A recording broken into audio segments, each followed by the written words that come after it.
All right, YouTube is back. I will be right back. I'm gonna go make some food. First round will probably be starting pretty soon here. Yeah, and I'll see y'all in a second.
Alrighty.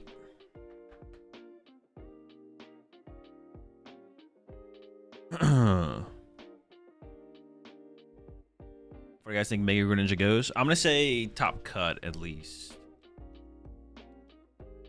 I think it'll get top cut. It is pre-recorded. Rockets. Mewtwo versus... I can't tell what's in the... Oh, it's a Water Pawn and a Reshiram. Wait, is Armarouge still... No. What the heck? How are we attacking with that Reshiram?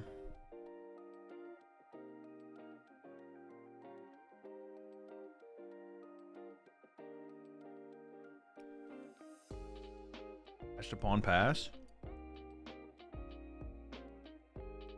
Prism energy. Isn't it 2? It takes 2, right? You're getting 2 prisms on that thing?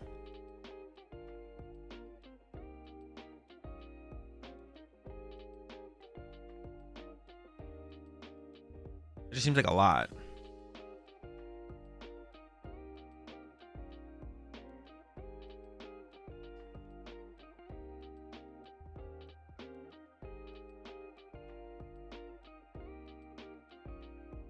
I'm trying to remember the deck, but I did see a list with it. Oh, wait, is that actually not? Oh, that's not Mewtwo, actually. They just play a Mimikyu.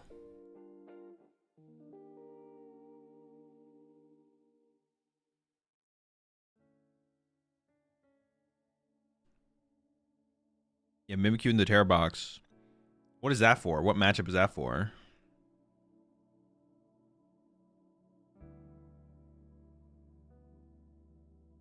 Bolt? Oh, sure. Yeah, I guess that makes sense.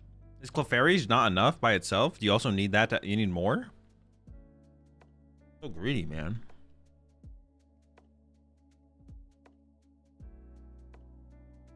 Oh, it is a one project that can KO a Teal Mask as well. That actually is pretty cool. See the extra card? We're definitely not getting like a turn 1 attack off here, I don't think. For the right side.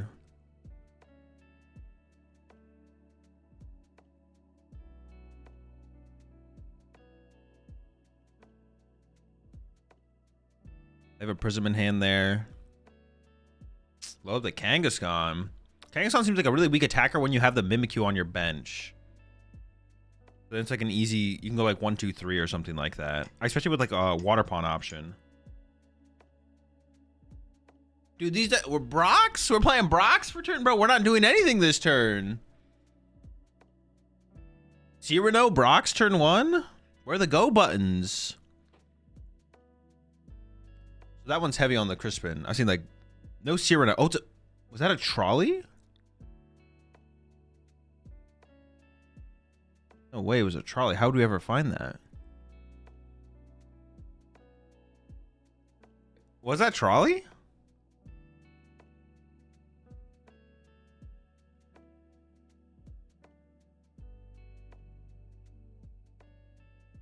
I don't see any like petrels. It must not be trolley. I don't see like petrels or anything in there. I mean, loading up the Kangaskhan here doesn't seem bad if your opponent's going to push Kangaskhan in the active for you to punch on your next turn. I don't think you're complaining about that.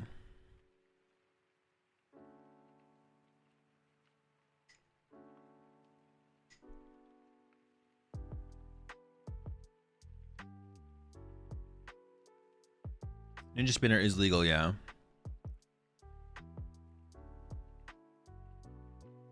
Draw 2, Duck, Ultra Ball. They must have seen me with the Starmie deck right before the tournament started, and they were like, "Ooh, I need that Psyduck in there." I'm not trying to get ran over by this broken Starmie deck. Respect. All right, Kangaskhan. I mean, I assume we're just going to punch with Kangaskhan and hopefully hit 2 heads. I can't imagine that there's a better play here. This is the first round, Spectre Knight.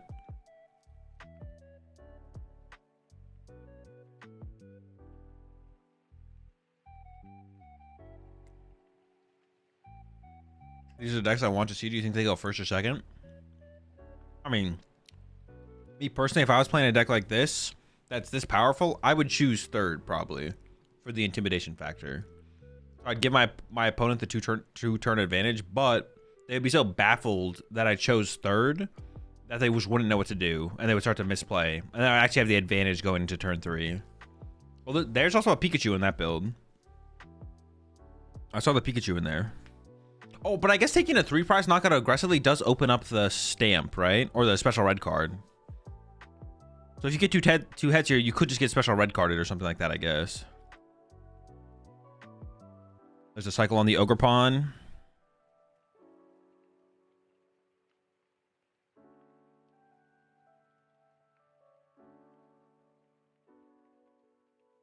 I mean, they have E-Switch. They have another energy in hand. They can attack with Kangaskhan if they want. They committed the water to the Kangaskhan, so I assume Kangaskhan is attacking here. Well, why are they stressing so? Oh, they're playing Ultra Ball. I didn't see the Ultra Ball getting played. I was like, they're like stressing, but I was like, just attack and attach and attack. Oh, that's a dark energy. This is like an Absol build. Is that a dark energy? That is, right? Yeah. Well, I assume it's Absol. I guess it could be something else. The dark energy is huge. Yeah, that's the new double dark energy. It counts as two dark energy. There's the E-Switch. So they're loading up the Pikachu, but they're swinging with the Kangaskhan. But the Pikachu's like a way back into the prize trade, I guess, if they can't take a KO on it. Here we go. Here are the flips.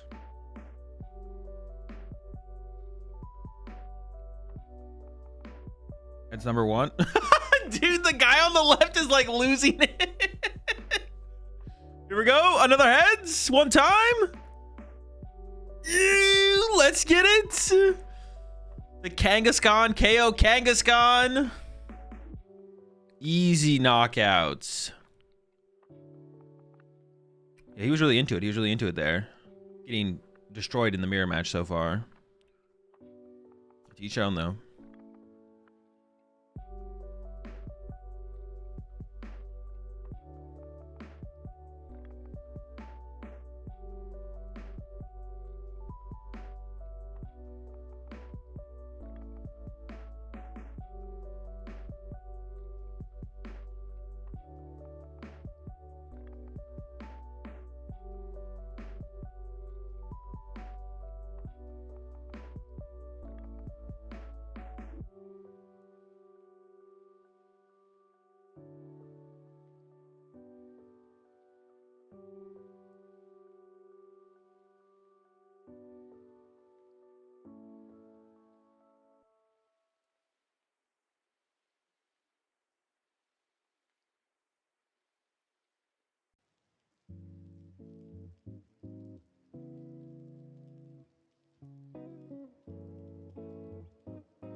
My bad, I'm locked back in. Are we going for a sob play? Is that our only out here?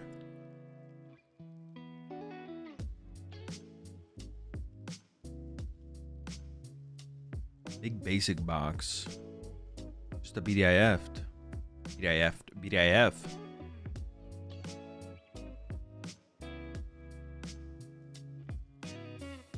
Alright, we're going for the boss. And we're definitely going for a sob lineup here, right?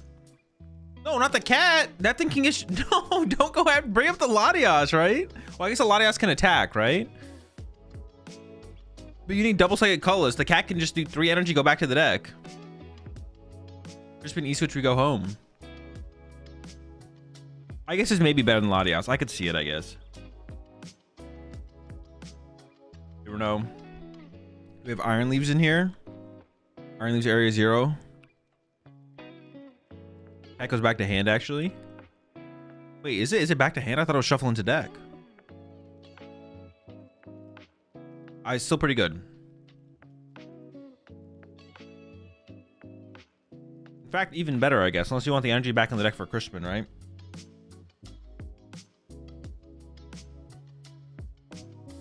Broken ass cat.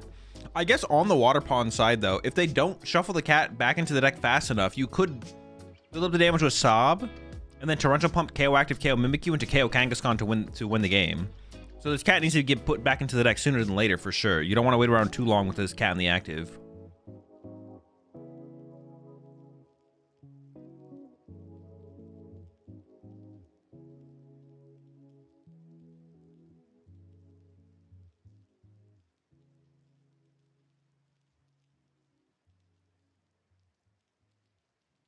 Is this Teal Mask box just a pile? Why is there a peak on the right, restroom on the left?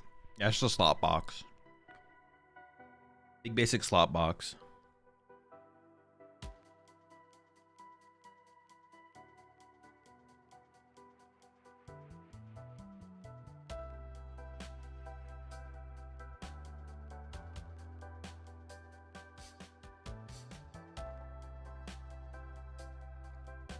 Can Rushi KO Kang? After they've drawn enough prize cards, I think so, yeah. After they've drawn, I think, yeah, just 4, just 3 hundo. The Harlequin? Okay. I mean, this could work. If they only get 3 off the Harlequin and the Meowth gets stuck long enough.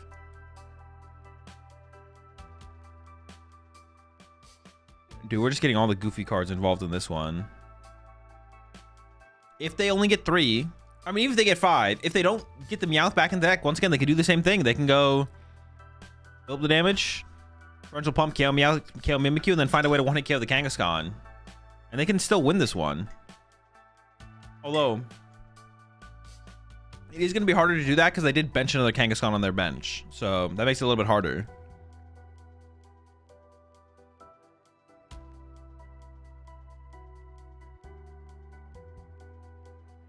All right, I see it.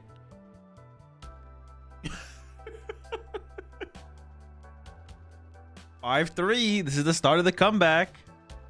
Oh, and they drew special red card as well. The draw overall. Oh, they got Boss and they got Crispin for next turn. That's not terrible.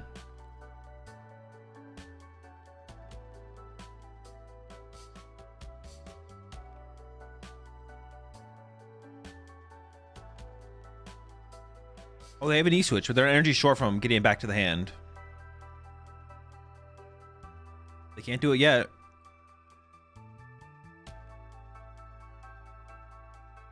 They also can't. They need 2 more turns of Sob to go for the 3 prize turn through the Torrential Pump. But they're building up towards it.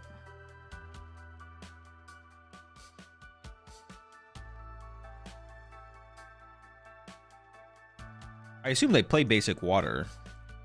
Despite playing the prisms. If they don't... Oh, yeah, they do. Okay. Okay, the play is... Oh, they play Hero's Cape. Is that a Hero's Cape? I think that was a Hero's Cape. It's definitely not Trolley.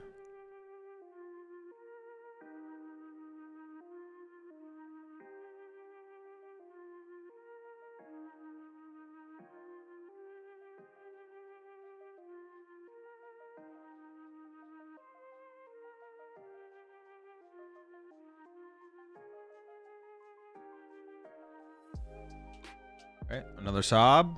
If we top deck energy this turn, we have E-switch plus take it back to the hand. E-switch, Crispin, another E-switch. Oh, is it actually? Oh, no. We have 1 more turn. We can get it 1 more turn. Top deck E-switch on the other side. I go with the Teal Mask. They have double E-switch in hand, but you stop for 1 more turn. You get 3 prize cards next turn. No, don't boss. Chill. Stop 1 more time. No. Oh no, wait, this what does work. We can get, oh no, this works. You can get 3 now. I forgot we do 120 to the bench. I thought he was trolling. I was like, dude, there's no way. And then the special red card, I like that as well. Decrease the odds of the Pikachu boss KO happening. And they were pretty close to the Pikachu boss KO as well.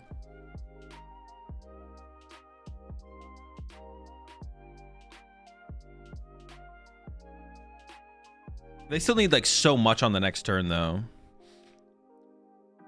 But he actually is cooking here with this play. Mimikyu dead. I mean, we'll get to see the Kangaskhan push on the other side. Oh my, wait, did he just draw? He literally just drew Prism Energy, E-switch boss. Dude, he just drew the perfect 3. He doesn't even need to set up the Kangaskhan. Just boss KO Kangaskhan off the bench. Oh my gosh. Dude, that is insane. Yep, special red card confirmed doesn't work. Confirmed fake card. What the heck?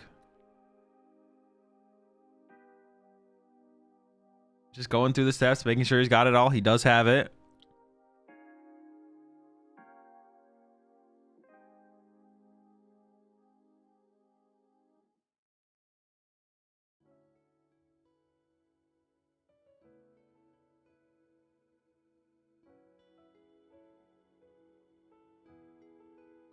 He's like, dude, there's no way. There's a way, and it did happen.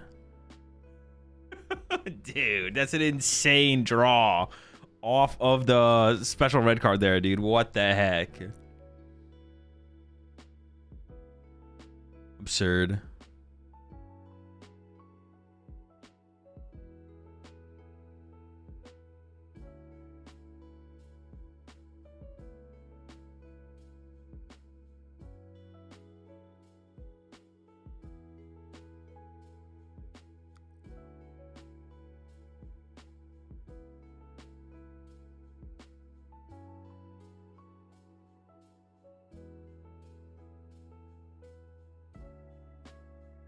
It is good practice to deal out your cards and then draw them.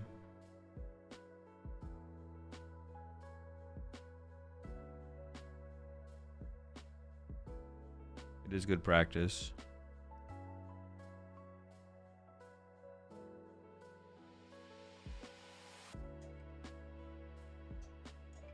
So how do I get better at casting? By casting. We have not seen a Beedrill yet, no.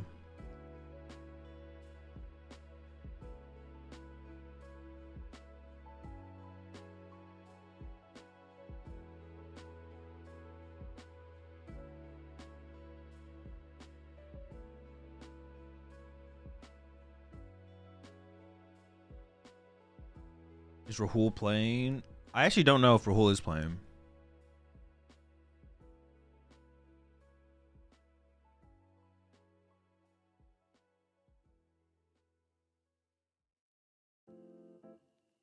I'm sure if you checked his Twitter though, he would have something up there if he was playing.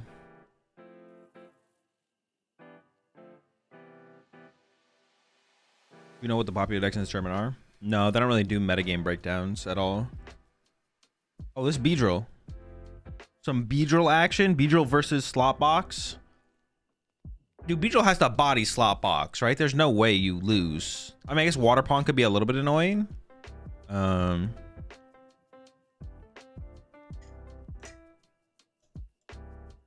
Owen is over there playing. Owen Dalgard? That's the only Owen I can think of off the top of my head.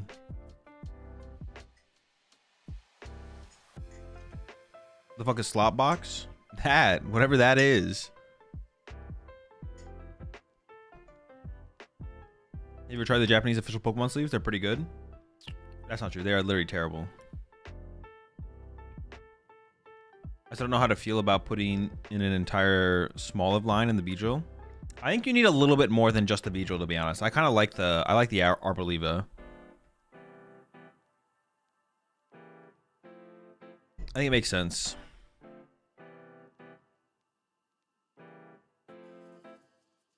How does Basic Box get around Fergraph? I have no clue, to be honest.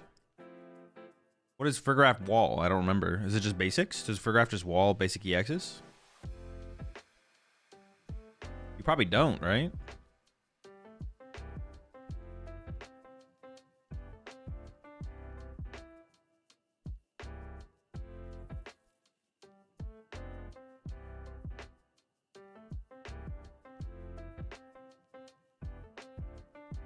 You can Mimikyu it twice.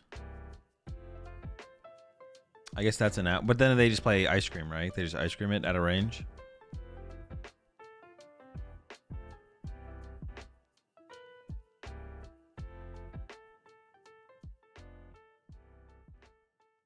Is that the asshole guy that won Fukuoka? Well, yeah, that's what someone in chat just said. I actually do not remember what that guy looked like at all, to be honest. But it looks like he's playing Absol because he's got the dark energy there, so that would make sense. That would line up.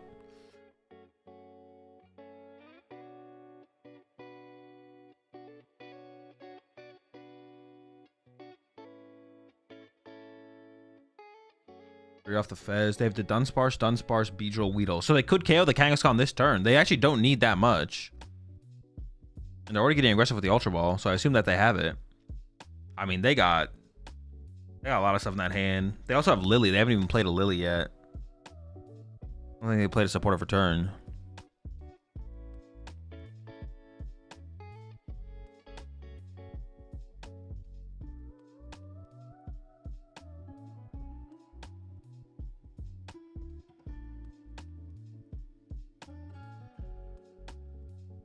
There we go. There's the done. It is not Mega Beedrill. It's just Beedrill. EX. Why would we shuffle draw before we... Why would we Ultra Ball before shuffle drawing? That doesn't make any sense, right? I think that's got to be a missequence there. What do we Ultra Ball off that?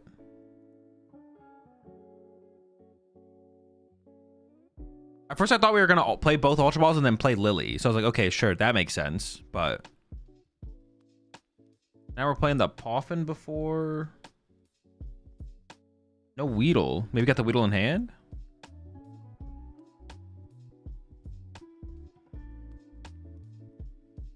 I assume we must... For the way they're sequencing it, we must just have it, right? Otherwise, this is like really weird to sequence it this way. We're still playing cards. And we just got rid of a Dawn. We must have it in hand. We must. If we whiffed here, this sequence was terrible. If we end up whiffing the knockout.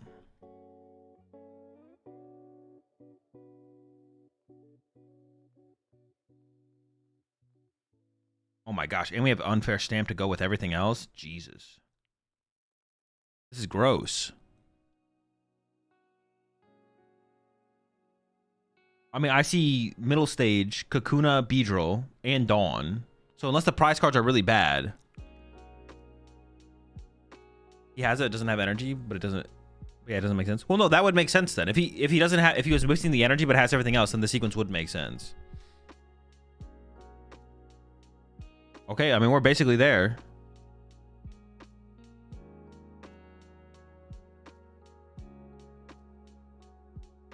Wait, we don't have it? All right, now we're just trolling.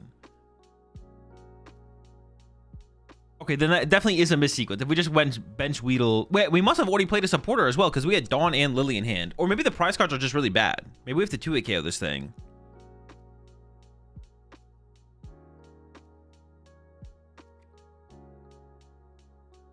We must have like started the turn by playing Lily or something.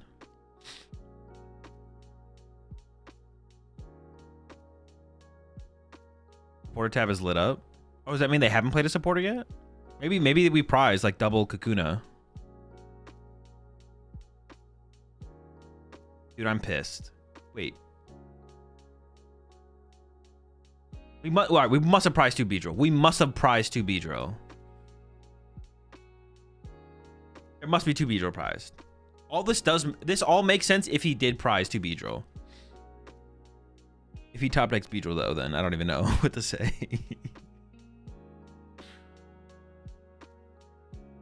Unfair Stand Boss is not bad though. But I feel like there's a win condition on the Kangaskhan side. If you KO this Beedrill, now we do need to hit 3 heads on the Kangaskhan, but if we actually get the KO here, I feel like this is winnable. What if he's playing around red card? No, it's definitely terrible. You gotta be off the prizes. Okay, we must have prized 2 Beedrill then.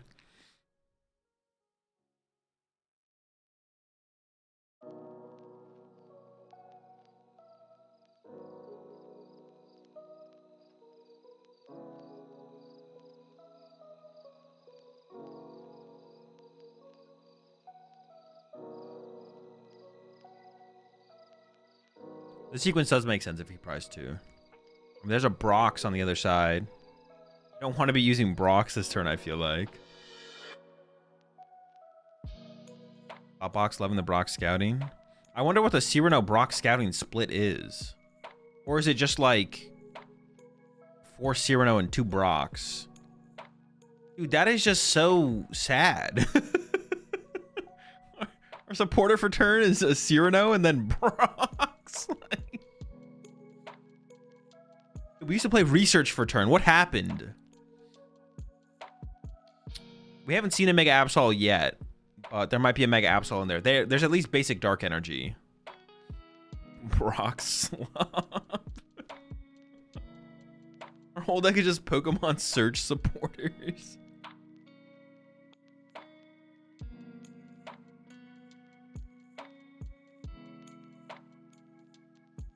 Ooh, they drew Unfair Stamp. Hold on. Maybe there's a line here. Area 0 makes its way into play. We bump the Force of Vitality. Utter woke nonsense. You switch to the Ursaluna, getting that loaded up, ready to go. Well, I don't know if we really need the Ursaluna to be set up, right? You switch to the Ursaluna. I guess we could just burn it to burn it, right? But if the Kangaskhan dies, Ursaluna attacks for free. So, but yeah, there we go. Unfair Stamp on the other side here.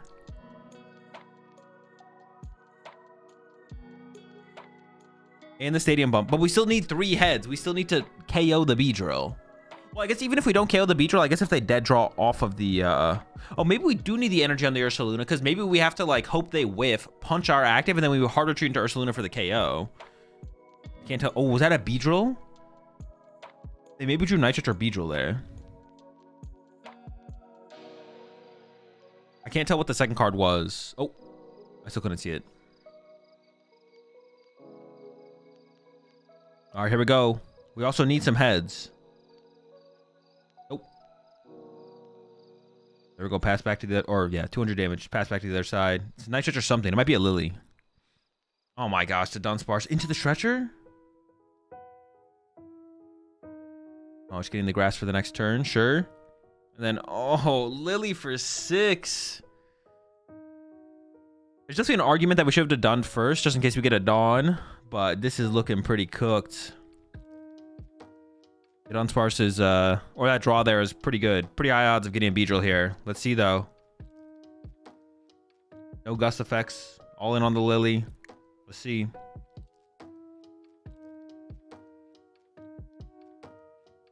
Oh, they don't have it yet.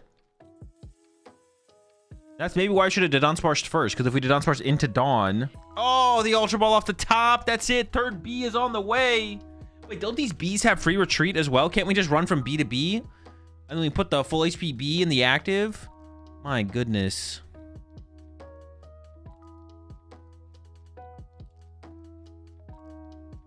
We can actually close out this game with Arboroliva here.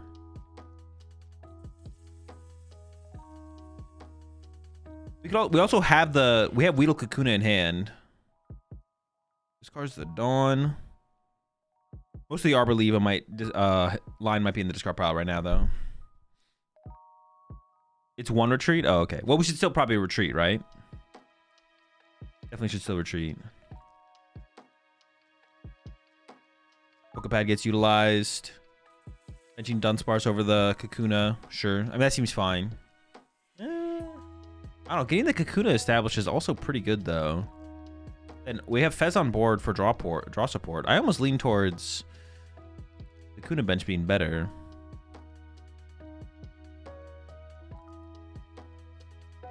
And also, we just got Unfair Stamped, right? So, like, we could get judged, but that's not even that much disruption. Like... Oh, but I guess that you could... Oh, no, we don't have Force of Vitality in play. My bad, my bad. Yeah, this is probably the better play, because we don't have Force. I was thinking we had Force in play already to evolve up to Kakuna. So this makes sense. Oh, I guess we could get Special Red carded as well, yeah. Yeah, this play does seem better. That's right, they do have the new cards. They do have new cards here. All right, Ursaluna gets pushed. I mean, they need to find Special Red card. Ursaluna does KO the active here, but they still need to find 3 prize cards after that. I don't even know how you ever get there. Like a Grass. Brox. Dude, the Brox is so sad. Oh yeah, not retreating is definitely a misplay, right? Yeah, that's actually a mistake. We definitely should have retreated there. Unless it's got like a more retreat cost. It's just 1, right? It's just 1 retreat cost? The lack of retreat is definitely a misplay. We'll see if they get punished. They could get punished for it. Maybe we see that be the difference maker here. They're thinking about retreating into the Kangaskhan? Draw 2? What are we looking for here? Hopefully we have the E-switches to attack with it.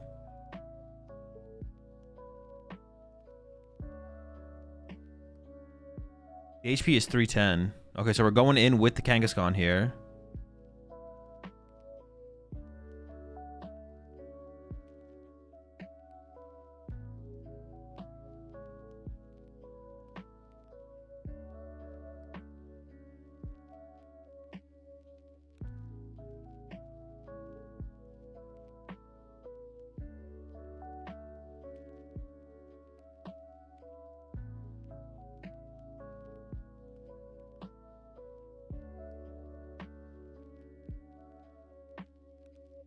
I mean, it's kind of this isn't like that big of a play.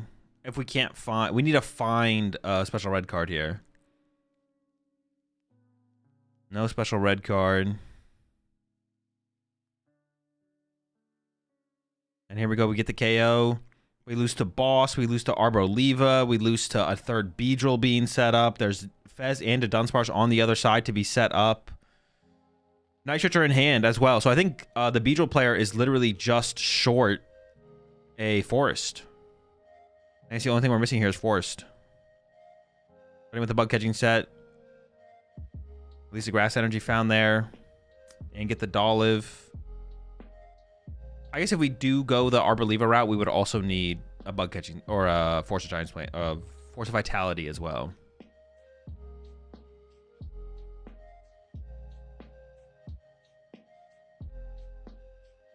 Nope.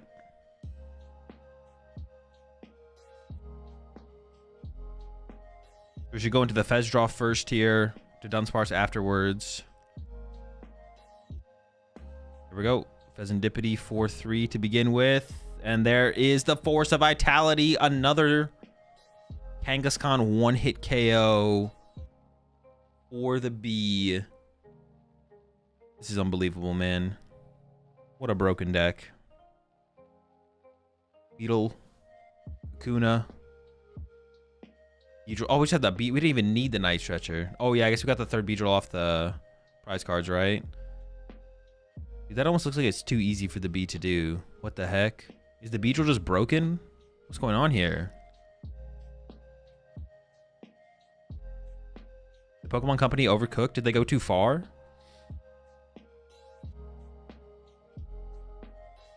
Did Zoro and Grim ever overcome this? They don't. It's over. It's over for them. They're done.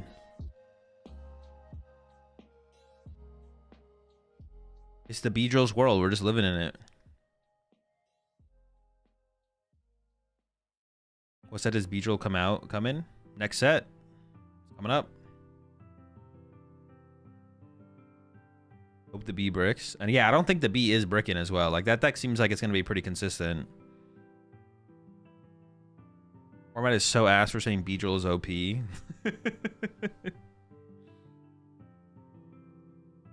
Ethan's Typhlosion come up is going to be real. True, true, true. Starmie can beat Beedrill? Dude, I don't know if it can though. I don't know if it can. Even the Starmie deck.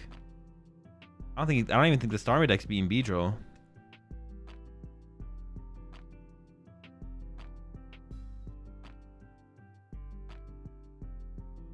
Does Beedrill feed Ceruledge? Yo, all right. Ceruledge beats Beedrill. There we go. We have an out. We just play Ceruledge. Genius. I'm down, to be honest. We can all just play Ceruledge and beat the Beedrills.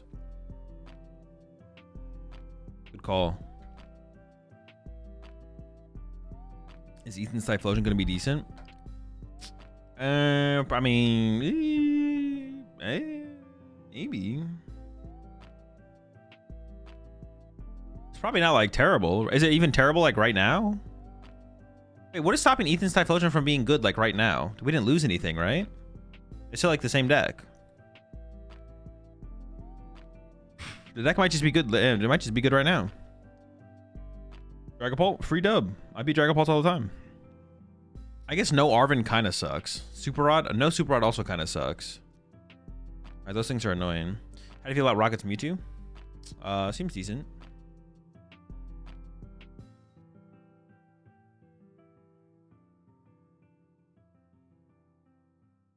No Evo and Pidgeot too. Yeah, I mean we can't play. You could do the Dracloak build though, right? You could do Dracloak. That's still probably pretty decent. Thoughts on the plushies?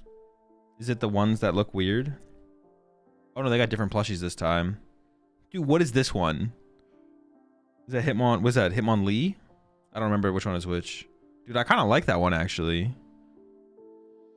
I don't know if it's Hitmonlee or Hitmonchan. I just know it's Hitmon. I just know it's not Hitmontop.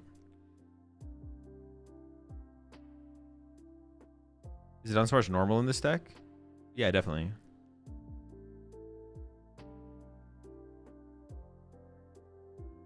He looks like a turkey. He looks like a turkey. Think the Mega Meganium deck can keep up with Beedrill? I don't know. I'm not playing that format. Don't ask me that question. Don't ask me that question.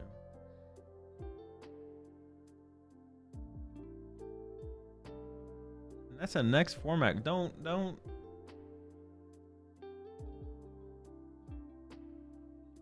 That's too far. That's crossing the line. Just got here. What the Beedrill does. 110 damage for each Beedrill in play, including Beedrill EX. You should apologize for asking. You should apologize for asking that. That is a good point there, Tech Summers.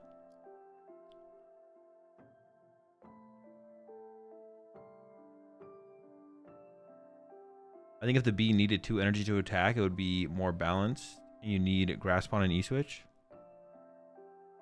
Dude, the deck would suck. Come on now. What the heck? You don't even know if the deck's broken. Give it some time at least. Come on. What the heck? Yo, chill. What that all right, first off, the card would suck. If you needed 2 grass energy to attack with it, the card would literally just be bad. And second, you don't even know how broken it is. It just looks good. Why can't a deck just be good, man? You're definitely a Dragapult player. You're like, oh no, another deck's about to be as good as Dragapult? No shot.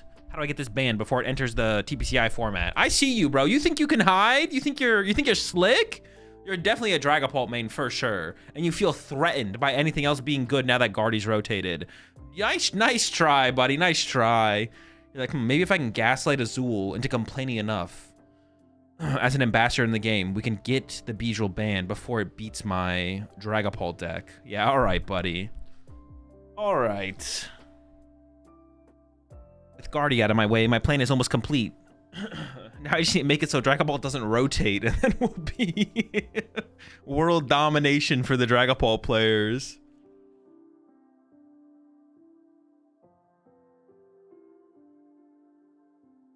So when are we allowed to use red card in North America? When the next set comes out. May 23rd.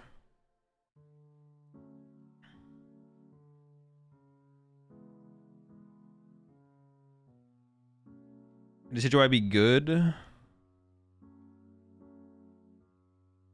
Annoying energy manipulation seems nice, even with bad damage. I think this is why it could be a meta deck at some point.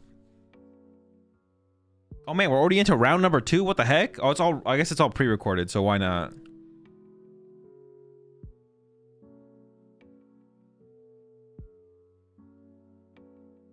Zoroark Kangaskhan? This has got to be a terrible matchup for Kangaskhan, right? I also see that max belt in the hand for the Zoroark player. I think they're cooking.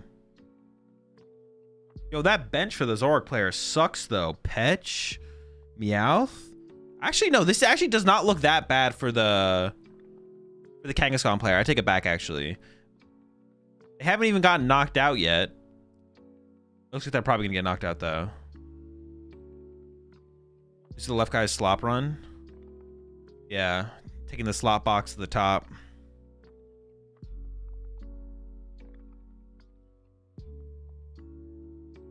The whole meta is box decks. Yeah, we've entered the era of slop. The This is the Pokemon TCG slop era.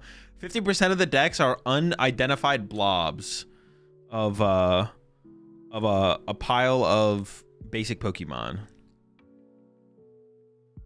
Why is it called slop box? Why not? What else are you gonna call it? Oh wait, they're playing the fire energy build or prism. I guess they'll be playing fire or prism energy. It's probably prism energy, right? Because you can attach prism to the Moltres and the Monkey Dory. Oh, but maybe you want basic fires for Darmanitan?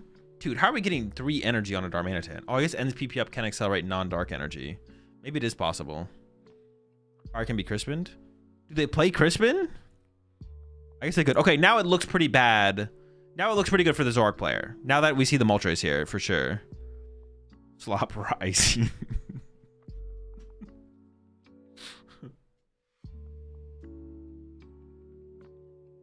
Is this song an Osu self-report? I don't play Osu, no. I do like the song. Oh, I went for the Kanga. I saw the fire on the Kang.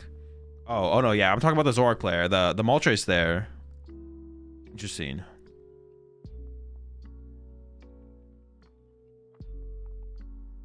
I'm not sure. I'm curious to see which energy they play to.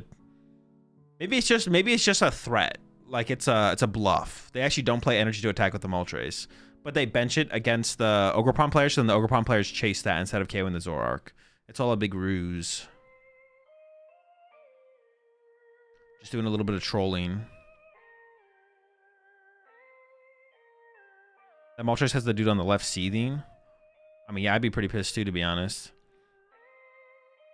Honestly, so the player on the left is a celebrity, so they're gonna follow them for the first couple rounds. They played this. They maybe have played the best out of any celebrity we've seen play the game at the Champions Leagues, to be honest. Like, he played game 1 pretty well, or round 1 pretty well. He just kind of got luck sacked by the double Kangaskhan heads, but then he went into the Sob play, played that well. Like, he gave him a shot to win them, and then he got he special red carded his opponent into the perfect 3. Like, he just got sacked, to be honest. Like, he literally got sacked. What's he known for? I have no clue. Yeah, he literally got sacked in round 1. Like, he got bodied. To no fault of his own. And now he's literally getting counterdecked. Yeah, he got sacked round 1 in Japanese Grant Manly. Literally, yeah. Japanese Grant Manly. But he's actually unlucky.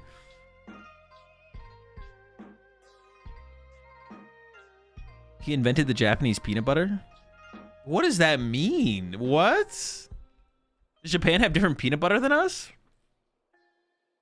The regional win a regional? Stay tuned to the standard format, the PokemonTCG standard format to find out. Are you saying Grant is unlucky? No. This is like actually someone who's really unlucky. Grant wishes he was this guy.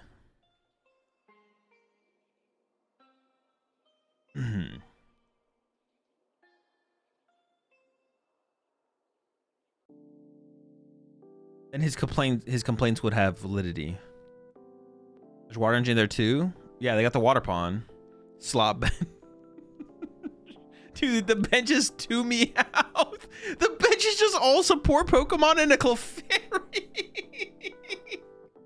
Dude, look at that bullshit, bro.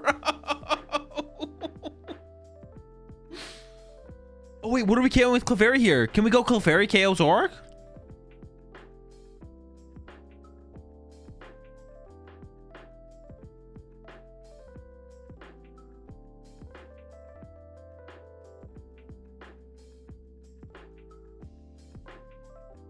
Meowth, Latios, Fizz. You can tell it's a slot box by how much support it needs to function.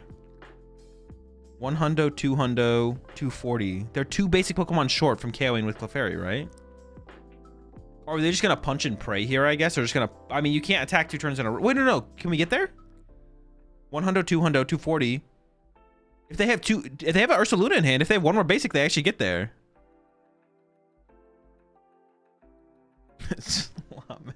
They have Ultra Ball Ursaluna. We got there. We got him. Body him. Don't discard the Ursaluna, though. We need that. That's one of our basics. Ah, yes. Discard our ways to find the basics. Genius. I'm just trolling. Is it an Amherst for the Pulp matchup? I have no... What does the Amherst even do? An Amherst be crazy. Wait, was that the other card in the hand? So we didn't even have to play the Ultra Ball there? The deck is really called Slot Box. It is now. This is the beginning of Slot Box. Wait, maybe we should Ultra Ball to thin out the deck, I guess, there? Because we don't want a Chi and Pow here to discard our bench Pokemon, right? That'd be pretty bad. We can just go bench Ursaluna, bench Enamorus, though. Chi and Pow grab is weird if we're not discarding our Area 0, but discarding our Area 0 means Clefairy doesn't KO the active, so... I guess that's true. You don't have to activate the ability of Chi and Pow. You could just bench it to bench it. But I feel like it would be good to save that to potentially remove liabilities off our bench. There's Ursaluna. No. No ability. Did he just overcook?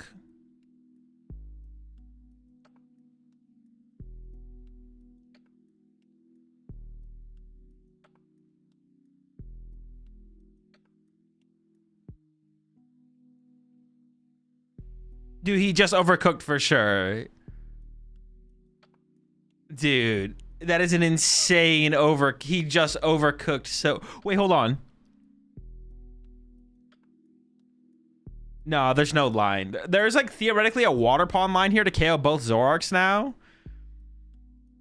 But it's fake. It's fake. He literally had I think he did the math too. It looked like he was doing the math. And Amherst is for Waldex? Oh, that makes sense, yeah. Dude, it looks like he was doing the math as well. He was like, okay, I can do enough with Clefairy to get the knockout. Looks at hand. Okay, Ultra Ball for another Pokemon. What Pokemon should I grab? Well, if I grab Chi and Pow, I can bump the stadium and get rid of all my liabilities. And then he did it, and then we don't get the knockout now. You could Water Pond KO both Zoroarks next turn, but then Petron with a Dark Energy wins the game. So it's like, you're still probably losing. Although it is possible you could win. Does he not lose to Moltres boss anyways, even with the Water Pond line? Yeah, but I mean, yes. But the Zoroark player was always going to win if the Zoroark player was going to win. If you look at a game and you analyze it from if my opponent draws perfectly, they always beat me in the prize trade no matter what, then there's no point in analyzing the game to begin with. There's multiple ways that the Zoroark player could win. The Water Pond liners are out. The Water Pond liners are out. Now we go Water Pond next turn and pray that he doesn't have the things. Hello, now we hitting a parlay in Pokemon TCG matches. Yeah, he loses to multiple different things, even with the Water Pond line. There's no way for him to gain an advantage on the board state. So I'll lock the Meowth and pray. No, there's a Petron on the bench. There's infinite mobility. There's literally no win. There's no way for the slot box player to get ahead now. We've been outdone. Red card and Water Pond and pray. Yeah, that's probably the strongest line for sure.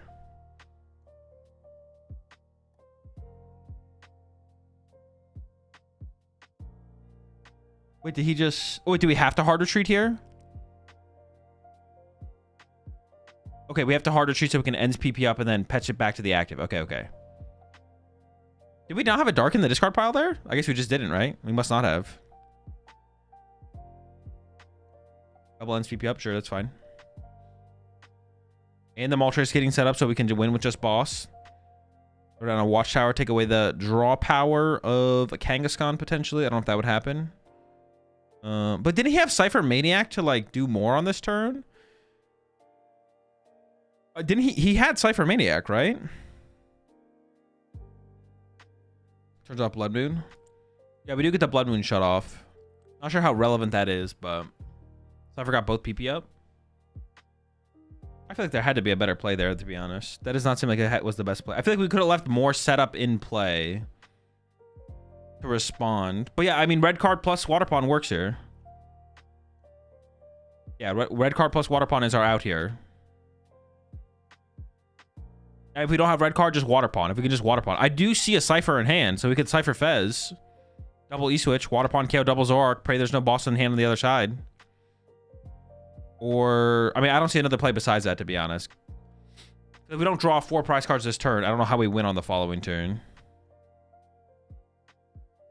Unfortunately, I think the unfortunate part about the situation is we can't get the special red card. If we could special red card plus do this, then maybe.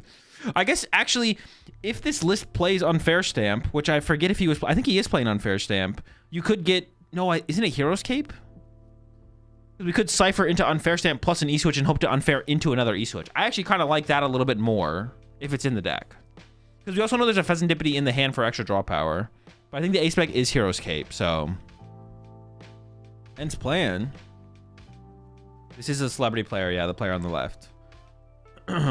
He played really well. Oh, it was the next card. He played really well up until last turn. Honestly, if he had gotten the Clefairy KO, he could have won this, right? Well, he had a way higher chance if he had done it, I feel like. Because then he put his opponent on having back-to-back combo turns, right? And the opponent would need KO Clefairy into another combo turn to KO on the next turn. You should make, yeah, you make your opponent need a lot more. But if this is our turn, then our opponent needs so much less. We do get 3 out Fez, but the third one's the Ultra Ball, so... Has everyone been running red card as a 1 of or 2 of?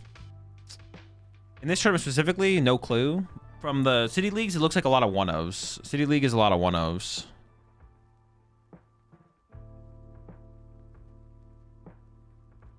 I don't think about possible outcomes as well. Whatever happens, happens. Unlucky. I'm pretty sure there is a boss in hand, so I think the game is just over. Not sure what else is in there, but I think there's at least that. But there's so many outs to win the game here. Boss, Fez. Could we actually do a play where we KO the active and then put damage on the bench Petra instead? So we don't put ourselves in Pet range, I guess. KO Zoro, KO Moltres. The problem with KO Zoro, KO Moltres, though, is it's so slow. Our opponent gets +1 turn to play the game. So that's pretty terrible to give our opponent +1 turn. To find a win condition. Because we can't win on the next turn. We don't have a win condition next turn if we go for that route.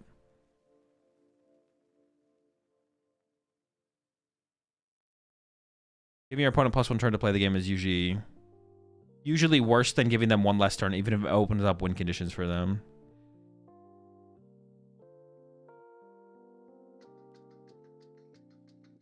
There's the Mochi. Oh, they have Dark Energy as well. I thought it was a boss. I thought it was a full art boss, but I think it was the Dark Energy the whole time. Yeah, Petch for the dub.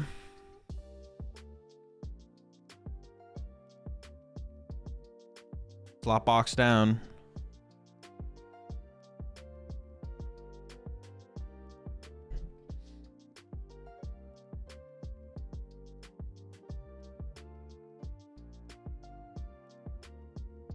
Guy on the left is never playing Kangaskhan again. He can't believe the max belt Zoro.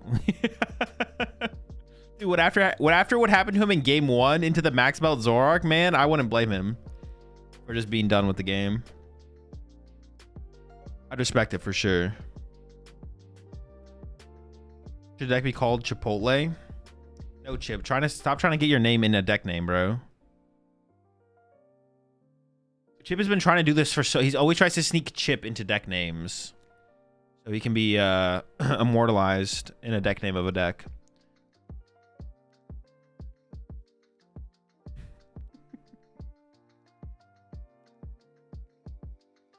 They're having fun, but I'm not. I'd rather see better players. What do you mean? Those players played fine for the situations. What do you mean? What? That's not even that bad. Okay, the Clefairy play was pretty bad. Okay, you're right. You know what? You're right. The Clefairy play was pretty bad. I keep forgetting about that play. That was pretty bad. Yeah, push it 3 months there, J Flavor.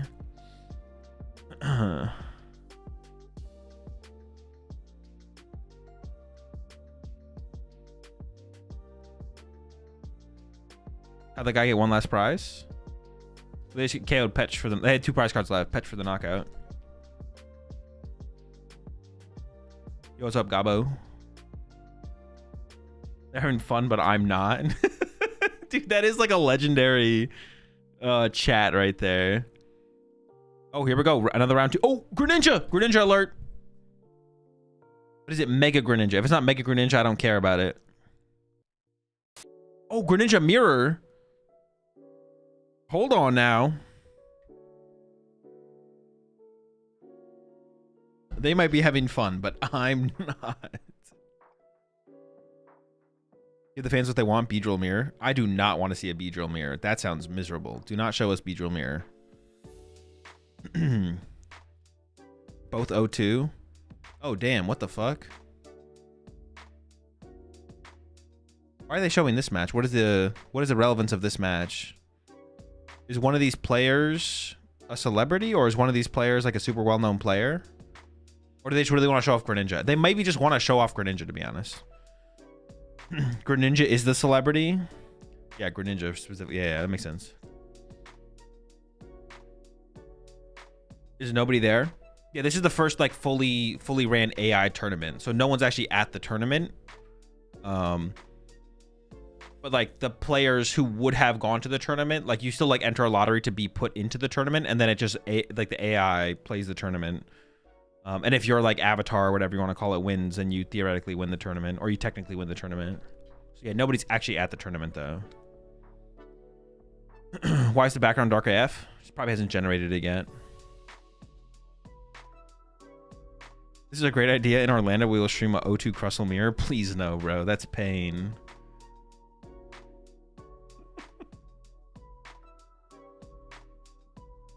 OpenAI versus Claude with Slotbox.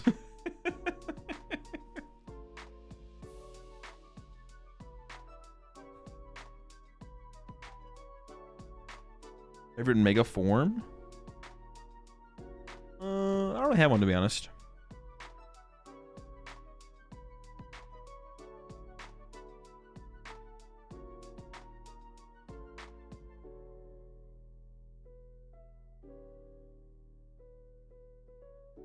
Yeah, we should have killed them.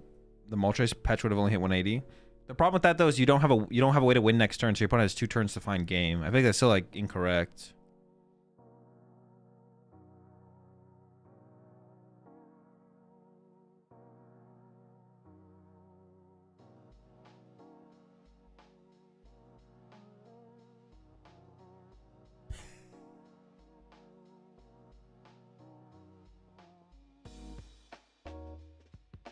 Oh, it's not even the cool Greninja, man. That's so lame. Do they even have the cool Greninja in the deck? Holy lame, dude.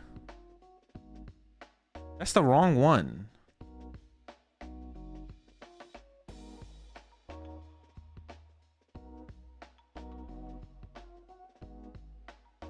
Greninja and Dragapult, just an absolute pile. Like I told you, this is the slot pile era. Even the good card, even the good deck is a slot pile.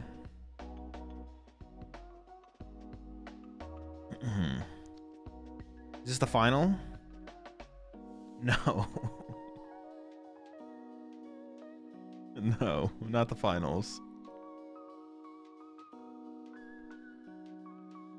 I mean, for the Sevilla special event, we'll just see if I can stay up long enough. I'm gonna have to get an energy drink here soon, to be honest.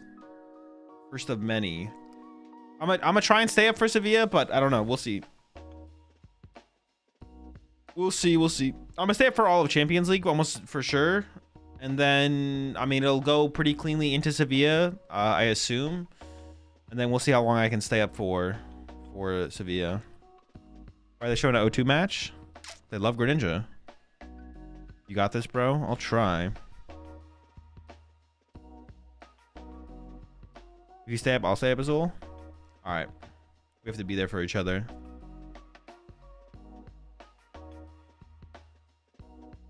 Oh, they could go for the paralysis this turn, right? With the Frogadier. Honestly, that's like a pretty strong tool to have in a format without good mobility cards.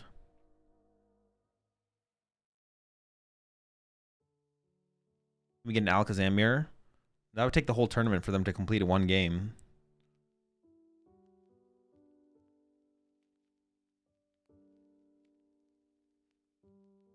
Okay, into the Hilda. Those are Froakies, yeah. Wait, why aren't they playing the Froakie that calls for family? I guess you don't want to play it because it has 60 HP, right? Dude, that's so... Oh, hold on. Are they cooking like that? Candy Greninja EX, Snipe, Dracloak Froakie, or Droopy Dracloak, one of the two. Oh no, they're going for the Greninja EX, it looks like.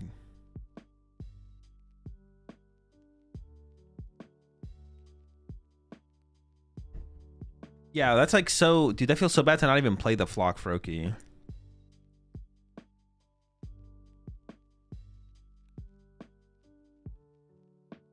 Yeah, that one's the mega. I thought they were going for the other one though because they got the ignition energy. Did the 70 HP Froakies rotate? No, those ones have 70 HP right there. Oh, they are going for the boring one. Damn it. Okay. Does go after the Greninja on the bench. And they play Shaman. We don't know if the player on the left plays Shaman, but the player on the right does have the Shaman.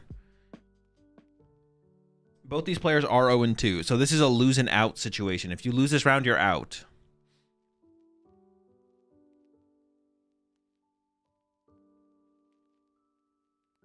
The ones with the try bouncing one is rotated. That's so sad. That's so unfortunate.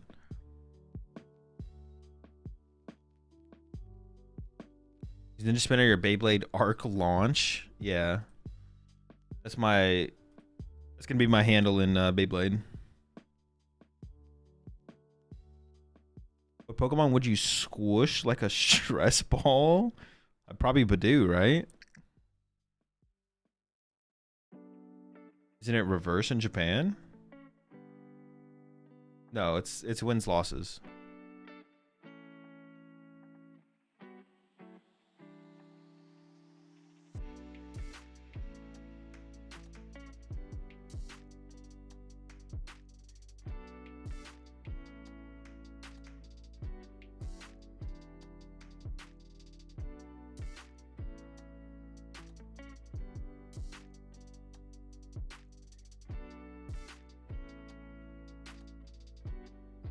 What do you attach to Meowth? It's probably an air balloon, right?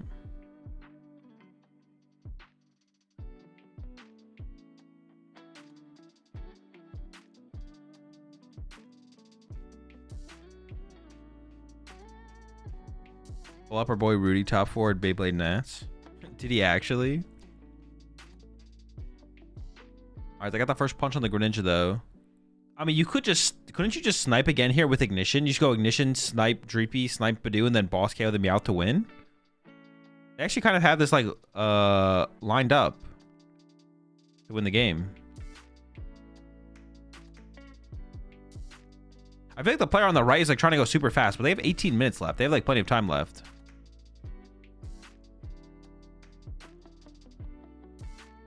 If the Badoo has itchy pollen, why hug it? I mean, if you stop it before it pollens, you're winning, right?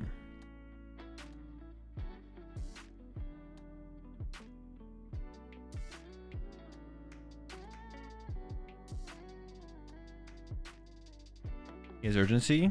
I mean, he's almost like a little bit too urgent, though. You know what I'm saying? Broke.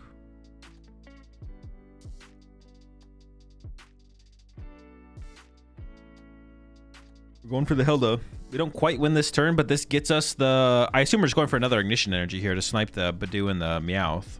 To go down to 2. Then we just win with boss KO.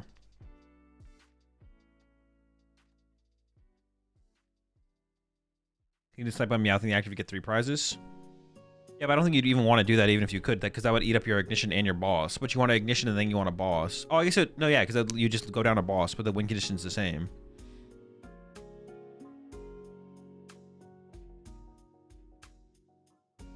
Oh, he hit the active and the Meowth?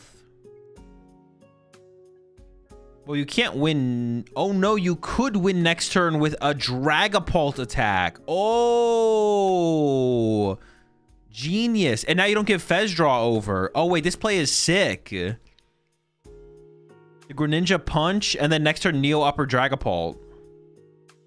Oh, and no red card, and no special red card. Oh my gosh, this play is disgusting. You dodge everything. Honestly, that's like a big selling point for the Greninja decks in general, I guess, right? Because you can just play around the broken cards.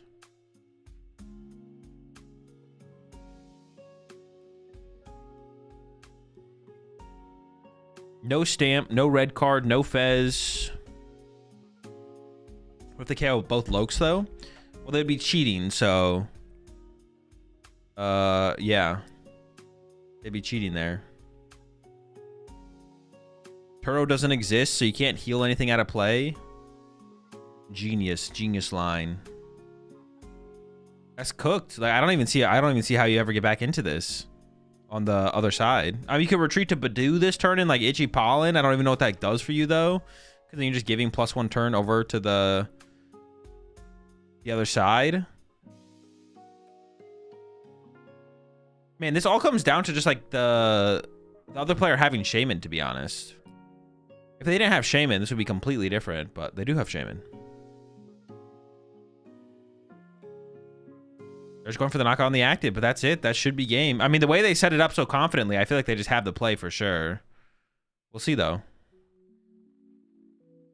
Area 0, Chi and Pow. True. Unfortunately for them, they play none of those cards, though.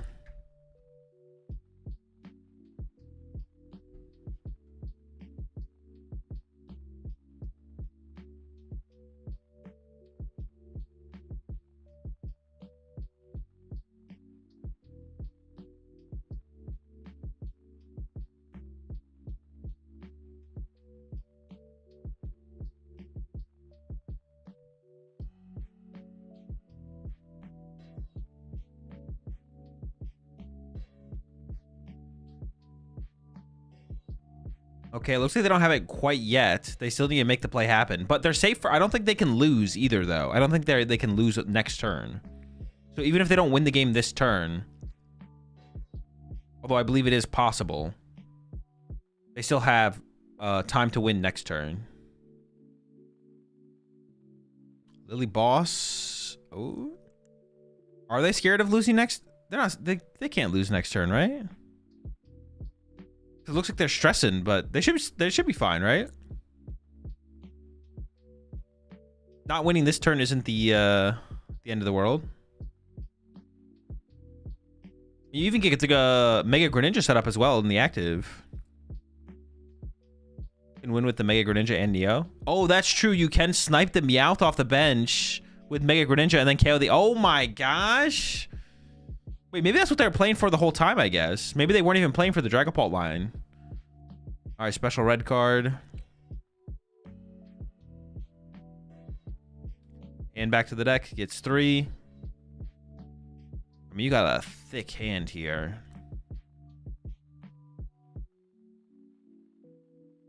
Oh, they're just going into the other Greninja here. They still don't KO the active, right? It's 170, so it'll be 290 on the active total.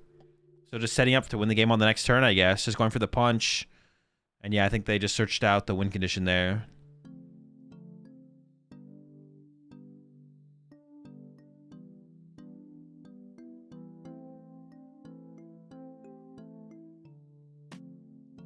Does Mega Greninja just suck? I don't know. They don't want to put it in play. Maybe it does. Maybe it does just suck. I don't even know what you can find on the other side still. You have no... You can't unfair stamp. You can't special red card. They probably don't play Judge because you probably play special red card as your hand disruption. Yeah, I don't think you have a win condition here. Or you don't have a play still on the other side. You got one more turn to... You got one more turn because of the whiff.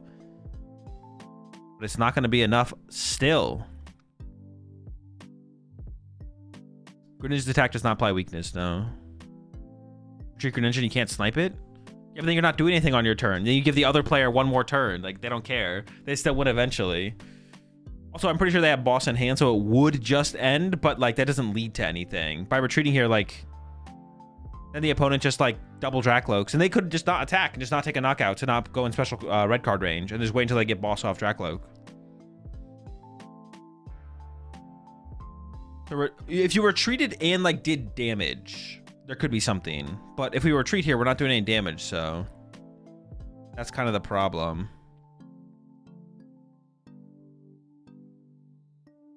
They could snipe it with Pult. Yeah, but they can't KO the Meowth and the Greninja. They couldn't draw 4 prize cards next turn unless they bring a 2 prize turn in the active. And no, Shaman does not prevent Mortal Shuriken. It's only damage being dealt from attacks.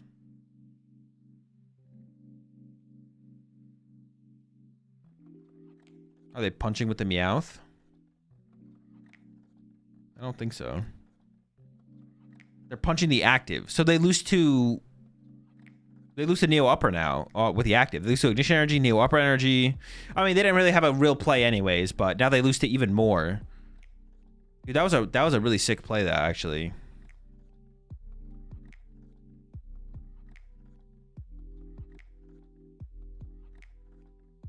It's been more than 3 years and Azul still doesn't pronounce Shuriken right. Is that not how you pronounce it? Shuriken? Why don't you just retreat and use Badoo or something? Because you're still not progressing your win condition. If you don't progress your side of the field, you just give your opponent one more turn.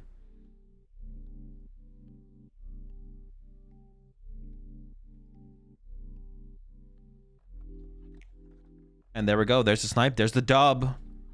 The Greninja Mirror dub. He's just running down the clock. Or you can. That's not how you pronounce it. Wait, isn't that like a? I feel like that's like a meme from like a show or something. Or you can. Someone says it that way in like a show or something. Pronounce Slopbox. Street Fighter? Is it Street Fighter?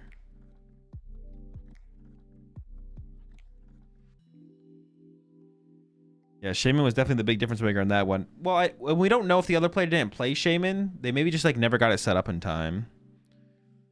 It's not a meme? Okay, geez, my bad. It's not a meme. It's super serious.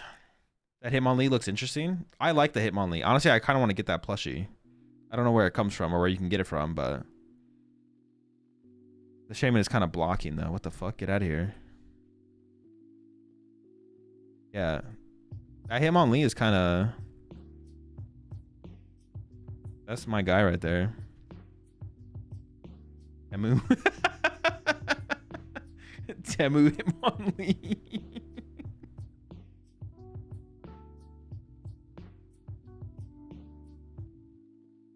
They actually showed an O2 mirror to show Greninja that still had 0 Mega Greninjas in play. Yeah, pretty much. That is what happened.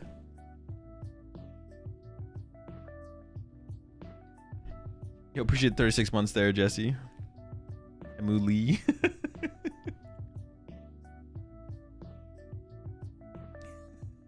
It's the Alibaba Hitmonlee. Dude, they're pushing this Greninja prop so hard, bro. Even as we're going to break. Even as we go to break, bro, they are pushing this Mega Greninja prop again. They show us an O2 mirror match, no Mega Greninja. Then they force this Mega Greninja AI slop on us, bro. This is insane. I cannot believe this. They really want Mega Greninja to work. It's because all of the past sets, none of the cards have been good. But now they're trying so hard to force Mega Greninja. This is insane, man. I cannot believe this. Are you kidding me? You are the first person, Doom. Congratulations.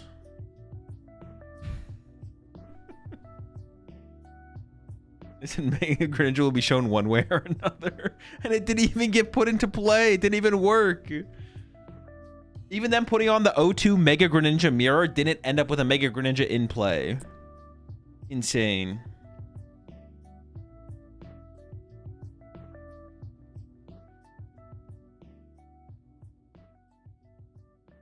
No matter how hard they try, Mega... What is the... Stop trying to make Mega Greninja a thing. I honestly do hope Mega Greninja is good. That would be pretty cool if it is good.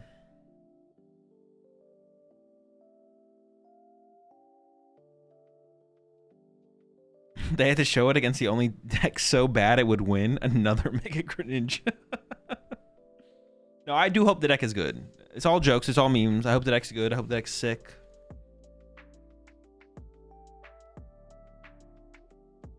Oh, is this Champions?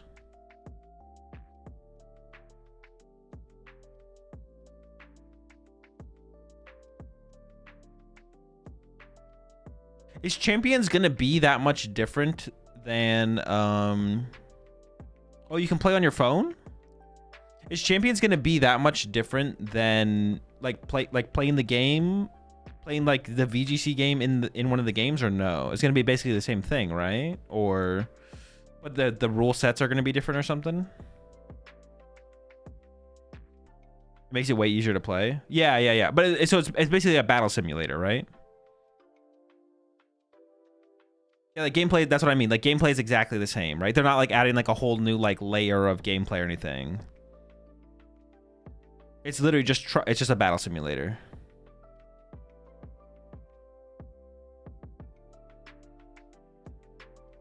They kind of changed how some stats work. Okay, yo. Yeah, battles, no stories. No simulators, this shit is real life. Oh shoot, really? So if your Pokemon die in the game, do they die in real life too?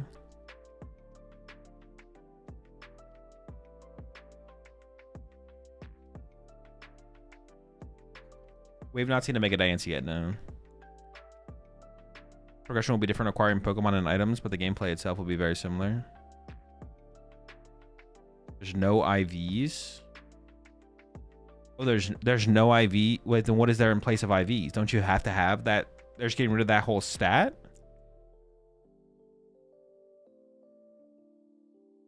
So things will just be like certain... They killed IVs completely? Huh. EVs still exist though? So how much does that change the game? Yeah, removing IVs completely, how much does that change the game? There's IVs, they're all just maxed out. You can still edit EVs. Interesting.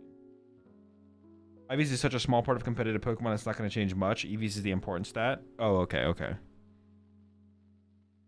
Dude, like 10%? 10%? You think 10% of the game changes by removing IVs? That's a lot. I don't know if you know how big 10% is. That's a pretty big change.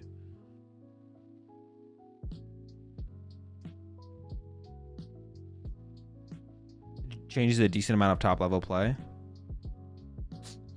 Changes a few things. A fair amount of people will be rightfully annoyed by it. Well, what does Wolfie say about it? I actually know the correct take to have. Is Wolfie think it's good or bad, or is he neutral on it? I actually know the correct take to have, and then we'll be good. At the highest level, speed IVs are used for super tricky plays, and attack IVs affects how much confusion damage. He's neutral. Okay, well then it's like I'm neutral on as well.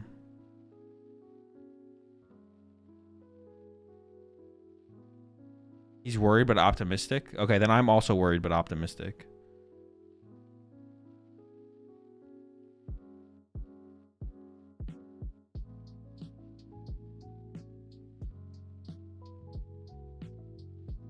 Wolfie is furious. All right, I'm also really mad about this. This change is terrible.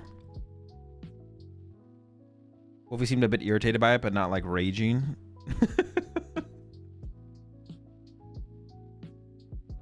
All right, I'll be right back.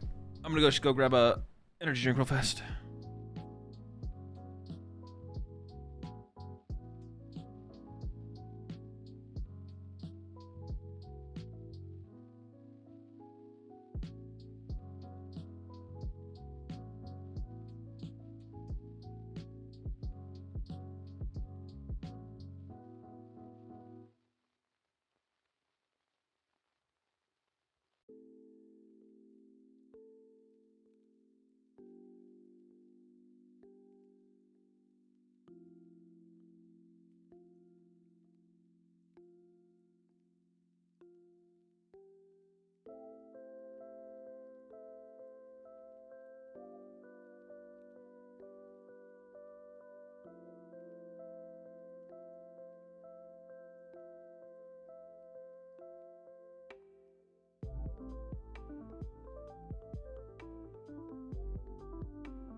What did I miss? What did I miss? Dude, more slot box? Are you kidding me? This is some 2-0 slot box, though.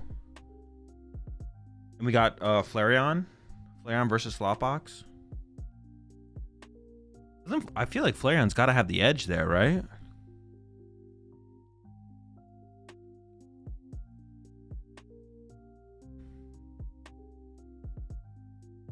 There's a lot of Clefairies on the field, yeah.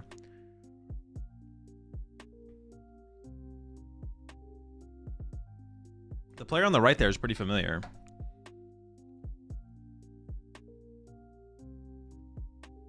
Oh, the Passimian? Okay. Got some fresh slop for the box.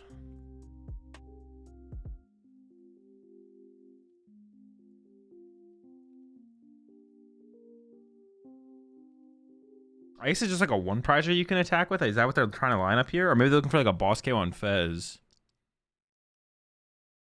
Right, there's the pass. Let's see if we can pull off on the left here. Right player's the one who went 17-0 and won the Japan Championships last season. Oh, with the Raging Ball deck? Wait, the Passimian is like super good for the mirror match too, right? Because that KOs the opponent's Kangaskhan.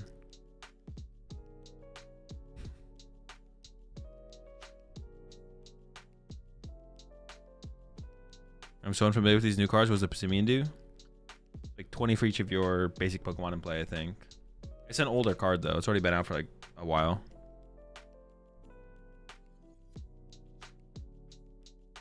For each basic Pokemon in play, I believe, so it counts the active.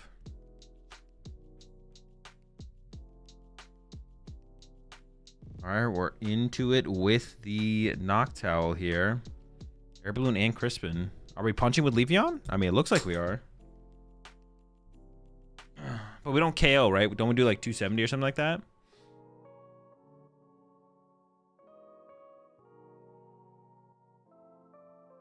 I think it's 270.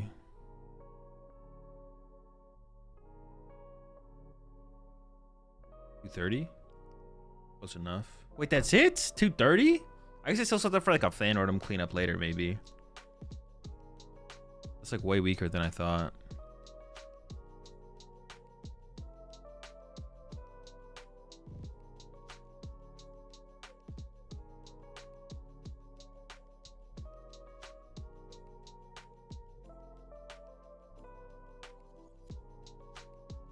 I think it's official. We've definitely entered the slop era of the Pokemon TCG. What era were we in last? What did I call the previous era? We were just in the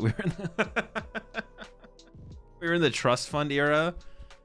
All these kids with their trust funds traveling to all these major tournaments. Bro, nobody can compete with these trust fund kids. And now we've entered the slop era of the Pokemon TCG.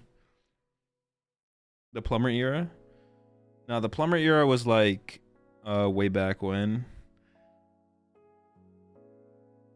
There's the COVID era, there's the post-COVID era, there's the trust fund era, there's the pre-COVID era. Now we're in the slop era of the Pokemon TCG.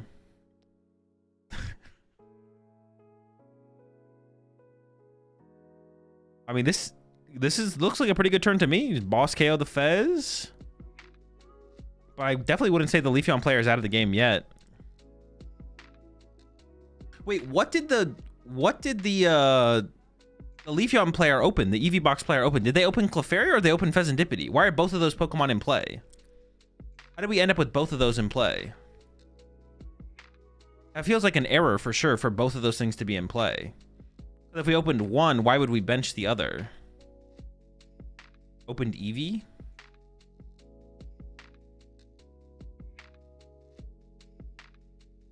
How did we open Eevee and end up with Fez and Clefairy in play before we could use them?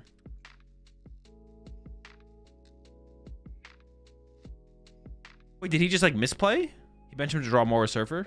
Oh, okay, that's fair, that's fair, that's fair. Why are we playing Surfer? Dude, see what I'm saying? It's the slop era. We're literally playing Surfer in our deck. It does not get more slop than that. That does make sense though. Gotta beat the retreat lock somehow.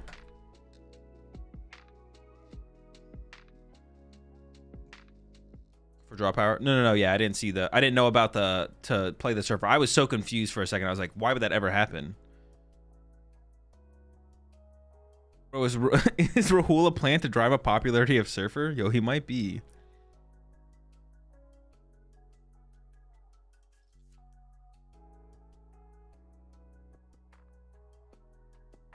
Turo is out of the format, yeah.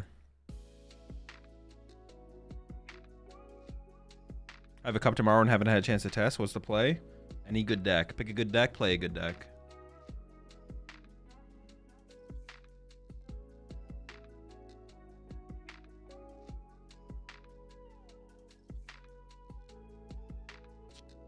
Mythical Fairy, but it's going to just be a punch again with Leafeon, right? And it looks like it's just going to be a punch the active, but you can still win in 3 attacks from here. You can KO the Passimian, then KO the Kangaskhan, then KO a 2-prizer. Oh, actually, he's going to go out of the way to get rid of the Kangaskhan now, which, you know what, honestly? I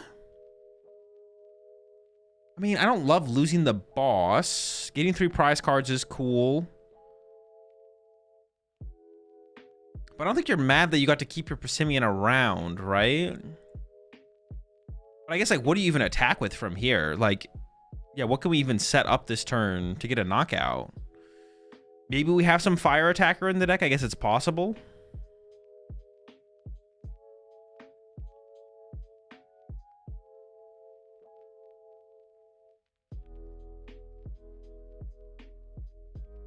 Could Pawn get the KO? I don't think so. Going for some ultra thinning here. Get the duck first, thin out the duck. Fire can be a treat. I doubt they play. Well, I mean, they do play. There is Meowth in the deck, so Briar wouldn't be like a shock, I guess.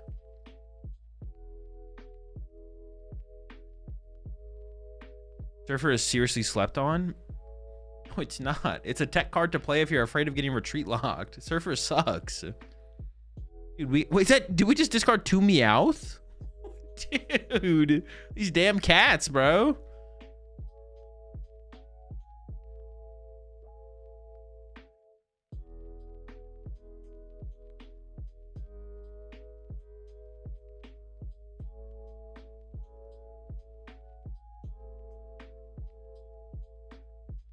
At Hater into the Fez for 3. We got a lot of energy. I see an E-switch. I see another Meowth in the hand. Just in case the other 2 weren't enough.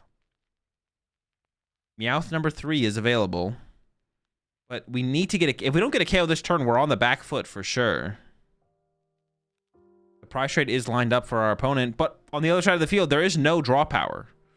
We got the Leafeon. We got Clefairy with an energy, but both Hoothoots are Noctowls. No, the Fez got KO'd early on in the game as well.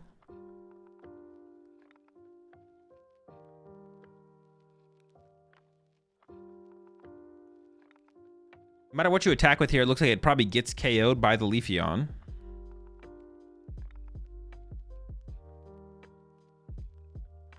There's the Ogerpon Cycle. Crispin was found. I don't know if we had one of those in the hand already, so that could open up some new options. We still have another Ultra Ball and an Area Zero as well.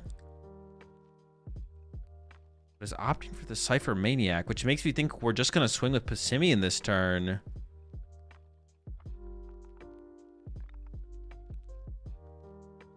Do these Japanese tournaments allow English energy? I don't believe so, no. Ultra Ball away, a Mist.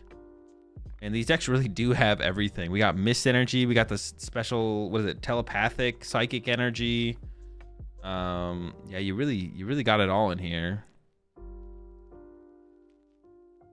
Honestly, Cypher plus Kangaskhan to get double E-switch. We could try and KO the Leafeon this turn with double Kangaskhan heads.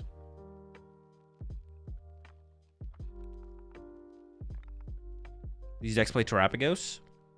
Not that I'm aware of, but hey, we got room for the whole squad in these decks. What is more slop to a slop box, you know? Yeah, we could see double E-switch. Opting, it looks like, for a Pearl on top instead, though. So I guess trying to chain back-to-back 1-prizers here. I mean, special red card plus Pearl would probably be a pretty good combo here for the next turn. Almost put it in their hand. Of course, got to go to the top of the deck, though. How many energy for Grass Pond to KO Leafeon? Too many.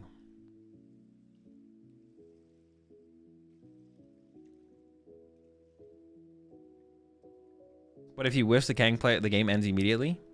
That is true. There's a lot of energy in play on the other side. So for Orlando, I've been playing Zard and Lucario. What one should I take? Top 32 is the goal. Neither of those. You will not get top 32 with either of those decks. Actually, I actually think Lucario is the better play, but I don't think you would get top 32 with either of those decks. I'm not gonna lie. I don't think that's reasonably obtainable. But if you have to play one of them, definitely play Lucario. I think Charizard is actually just miserably terrible. Current metagame.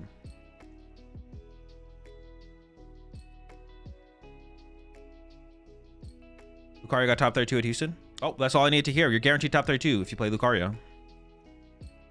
What is the optimal order at Burger King? Urgent question. The only thing I remember liking from Burger King is the Whopper. So I'd go with a Whopper.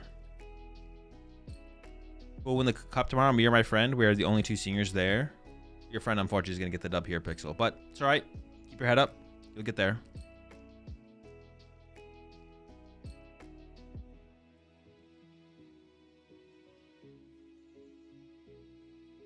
Have you seen any Thornton book yet? We have not. No Thornton book. What's my Kane's order?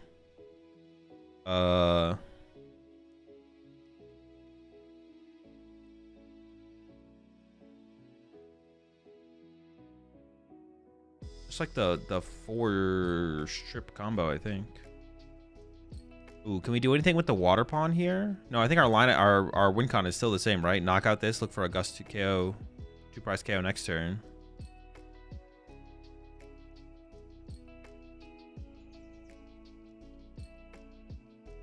Kane says like one thing on the menu. Yeah, I think I usually get the 3 chicken strips or 4 chicken strips. One of the two.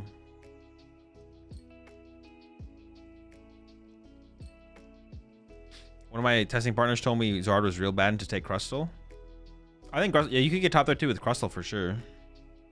Flour, double toast. Honestly, that's just kind of disrespectful they'd even ask the question. All right, we got the... Do we have the special red card to go with all this, though? I guess it's only a 4-card hand on the other side. So maybe special red card isn't that big of a deal. Oh, even better. They have Unfair Stamp. Okay, sure. Unfair Stamp plus KO. But they also need to find a way to win the game on their next turn as well, right? We have the Unfair Stamp. We have the Clefairy knockout on the active. But next turn, we need to find a way to get the Clefairy on the bench into the active so we can kill it with our Ogre Pawn. We already almost have enough energy. Not quite there, but then we also need a boss. So it is possible if we don't lose on this next turn, we don't actually have a way to win on our next turn.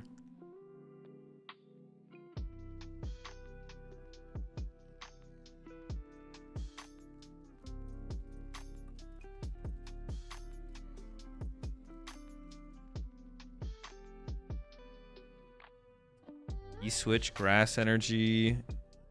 There we go. There's the KO. 2 more prize cards. If we just get a boss here, we might have it. No boss. Is that second Fez? Bro, the slop is strong. Is he not going to heal 100? It only heals from the bench Pokemon. Do you like Zork into Orlando? It seems fine. We have seen some Greninjas on stream, but not the Greninjas we want to see.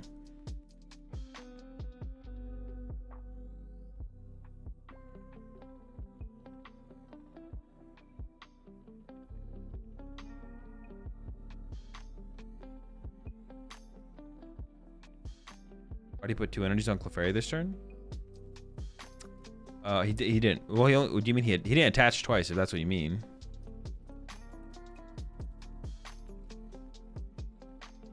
There's a Latias. I can't tell what the other card in the hand is. It might be Black Belt's Training. Are we just passing with Noctowl in the active? It is Black Belt's Training.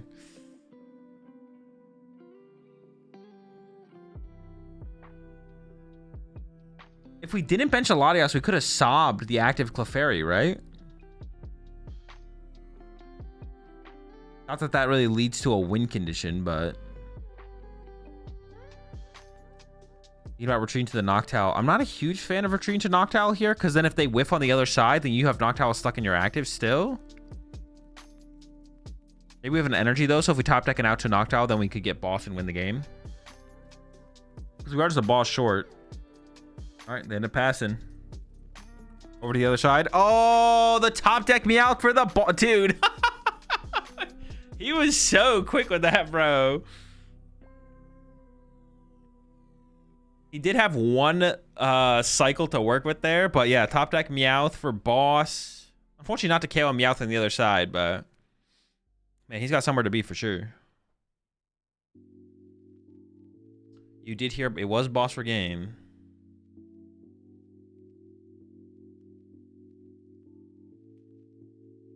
The Latias bench is so bad. It wouldn't have mattered, but yeah, the Latias bench was pretty bad, wasn't it? That's a good point. The Latias bench was bad. They had enough damage to kill the Clefairy, so it didn't actually change the outcome of the game, but there was no reason to bench it, right? He definitely has somewhere to be. Yeah, I don't know where it is, but he's trying to go somewhere. Is Prime or Maxwell better for Lucario? Maxwell for sure. It's not even close. Gotta KO those, gotta KO the Pulse. Gotta KO the Pulse. Unless you're like playing like other stuff, like maybe like Wallies or Monkey Dories or like Psyduck. If you have some of that kind of stuff in there, then I could see not playing it, but as long as you don't have that stuff, then you like need Max Belt for the Paul matchup. So how many Meowths should you get for playing wise? I would get 4. I mean, we see these slot boxes have like 4 Meowths in them. Like, who knows where the meta goes from here? I would get 4 Meowths personally. At least 3. At least 3, but I would honestly I want to have 4 Meowths on deck. You don't know how sloppy the format's going to get moving forward, and you're going to want to be able to slop with the best if it goes all the way. All right, here we go. Another round. These players are 2-1. Oh, it's a round 4 match. We're already in round 4. What the heck? Off to the races. We got Polt, Blaziken versus Raging Bolt. Oh, it is Shintaro on the left. Yeah. Dude, he is not messing around.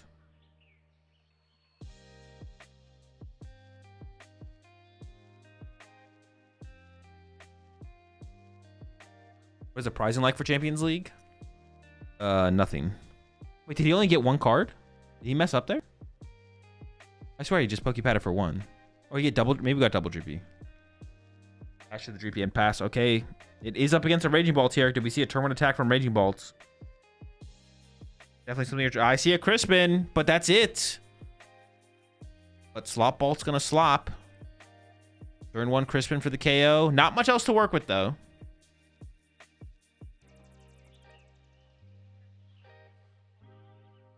Yeah, a lot of grass in hand, a big lack of Ogerpon. Giving it some thought real quick. You obviously need a fighting. Honestly, fighting lightning I think makes the most sense here with having 3 grass in the hand. Actually, is that true? I feel like that's true.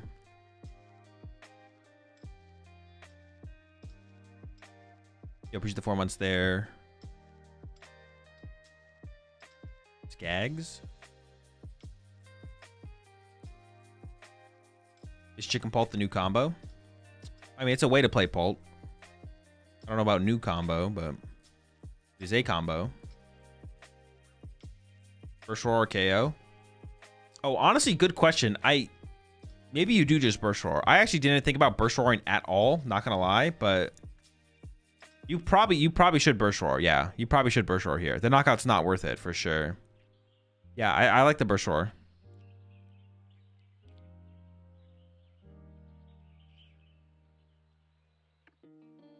Patch active to Dreepy. And then immediately into the Lily. Here we go. So they're out here playing in a 7K person tournament for 0 money. I mean, I think they get like promo cards and stuff, and those are like worth money, of course. But yeah, there's no cash prizing. It's just product. The trophies pretty cool, stuff like that. This much energy in this card is kind of bad. No, in this card, what do you mean in this card? Okay, gotta shove the Poffin. We need a little bit more though.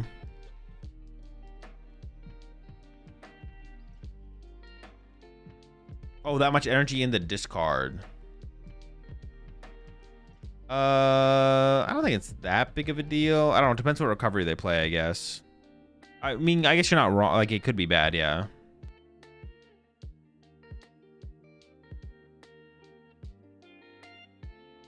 Although, why wouldn't you attach energy for turn then? They did. Crispin accelerates 1 plus their attachment for turn. Wait, do we have Candy Dragapult? Candy Pult attack? Oh my gosh. This is kind of cooked.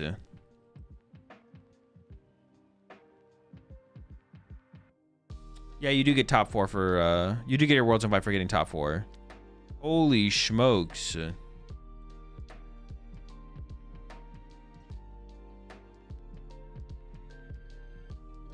Oh, Meowth top deck. Okay, we're not out of it yet. Although I don't even know, what are we grabbing with Meowth here that's that good?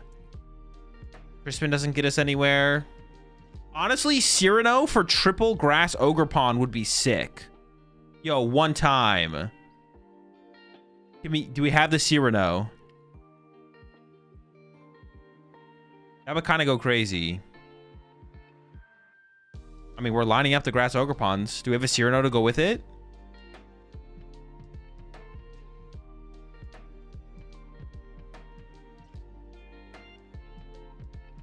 Oh, we got the Cyrano play. Let's go. That's huge. Man, all of these decks, the main Pokemon search card is Cyrano. Insane. The Meowth for the Cyrano. Triple Teal Mask. We have the triple Grass Energy in the hand. Holy shit. We got a game here. We got a game. At first, it was looking like it might have been cooked. That Meowth top. Was it a top deck on the Meowth? Or is the prize card of the top deck? Something like that. And that's going to be the KO this turn. Now, it will require all energy in play. We will have to use every single energy in play to get the knockout. So the game's definitely not over. But it was looking like it was going to be like a non-game. And now we definitely have a game on our hands. As Triple Teal Mask plays out there. And then we have the Lightning Energy for turn to the active. Feeling pretty good.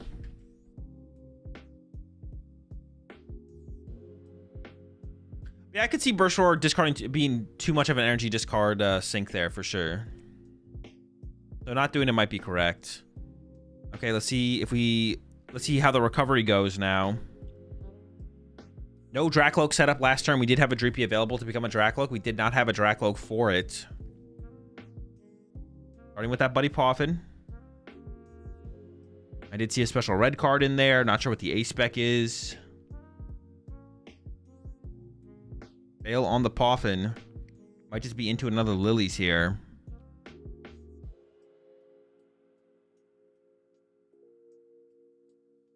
Imagine Candy Boss. How would you even do that? Unfair stamp, I guess? Well, he's got a couple options, right? Oh, did he pass? Oh, I thought he was thinking about what to play. No, not the pass. Oh my gosh. We've got a Crispin on the other side as well. Dude, what this game has been a roller coaster. Dead draw to start with on the Raging Bolt side. Gets one prize card. Turn 2 Candy Pult on the other side. Take control of the game. Into top deck Meowth for Cyrano for triple Teal Mask Ogerpon. And now it's a dead draw on the Pult side of things. No draw supporter, no Dracloak, nothing. Holy smokes. I mean, we still have time to top deck. We have one more turn we can give as well on the Pult side through a one prizer. And there's not that much energy built up in play as well. So if we can get a special red card or an unfair stamp, there is still a possibility to make a comeback here.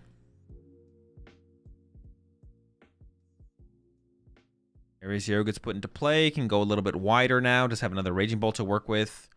No mobility. No Latios in play.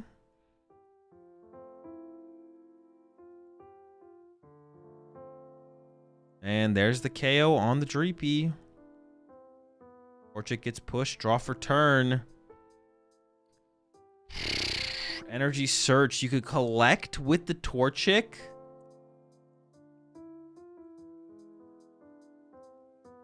I get you could collect with the Torchic, I guess.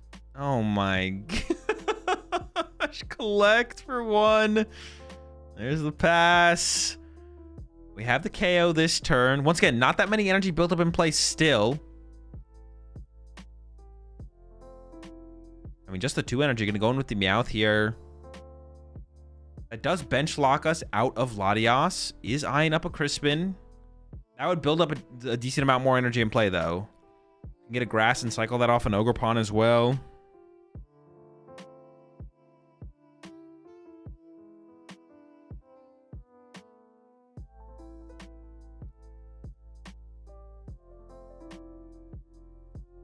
Best of 3, right? Yeah, of course. Of course it's best out of 3. Like, best of 1 is silly, isn't it? Like, I mean, of course it's best out of 3. Not locked, has 1 more spot.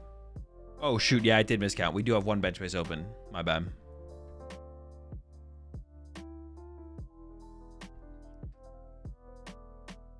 I don't know how I counted 8 there. I thought Crispin was part of the crew or something. All right, there's the... We'd like to see another Grass Energy here, ideally. Or an Energy Retrieval if they play that. Looks like they don't have that. They do have Ultra Ball, though. We can go grab. Zendipity, Latios, some kind of support Pokemon to fill up that last bench space to prep for a potential special red card or Unfair Stamp. There is no Latios now, so like Unfair Stamp plus Boss Fez could give us a route back into this and then look for a big multi-prize turn, maybe.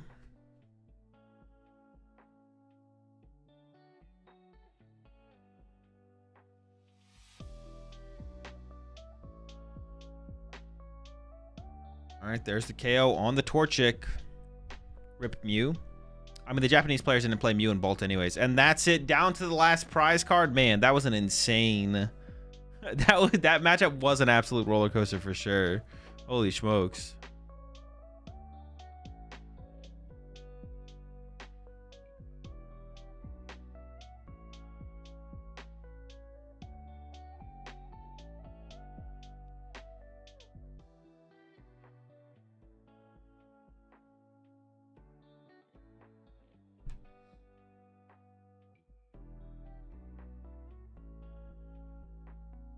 I'm always surprised that Raging Ball has survived as a deck for so long. Has anything been as resilient? Gardevoir. Gardevoir. Yeah, Gardevoir.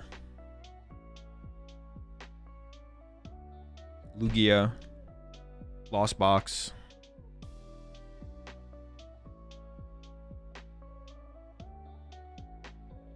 Is it the Baby Blaziken? Oh, is it the Blaziken EX or Baby Blaziken? There was definitely Blaziken EX. I don't know about Baby Blaziken. What the heck? They're already showing us the final standings?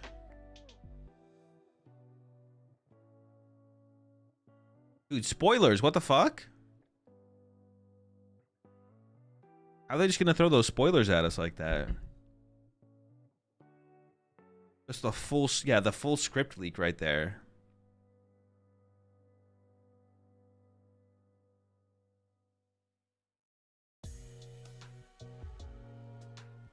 Anyone who's unfamiliar with their format, X2 or better advances to day 2.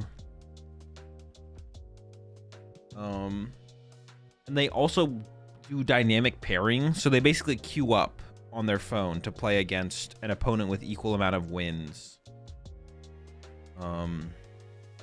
Yeah.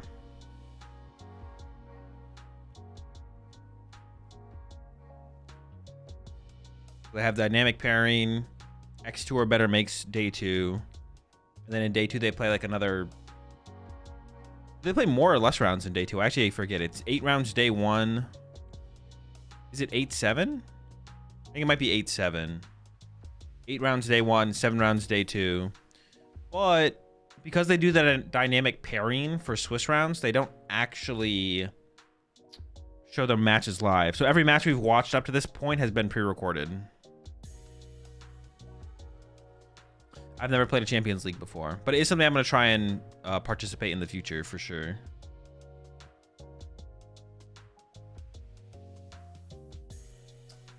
Definitely seems like a cool experience.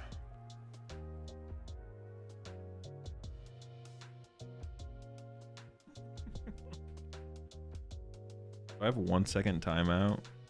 Oh.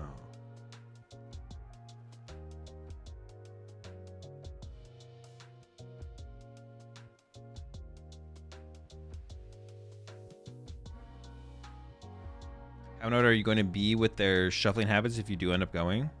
I mean, not at all. I don't get annoyed by anything, really. I mean, that's not 100% true.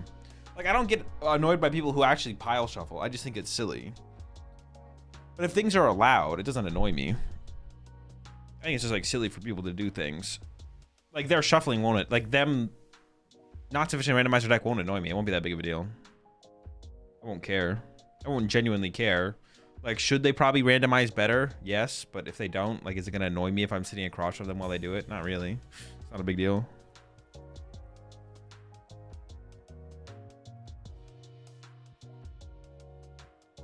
Is it 12 rounds today? It is 8 rounds today. Do you prefer 1 game per round or 2 out of 3 per round? Best 2 out of 3 is far superior to best of 1. One of my friends played you and pile shuffled, and he said you flipped the table and punched him in the forehead. Well, except for that one time, obviously.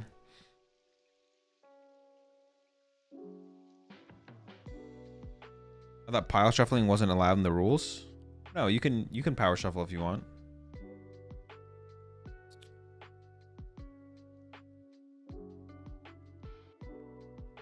Card news, if there is any card reveals, it won't be until tomorrow before Top Cut.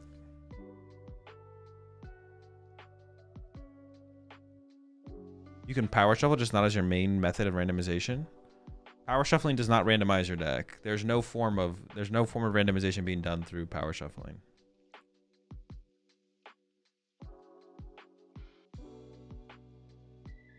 Cards are meant to be played. Who cares how they are shuffled? Well, no, people don't power shuffle to avoid damaging their cards. That's not why people power shuffle.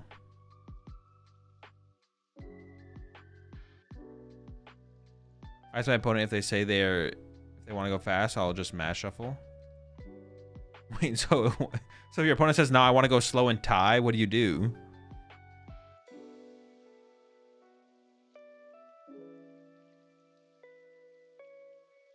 Can I bring one of those shuffle machines they have in Vegas? Yeah, sure, go for it.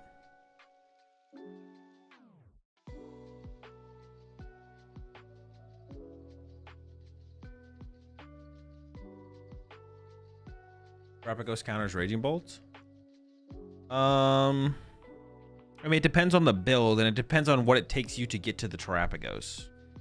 If you can get like a lone Terapagos in play and use its second attack, yeah, you probably beat Raging Bolt, but it's usually not that simple.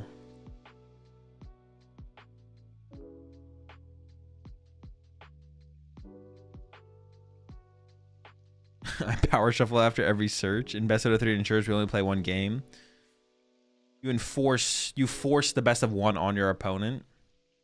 You get your way. I like that. I like that. Energy squatter to get rid of the Neo upper energy in the hand might be real, not gonna lie. No, that is not real. That is not real. What do you think is better in Absol to beat Zoro, double ice cream, or Devo? Better in Absol to beat Zoro, double ice cream, or Devo? Cornerstone. Neither of those things beat Zoroark. You need the cornerstones.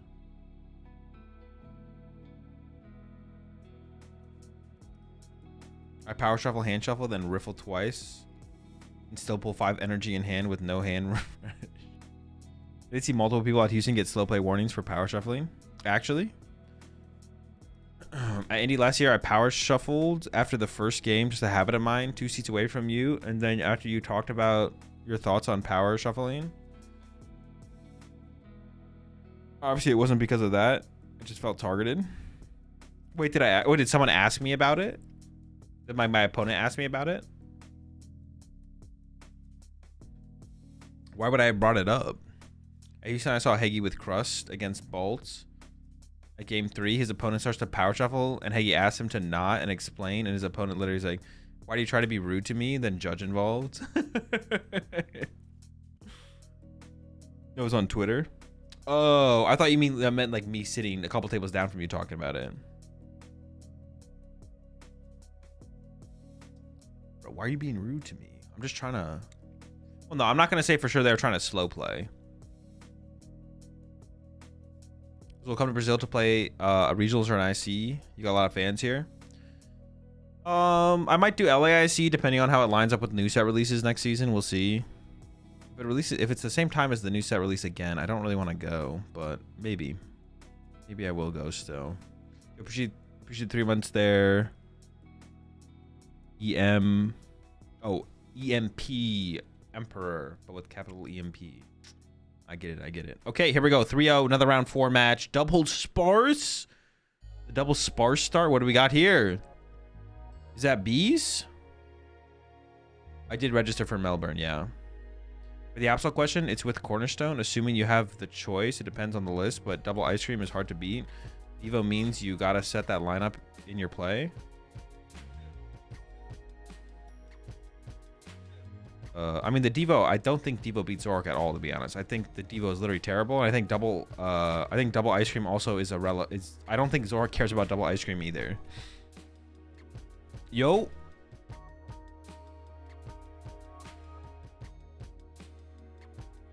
Yeah, I don't think Zorak cares about the double ice cream either. I'm not gonna lie. The BI with it. Now, if you're playing double ice cream with Cornerstone, that's different. But I don't think you need that to beat them either, to be honest. I think you just need the Cornerstones, probably.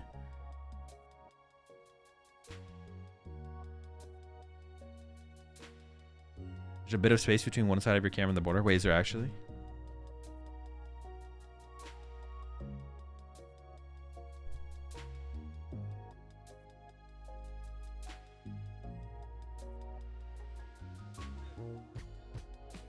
Dude, I don't see it. I don't know if there actually is. Got him? Bro, I think I did get got. There's no way. I can't see shit. Which side? Up, down, left, right? Yo, I appreciate the 28 months there, JD. Okay, there we go. The whale. Oh, it's Alakazam? Okay. The Zam versus the Greninja? When you go on break, there's a gap in the BRB image, PNG. Your left.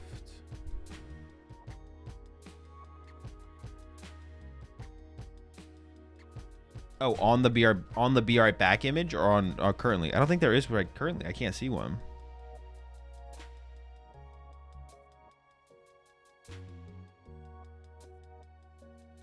No, right now. Dude, where?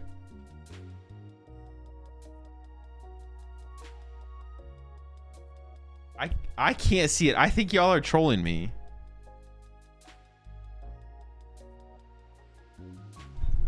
Dude, I'm getting trolled.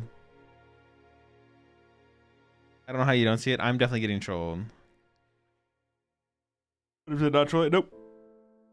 There's nothing there. Nope, it doesn't exist. It's there, but barely. It's not there. It's like 1 pixel too far to the left. No, it's not. I don't believe you. I don't believe you. Dude.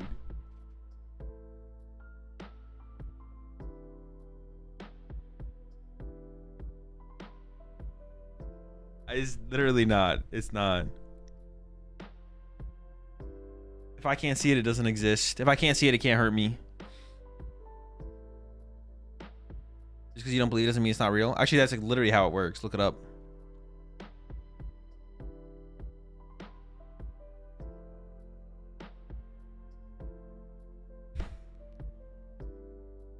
All right, we got our Dunsparce in. If we could find... Oh. Doesn't feel like that powerful of a play. Hang on, we'll see here. Dude, where is this line y'all are talking about? Oh, I do see it now. I see it. I see it.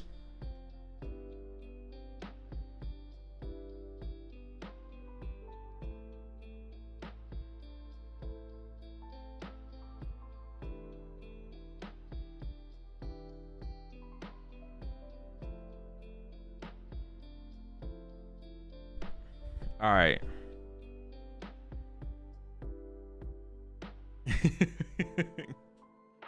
Dude, I could not wait. No, it's fixed now, yeah. Dude, I could not. I literally couldn't see it. No memes. Oh, the Grand Tree. Hold on.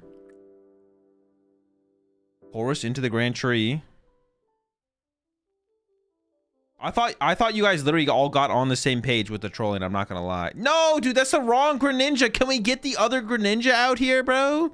This is so disappointing.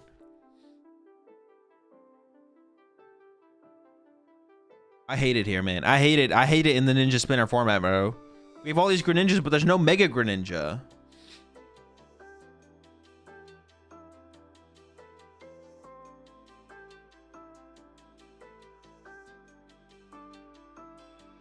They do have Shaman out, but we could snipe the Shaman off the bench with 2 Mega Greninja snipes and then get access to the full snipe play.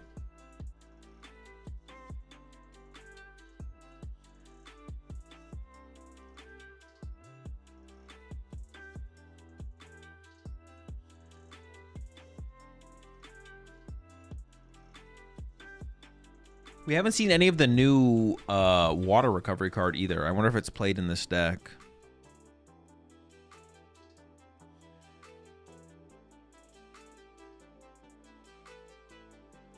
Yath has 170 HP.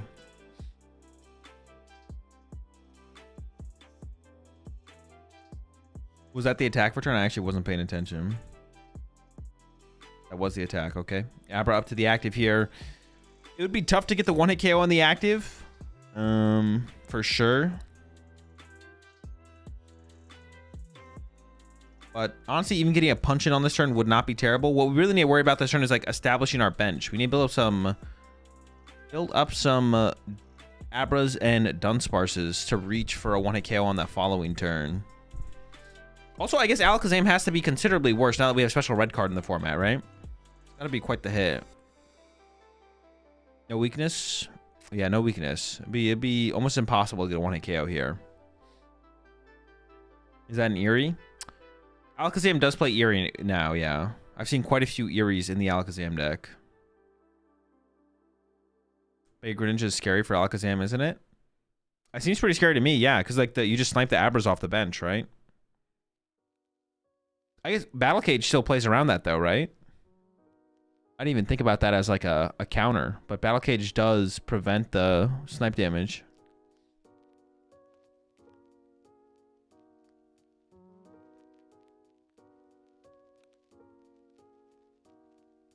Wonder if Greninja plays a special fighting energy.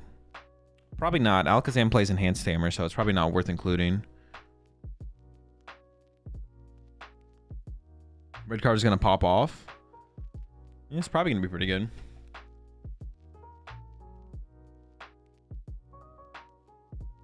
The plus and psychic energy is so good. Yeah, that combo is actually pretty nice. Makes you think you maybe don't need to play like Lily anymore in the deck. I was a big fan of Lily in Alakazam, to be honest, still. All right, we got the stadium replacement. That's a big deal. The Battle Cage coming down to protect our bench. And then we're hitting for, looks like 160 maybe. Got 160 punch. That's the 2-hit KO set up. On the other side, I mean, if we can pick off some of these Abras on the bench, I don't know how we'd get it into the active and then get it back to the bench. So we might just be attacking with the Greninja EX this turn and setting up some more ninjas on the bench for the following turn. But if we could somehow get into Mega Greninja, bump the stadium, snipe an Abra, then get back into Greninja EX, KO the active, that would be a pretty cool turn. Starting with that Pokepad for the Dunsparce. Can you use those counters at regionals, or does it have to be dice? You can use them if you want. I don't recommend them though. They're pretty tedious. You should just use dice.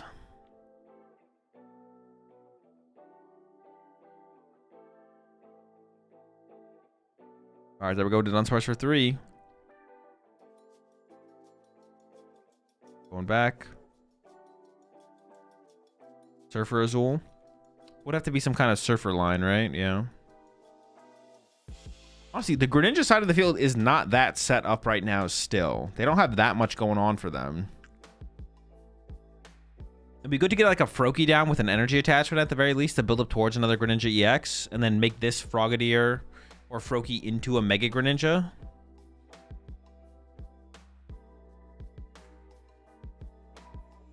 Oh, the one for the Boss on Shaman is not... I think KOing the active is probably better than Bossing Shaman, to be honest. I don't even like this play. I mean, they could whiff the recovery. If they whiff the recovery here, it is going to work out pretty well, but... I feel like Alakazam decks play a decent amount of recovery. Usually like a couple Night Stretchers. Did Tulip rotate? I don't even remember. There we go. There's the KO. Lana's Aid sometimes. They could whiff though. We could see a whiff here. I feel like it's better to try and set up the Shaman knockout to like happen during your turn through a Greninja play, but you can flip a coin instead of rolling a die. Yeah. Although once again, I don't recommend it. You should just you should just roll a die. Don't flip a coin. If Dunsparce is in the active and you use the runaway draw ability, can you look at the 3 cards you draw and shuffle the Dunsparce into the deck after deciding? Yes. You draw 3, then you shuffle it into the deck. You don't shuffle into the deck until you've drawn the 3 cards. Whenever you draw a card, you get to see the card instantly. All right, here we go. We got the KO on the active set up at the very least.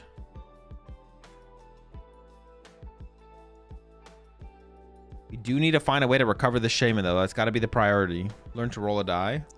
Sus. Yo, chill. Not like that. We got enrich. We can also use the enriching. Yeah, we can see a lot of cards this turn. Starting with a Candy Alakazam. That's fine.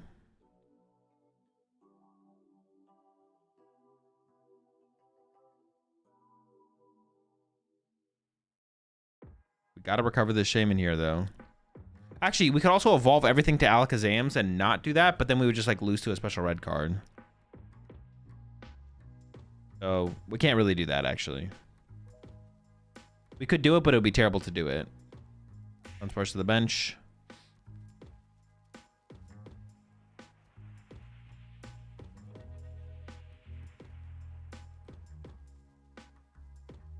Baneri? That's what I was gonna say. Is that a Baneri in the hand? I think it is, right?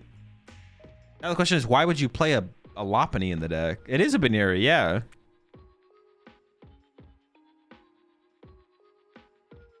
Why do we want Lopunny in here? Interesting choice. Deal with Articuno. Isn't the other Alakazam a better answer to Articuno? I mean, that would work. Yeah, I guess that would work. What the fuck is that? Oh, the Eerie? Hold on. Switch? It's just a switch. We still don't have... We need that. Where's that? Can we get a Shaman out here, though? We're just punching. No Shaman. 2 prize cards going down. I mean, that's it. We can do the big play. KO double Abra off the bench. Or Kadabra seems pretty good to me. Now, we're not in special card range yet, though. There's no special card range yet.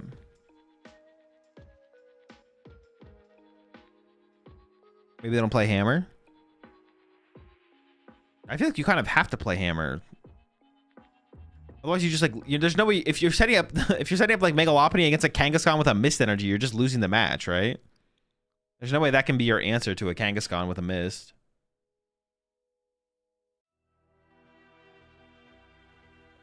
Ignition active into the Lily. For the current board state, though, even if we KO, even though we got the snipe attack off, because it's not comboed with any kind of hand disruption, the Alakazam player can still recover from this for sure. Very easy to recover from.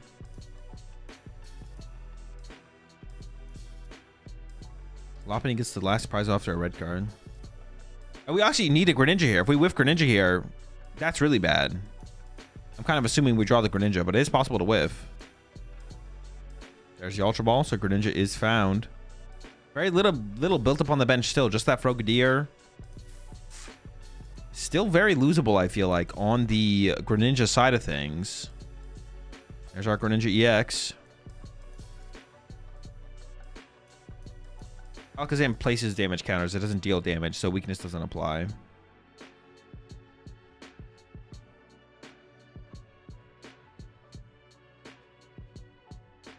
I assume we KO the Abras here, right? I can't think of anything else. Like, the Abras have to be the targets. Let's see what they think, though. Or, excuse me, Kadabras. I guess, like, there could be an argument for the Dunsparce KO, but I feel like the Kadabras are probably correct. All right. Like I said, we could definitely draw. Oh, we didn't put the enriching in play because we didn't want to lose it to the snipe, I guess. Sure. And honestly, maybe we can just afford to take the snipe this turn and we'll be fine still. 2 prize cards left on the Greninja side, but we can definitely want to kill the Greninja this turn. We got Fez, we got enriching. I guess you have to be careful about putting something like Pheasantipity in play, though, because we don't just want to lose the game. I mean, getting some more Dunsparce and Abras established, though, is definitely something we would like to do. So finding some kind of recovery would be nice. I see the Lopunny there. Putting the Lopunny in play probably wouldn't be too risky. I guess it's as risky as the Fez, right? We'd prefer to avoid putting either of those in play because I don't want to lose to Water Greninja boss. If we can avoid that, we'd like to. I guess if we bench an Abra... If we do bench Abra here, we could lose to, like... Mega Greninja Snipe, Stadium Bump, plus Attack, right? So if they get like Water, Stadium Bump, Mega Greninja, Neo Upper, that would also work. That is true. Cat does just win the game now. Meowth for boss, plus Greninja Water. I assume there's enough cards in the hand to take the knockout here. That looks like a pretty big hand. Stretcher for Shaman. Well, Shaman's not really a concern anymore because the Snipe Greninja takes 2 energy to a Snipe with, so yeah, that doesn't really matter anymore. Yeah, honestly, special red card plus pass could be a win condition as well as you build up towards a bigger attack. So you can just like special red card, evolve to Greninja, attach, return, pass, and the next turn like boss KO the Fez or something if you don't have it this turn. If there's no KO this turn, the game is cooked for sure. I am assuming we have a way to win, though. Briar plus Snipe Attack. Well, that wouldn't work either. Well, we can't use a Snipe Attack, but we could Briar. Briar would be a win condition here.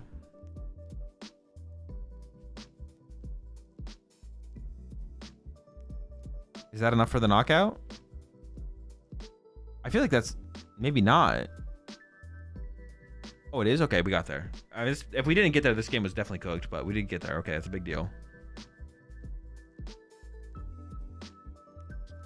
There's no game in hand currently. I think that was another Lily top deck. So there, yeah, we don't have game here. We don't have hand disruption either. More importantly.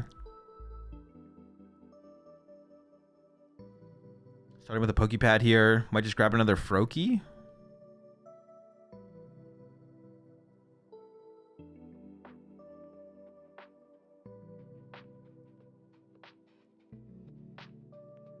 Giving us some thought. Out of Froakies. Are we Froakless? I just have to be another Dunsparce grabbed here. We can't win this turn, it doesn't look like. Grabbing the Badoo, maybe just going to an Itchy Pollen for the turn to slow things down. I thought this game was kind of cooked, but we just don't have any options in the hand. Back-to-back turns of just... Yeah, we haven't really... Like this... We never really got like a really... I'm curious how thick of a line of Dunsparce is in this deck.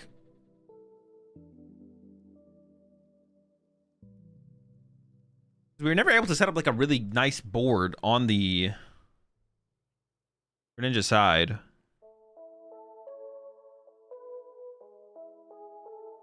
might have been some confusion on if the Badoo was benched or not, I guess. So let's run a 2-1 done. It's just 2-1? That's like no draw power. Let's get like a 4-3 in there or something. What the heck? I can't remember where the Badoo came from. It just kind of spawned. It just kind of spawned in on him. There's 8 rounds in day 1 here.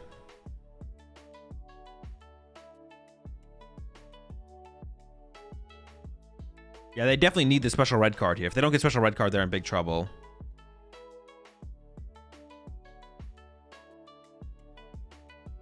I mean, there's a decent chance there's a boss in the hand on the other side. Air Balloon to retreat to the Badoo into the Itchy Pollen for turn. This would stop a recovery of a Shaman, which means you can win with Ignition Energy or Neo Upper Energy plus Greninja EX. Greninja EX boss would also win the game, but a boss on the other side wins the game as well. On the Meowth, Enriching Energy top deck. If we don't have it now, we could get it next turn. There's the Lopunny. Oh, there's a boss in the hand. What? They're just BMing. This BM is insane. The Lopunny BM?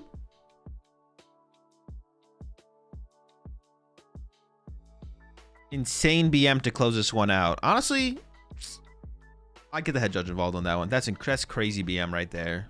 There's no way they can get away with that. That has to be against the spirit of the game or something, right? Surely. Super Ultra BM. Pure evil.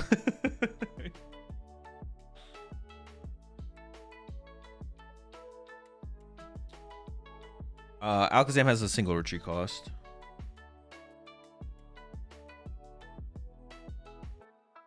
PTCG Gulag. To the Gulag.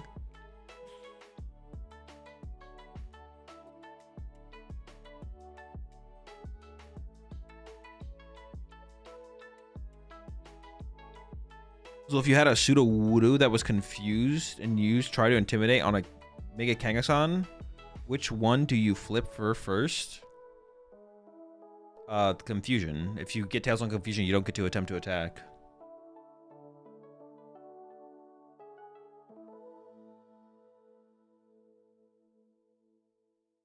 There's no line on my camera. I dealt with the line. The line is not real.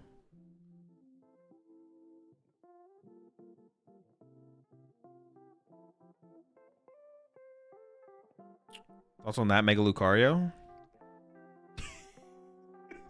Dude, why do these Pokemon all look so derpy? Appreciate the 41 Slayer Pengu. Look at this Lucario. Look at him. Look at him, chat. What is that, a Primate?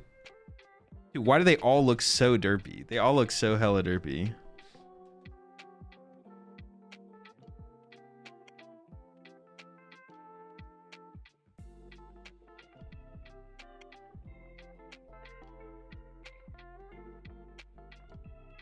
They're tired of the metagame too. It's reasonable.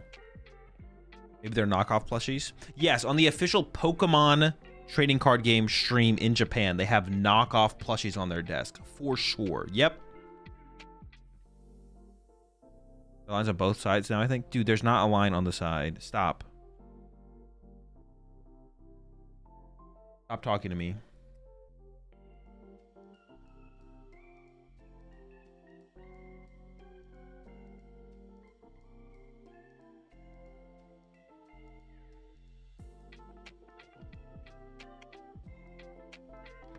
The gap on the bottom of the BRB graphic? Not sure. Oh no, I have definitely not. Hazel, how does Ignition work on Wellspring since the attack says you have to shuffle 3 back, but Ignition says discard? So what happens first there? Genuinely curious. It would get shuffled back into the deck before it could get discarded.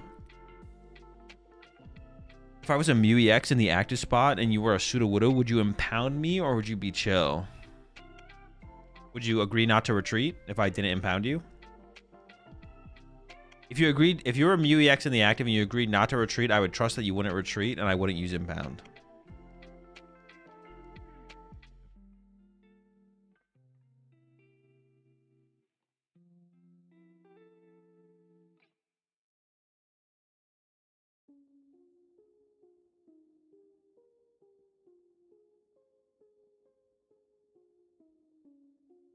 So I grabbed some empanadas. Have you had them before? Yeah, I've had an empanada before. Pretty chill. I won't treat them where I'm just vibing. My mom picks me up in 10. She told me not to go anywhere. All right, I won't use impound. Hazel, when you play Professor's Research, do you draw, then discard your hand? Genuinely curious. No, you're not. You're lying. I don't know why you're lying. It's a little bit weird to be lying about that. I know you know how the card works.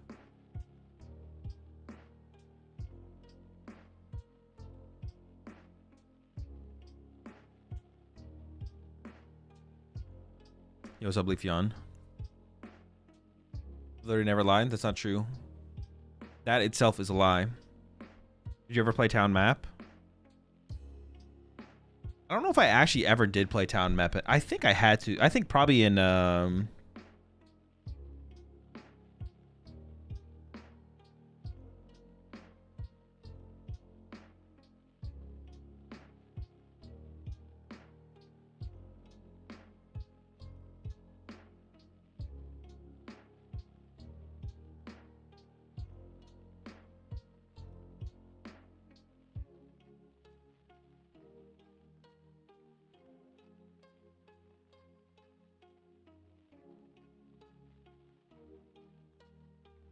what was the question again?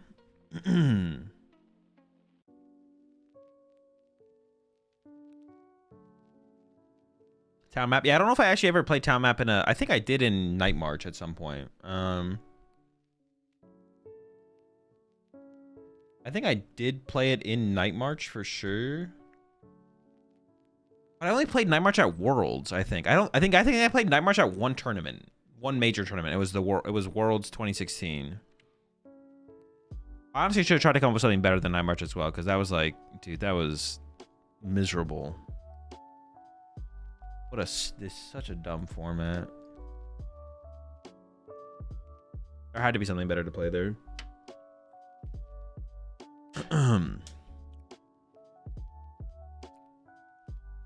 Isn't revealing your prize to your opponent bad sometimes? I mean, no one's forcing you to play the card. So genuinely curiously, when you play a festival lead with a TM Evo attached, can you Evo twice? Nope. Did you get to explore Seattle at all while you were there? No, I didn't. I wish I had just gone like a... That's what I'm going to start doing when I travel more, to be honest. I'm like going to go a day early to the places. Do a little bit more exploring. Hit up some of the good food spots. I mean, that's one of the things that I could always like try and make time for. Would just be going getting... trying food in the area. That's like the one thing you could make time for. But yeah, basically, whenever I travel, I basically have no time to do anything. So...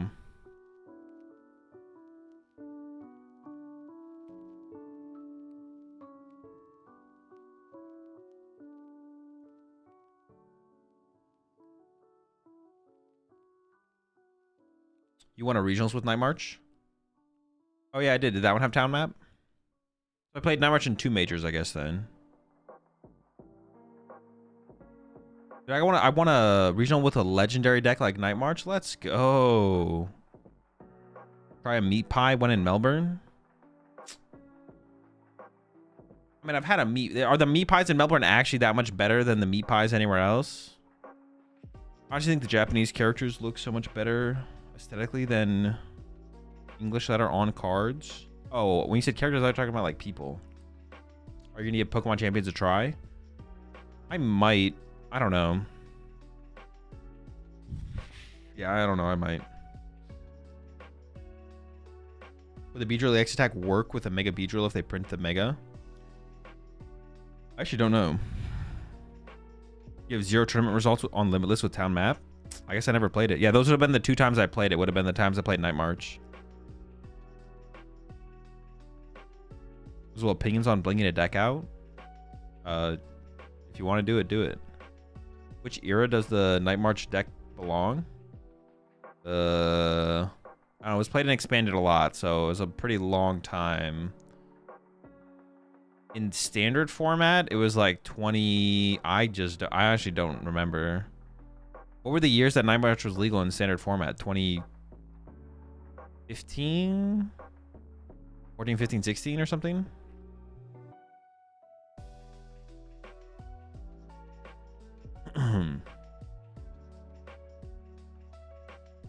Now in Melbourne, get the full Australian cuisine experience and get Italian food on Lygon Street. All right, sounds good. I'll do that. Has there ever been a good Breloom? I don't think so. Chip's in chat though. Chip would maybe know. Chip, has there ever been a good Breloom? What was my first deck? Like Guardy slop. Guardy Gallade slop build.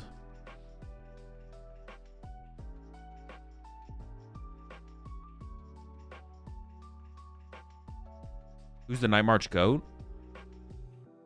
Night March GOAT? I mean, I think it's got to be Peter Kika, to be honest.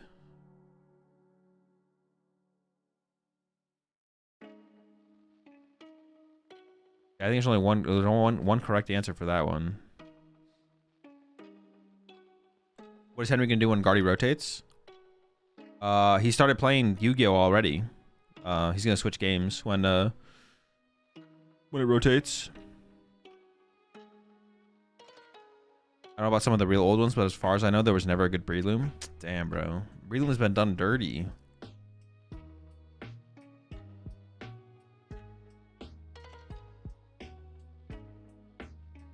Hit Chow on ladder earlier. He was on Jelly Dusk. No, that wasn't Henry. He's done. He's done with Pokemon after Guardy rotates. Look it up. It's in the wiki.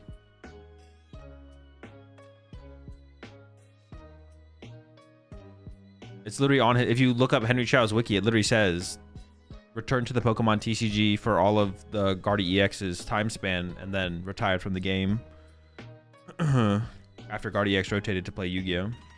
Azul, did you ever buy the Fire Red Leaf Green game when it came out on Switch? I did not, no.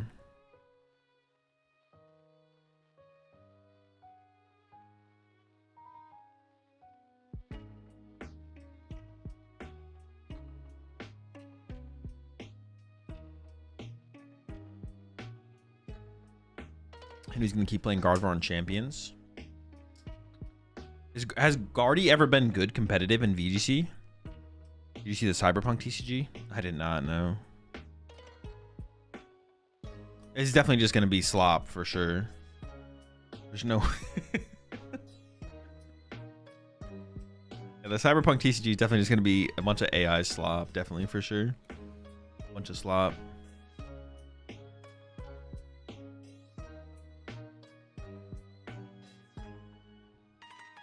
Not really. Mega Guardy saw some play, but not much.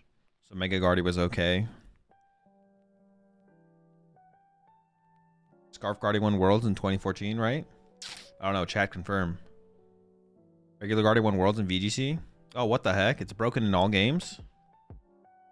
Yo, they're leaking this. They're leaking slot box. Quick, someone screenshot that. This is the broken 60 slot box. Dude, one Brox?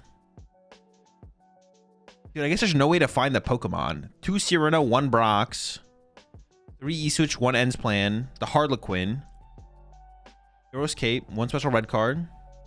It's a pretty broken 60. I like it.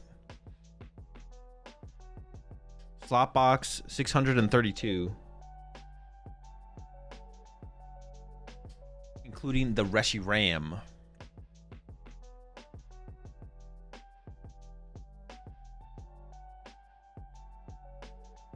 People actually think Henry is a bad player without Guardy. He'll be fine. I mean, he's the one who's not playing anymore, bro. I don't know what to tell you. When you say Brox, your Boston accent comes out. Maybe. Can't prove it, though. That's potential. Seriously, it's backed from projected crowdfunded. Projected crowdfunded and has a commander mode. Penguin Zero played it on his CNC channel. It looks promising. Dude, everything you just said, I've heard bad things about. Crowdfunded. I mean, it doesn't mean anything. Commander mode.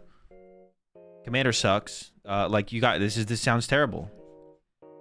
Definitely slop. What's the Reshi for? It's got to be for Beedrill. Yeah, it definitely has to be for Beedrill, I would assume. Water Pond for 2, maybe Water Pond twice for 4, and then Reshiram for 2 more or something like that. That's the only thing I can think of. For Azul, the AI is so advanced they have replicated him. But we're not taking for Beedrill, surely? What do you mean? Beedrill is nuts. Reshi is for bees or grass slop. Yeah. There's only one way to beat the slop fully is to play your own slop. Like, actually makes me sick to look at.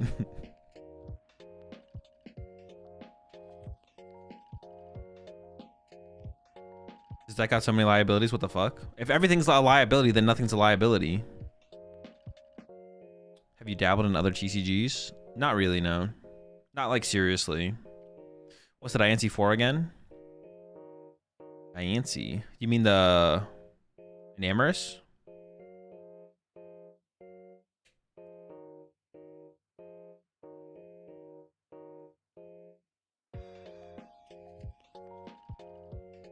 Slop puke. Come on.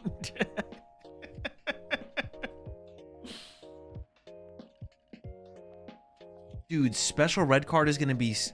I mean, you have to play Psyduck, right? Imagine you play up against a freaking Dusknoir deck. Wait, I think we've had this discussion before. Have we had this discussion?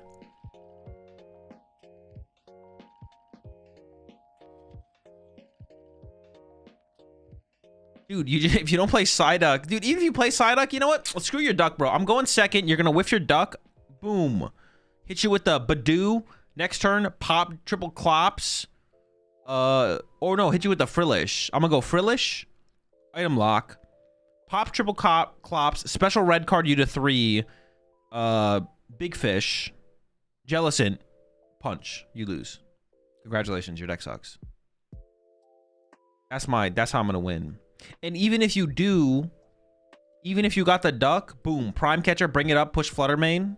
Pop triple Clops. Special red card. Jellicent. You lose. Genius.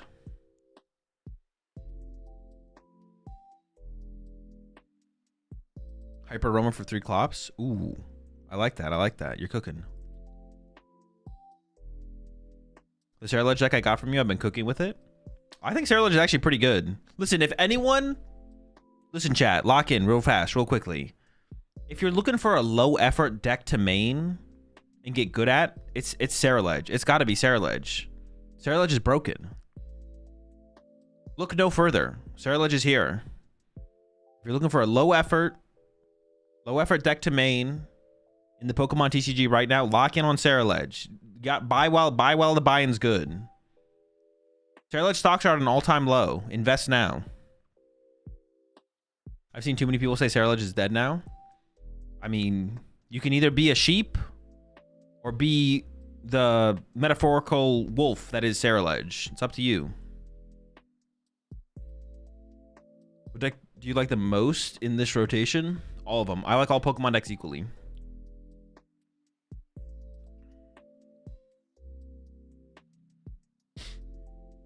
Sorry, I'd rather torture myself and do Grimmsnarl math. Another free matchup. They don't have TM Devo anymore. That was their only way to beat Cerulege. Grimmsnarl's only way to beat Cerulege was TM Devo. They don't got it anymore. Another free dub.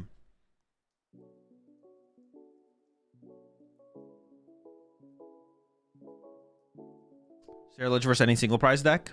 You probably lose to Alakazam. That is fair. Or you'll take that. You have to take that L, I guess. So we'll try to make people into Cerulege sheep so he can farm at the next tournament he goes to. Maybe, but you can't prove anything. Hey, I'm just saying, like, that is like a line. That is like a line you can take in the Pokemon TCG, I feel like. I could be wrong, and maybe the meta evolves and it's actually not that good, but I got faith. All right, here we go. We got a presumably another slot box here. Unconfirmed though. Oh, Pokepad. Wait, it's like a... There's like slot box, and then there's like distinguished slot box. Like I assume this is Noctowl. Oh, it actually might be Noctowl Raging Bolt. That's the only thing I can think that you'd play the Poke... If you're playing Ogerpon and Pokepad, it's got to be some kind of Noctowl build, right? No longer Slop. It's like a... It's still slot box, but they think they're better than the slot box players.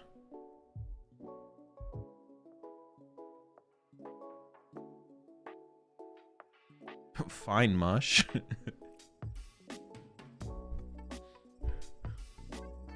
It's slot box, but they like to think they're better than the slot box players is what it is. But at the end of the day, they're still slopping. It is Bolt Owls, though.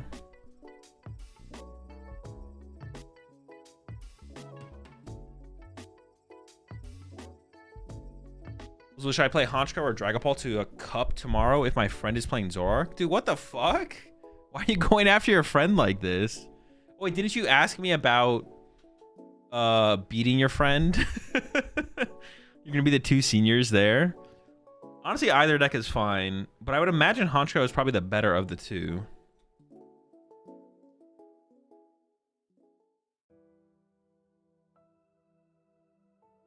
Why are you taking so hard against your friend? Honchko has a terrible matchup in Azoric. Oh, does it? Well, if they have Darmanitan, I guess you're probably right. Yeah, never mind. Go with Polt. Unless they're not playing Darmanitan, then it's probably fine, right?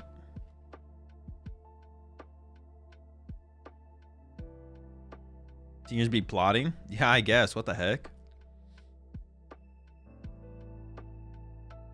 So if I hate all the Dragapult players at my locals, what deck do I bring to cause pain and suffering? Look no further than Sarah Ledge. Ooh, Baby Bolt getting set up here. You'd love to see the Baby Bolt. Gonna be sniping some Dracloaks. I guess we'll see. Dude, wait, there's no way in this format you're not playing Shaman in like everything though, right? There's too much slop going around to not rerunning the Shaman. I guess you gotta find it. Hard retreat? Wait, why are we hard retreating already? There's no reason, right? I guess you would hard retreat here if you were scared of retreat lock? Are you scared of that? Couldn't you just knock it out with the Ogerpon? So this Pulp Frosthouse list from first place City League is real? No, it's not. I'm like 6-0. That doesn't, guys, listen, if you like, that doesn't like prove anything to me. If you tell me a deck is real, then tell me your record with the deck. I am less likely to believe the deck is real. I want to be convinced the deck is real through, like, I don't care what your record on TCG Live Ladder is with the deck. Like, it doesn't mean anything to me. Because, like, your record or your play with the deck would have to be super impressive for it to matter.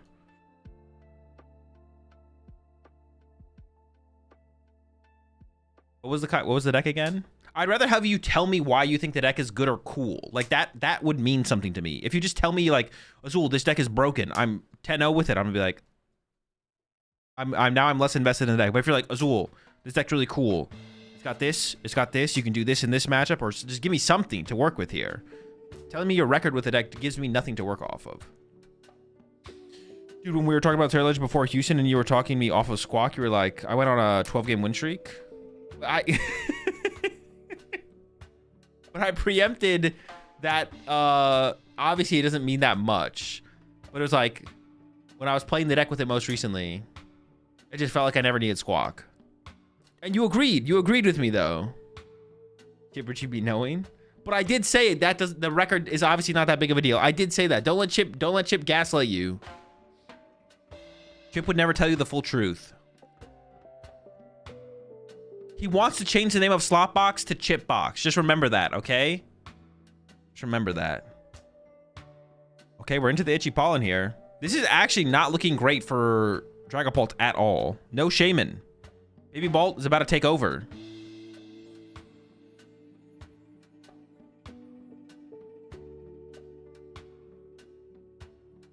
Honestly, Chipbox feels pretty good. Whoa, whoa, whoa, whoa. No. We can't let this happen.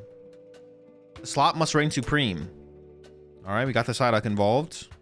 Not that, I mean, Duskheart does not seem like a really big issue here at all. The sniping with the Baby Bolt here is about to take over the game. Is the camera slanted or is it just me? I think it looks like that just because of the position of the cards. I don't think the camera is slanted though, no.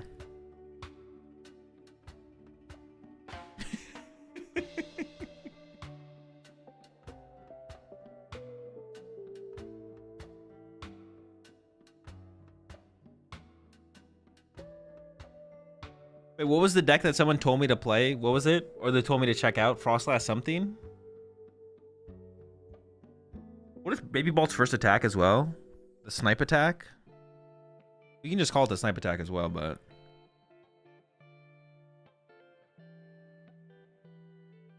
Oh, make a Frostlass Pult. No, fuck that. That's garbage. You could be 100-0, 3k ELO. You're just the luckiest player of all time.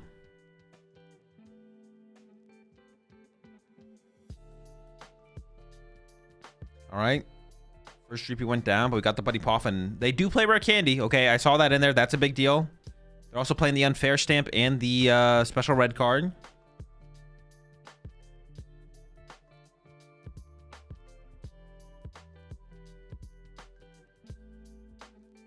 Only one Dreep off that. We're leaving one bench space open here.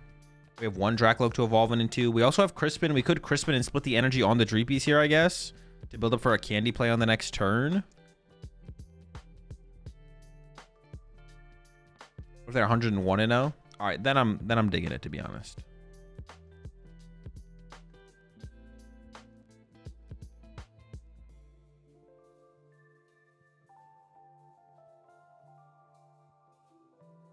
Loke is in, going with the Loke. I kind of feel like I want to see that Crispin get played first. Pokepad and special red card. They honestly also might play Shaman. They maybe just prize the Shaman.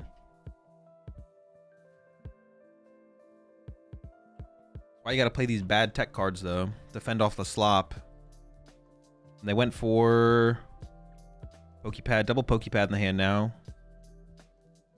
I mean, I guess we could get a Dusclops here. And then once again, maybe we still go into that. We do play. There's 2 candy in the deck actually, so it's a decent amount of candy there. We should get some energy established. Oh, 3 candy, dude! They have hella candies in here.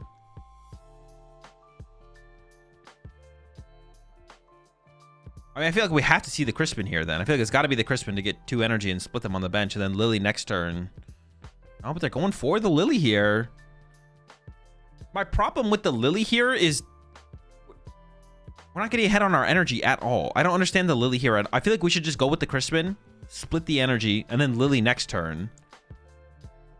I feel like just getting the Crispin out of the way is just like the better thing to do here. Now we're going to get 1 energy off this Lily, and we're going to attach it to the Dreepy. Or maybe we attach it to the Dracloak, I don't know. But then we still need Crispin plus Candy Pulp next turn. I don't know. I feel like getting the Crispin out of the way just makes too much sense, but we'll see how it develops. Well, they also could have Pokepadded for another Duskull there and chose not to. Maybe they want to keep the option of Fez open. I guess that's reasonable.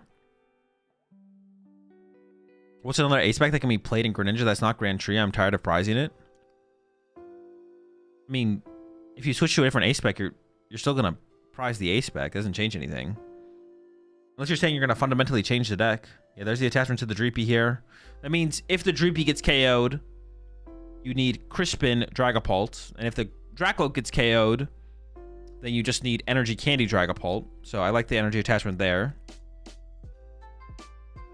We'd have that much more to work with if once again we just did the Crispin. I feel like the Crispin was still better, but I don't know. Maybe this is correct. Lily's pretty broken. When you can play Lily for 8, it's pretty good. Oh wait, they evolved. I forgot about the duck. Why did we evolve to Dusclops? Oh my gosh, that was so bad. Why did we evolve to Dusclops there? I forgot there was a duck on the bench. Holy smokes, that's a terrible play. Wait, how do we deal with that? Did we just lose? And we see a great play on the other side. Correct play for the situation. All right, sure. Bring up your Dusclops. And yep, does have 2 retreat costs. He is definitely realizing his mistake now, for sure. Oh, boy. Oh, I just realized this is round 7. They're showing us a round 7 game right now.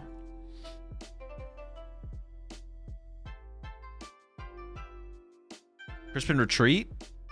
That's terrible. I mean, we can do that. That is terrible, though. Also, we just evolved Dreepy to Dracloak. We didn't even play for Candy Dragapult here. Now our Dracloak's just gonna get sniped. We're not even giving ourselves a chance. Oh, brother. This is... All right, pack it. Just pack it. The only correct play here is to Shame Concede. You gotta hit him with the Shame Concede. Surfer? True, I forgot about Surfer. Maybe they play Air Balloon. That could be the savior. I doubt they play Air Balloon, though. Attack with Nor now? Dude, if we're attacking with Nor, the game is over.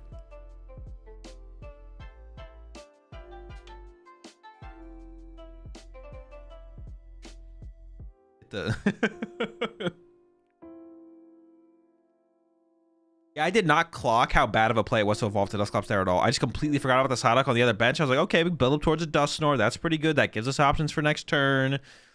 We're already struggling against this baby ball. We got to build up powerful options. But yeah, there's definitely a duck in play. You think Cornerstone could be good in Mega Lucario? Theoretically, if it auto wins some matchups, sure, why not? might auto win the slot box matchup. Maybe the plan is to attack with Clops. That is not the plan. Don't give him the benefit. Don't give him the benefit of the doubt with that one.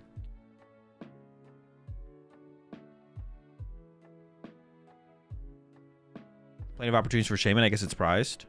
They might just not play it. There's a decent chance they just don't play it, to be honest.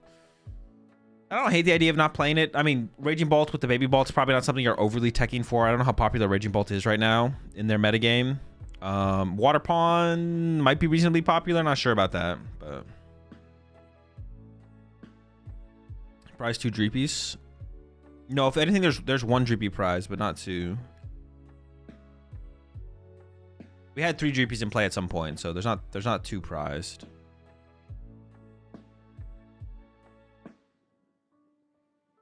Oh my gosh, this is brutal.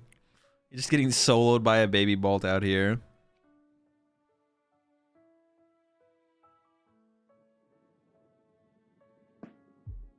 Appreciate the primes up there. Hawkers, welcome to the right pack. Ninja, Water Pawn, Grim. I mean, Grim isn't a good reason. Grim's not a good reason. Greninja, yeah, Greninja's another one though. Greninja, Water Pawn, Baby Bolt still exists technically. Seems reasonable enough to me. I could see it just being a mistake to not play the Shaman.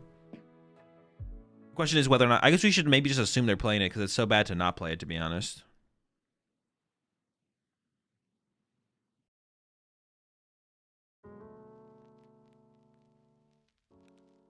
Locating with Trifrost, dude. The numbers just keep getting. The numbers just keep going up. Honestly, at this point, we're playing 2 Shaman just so we don't prize it.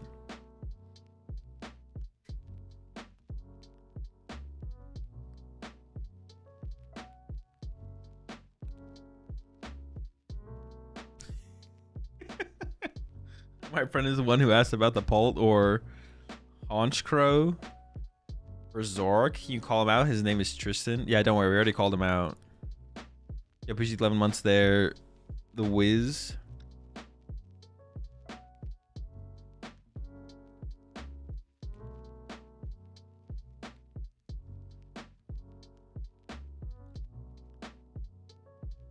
Who said the best pop off after a win on stream? Another Dracloak bites the dust. No Dreepies even on the bench here.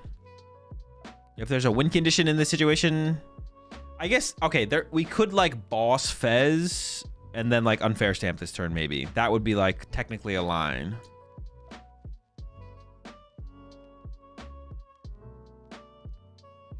A Bon. I just don't remember the name off the top of my head.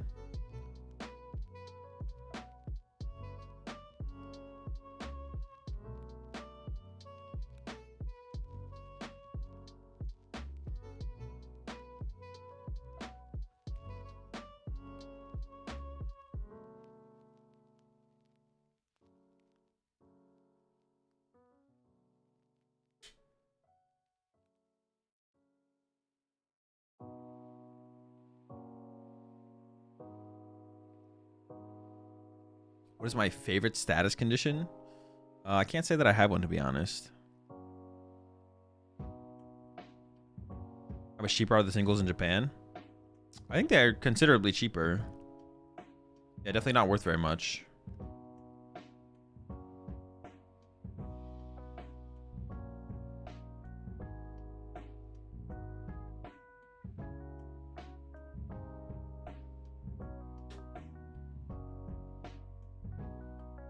Well.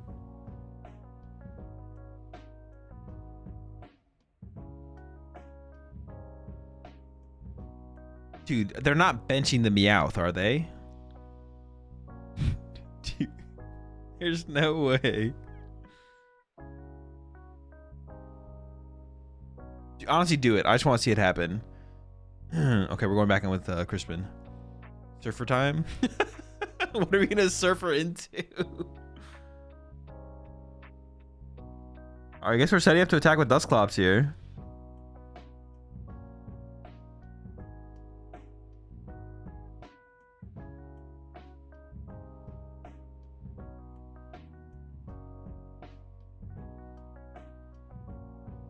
Oh, he's got to attach one of them. Yeah. Bro, why are we setting up the Fez? The Dusclops is not moving still, bro.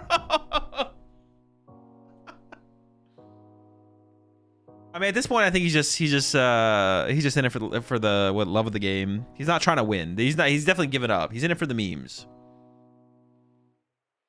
He's definitely not playing seriously. There's no way. Doing it for the content? Yeah, he's doing it for the content. Honestly, this might be his higher chance of winning anyways, because if you actually play it seriously, and like load up the Dusclops, like you maybe actually lose. You maybe have a higher chance of losing. So maybe playing for the opponent to misplay KO the Dusclops and then you get to attack with Fez is your only out. Not that it's much of an out, but yeah, he's already mentally clocked out. Yeah, I'm pretty sure he's not there anymore. Like super Omega autopilot.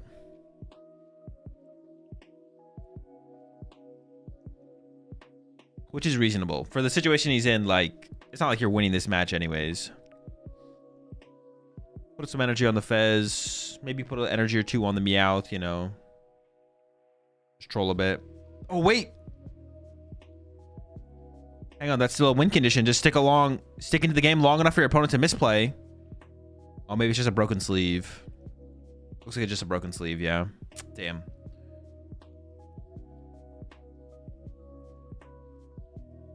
You proceed 11 months or the 13 months there, Nightmare. You gotta play to your outs, even if your out is your opponent blundering harder than you. True. If we get a triple double prize penalty, then that would be an eventual game win, right? Get a game loss, get a match loss, triple double prize penalty. There's still a couple of options available, actually.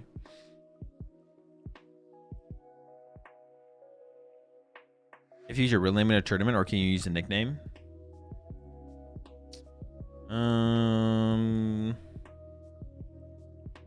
It's best to use your real name because problems can come up if you don't use your real name and you need to use some kind of identification to like prove.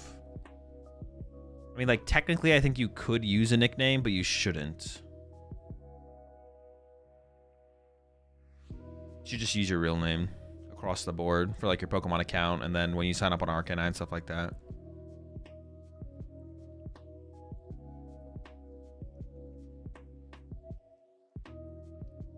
Crispin here. Looks like we're just loading up the Raging Bolts. And I assume Baby Bolt's just going to snipe the Badoo off the bench this turn. You can put another energy on the active if you want to and KO the Monkey Dory instead. You can build up 7 energy on the active and KO the Fez as well. I mean, you can kind of do whatever you want. Looks like it's just going to be the Badoo KO. And yep, KO on the Badoo. Another prize card drawn. Next time we win the game with Raging Bolts, KO Fez, or Meowth through Boss or Prime Catcher. It's pretty cooked.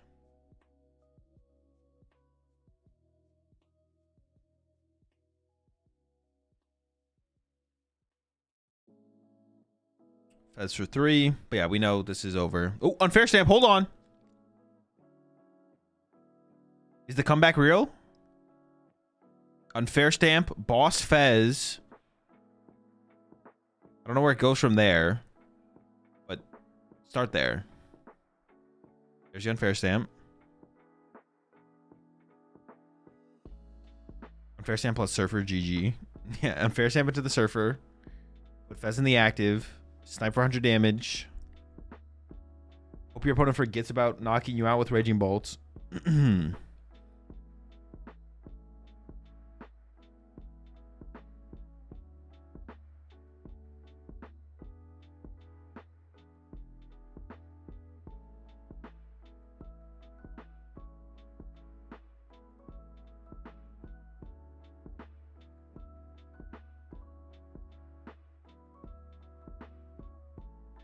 All right, the Fez has been loaded. Just put him out of his misery. Prime Catcher, knock out the Fez.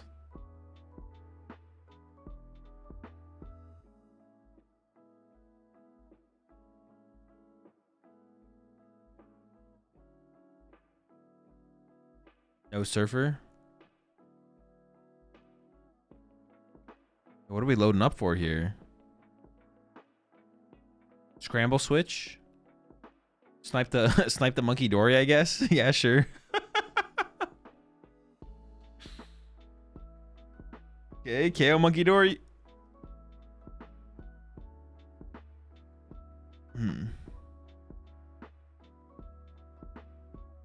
KO Dusclops next turn, finally. Oh, he's playing for the win. Oh, boss. The triple boss? Wait, there's got to be some. That's got to be a win condition somehow. Okay, special red card. This is what I was saying. Boss up the Fez or a Noctowl, trap it in the active, start sniping around it. Got plenty of boss. There we go. Oh, boss on the Psyduck. The true enemy here. Yeah, you got to get rid of the Psyduck here for sure. Screw that guy. And then there's the pass. We got plenty of outs here. Let's see it. Energy active. Retreat. Baby Bolt coming in clutch. KO the Dusclops finally. Freeing the Dragapult player from their prison. KO on the Dusclops.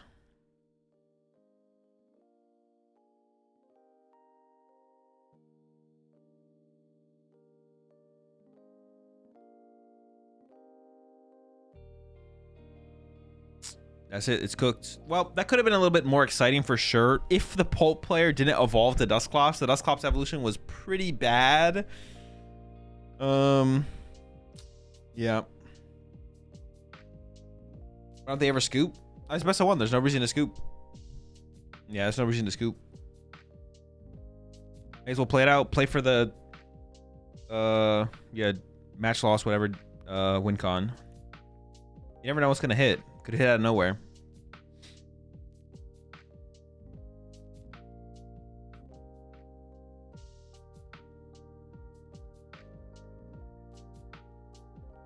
I'll scoop to walk and relax before the next game.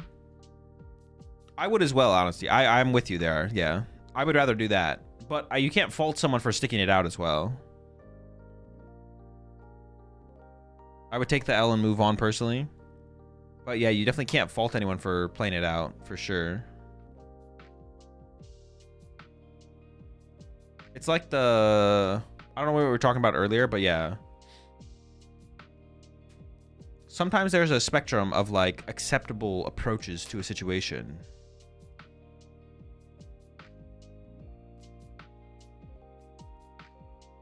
They can only see 3 cards with Recon Directive twice.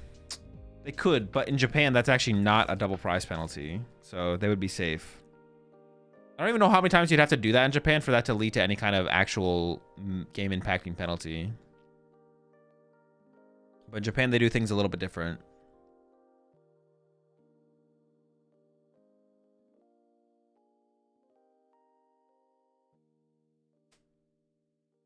A little bit different over there. Y'all were saying Rahul made it to phase 2, right? Or day 2, 6 and 2. Normally I love watching Dragapult players lose, but that was something else.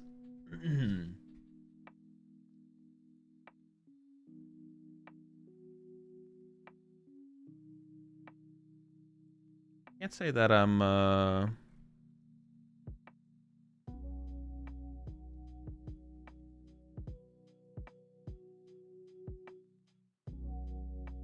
say I'm also rooting for their downfall, to be honest. I hope the best for them, you know? Not a downfall rooter.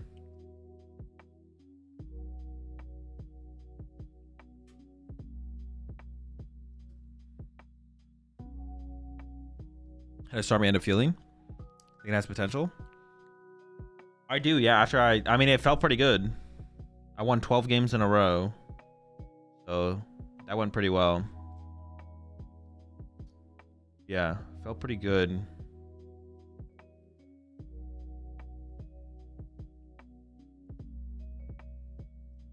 I don't know if that Dusknoir is the best way to play it, obviously. And the deck definitely has its vulnerabilities in terms of obvious tech conclusions to beat it. Obviously, Psyduck if you're playing Dusknoir, Shaman against any build, but... I don't know. People just don't like playing tech cards, to be honest. People don't like playing Psyduck. People don't like playing Shaman. Like, if they're not going to play the card, I guess you just take advantage of it, right?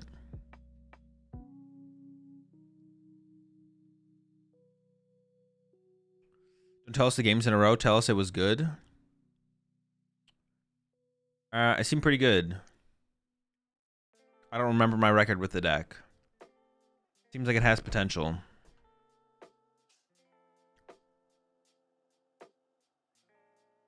Hold on. It is a little bit different if someone asks me the question. They're inquiring. I can flex my record with the deck if you're asking me the question. That's different. If you're trying to sell me the deck, yeah, it's definitely different. Because if you're trying to sell me the deck, I know you're just kidding. If you're trying to sell me the deck, and then one of your sales points is, this is my record with the deck on ladder. That's not something that's gonna sell me on the deck. Unless it's just like, unless it's something ridiculous, like 100-0. And at that point, I just wouldn't believe you as well. I wouldn't believe that you went 100-0 with the deck either, so. What deck are we talking about? Starmie, Dusknoir. You need to start playing a 4 of Shaman in every deck. You gotta have it. And in case they knock out one, you need the second one. Wait, what matchup? There was a deck at some point that you bench double Manaphy against. What was that deck and what was the matchup? Does anyone remember what I'm talking about? There was a deck you played 2 Manaphy's in, and you would bench double Manaphy to beat a certain matchup, but I don't remember what it is.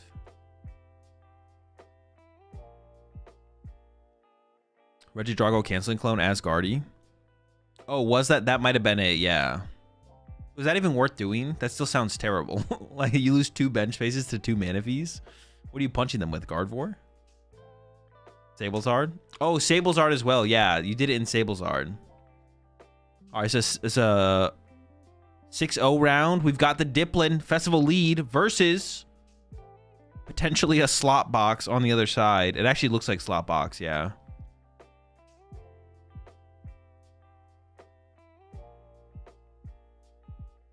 There we go. Ultra Ball away, Ogerpon, and a Grass Energy. We could have cycled that, though. I guess it's 2 cards instead of just 1. Maybe it makes sense. What is slot box? You're about to see it. Just pay attention to the deck on the left. The box is about to slop. Yeah, what is this? Feels like a pretty bad matchup, to be honest. If they play Shaman. If they don't play Shaman, then Waterpawn, I guess, could take over the game, but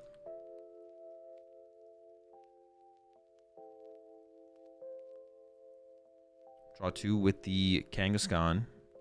I have to imagine Waterpawn is the win condition, though. They do play Unfair Stamp as well, which could be pretty impactful. But without Waterpawn, even with Unfair Stamp without Waterpawn, it's pretty bad.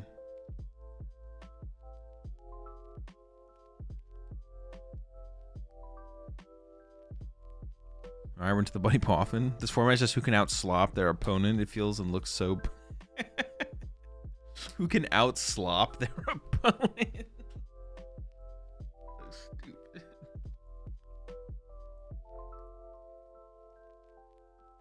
Is slop deck a thing immediately after rotation? How am I just seeing this crap? All right, Buddy Poffin here. There. Oh, that is that 2? What is the basic of Sea King called?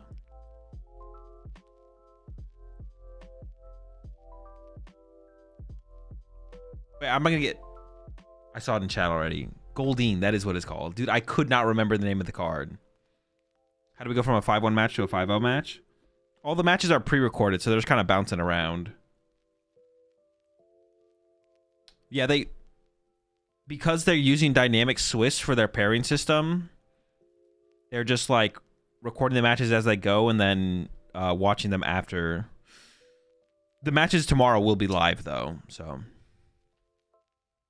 like all of like they play in groups as well. So all of group 1 is already played. They're probably in like group 3 or 4 now at this point. So none of it's live. Ooh, the Shaman. Okay, that's what I'm talking about. Yeah, none of it's live. They're probably in group 3 or 4 at this point. So these are all matches probably from group 1 that they just like recorded them and then they like did the stream later. But tomorrow all of the matches will be live tomorrow. So I kind of hate the Festival League deck, not gonna lie. What the fuck? That's weird.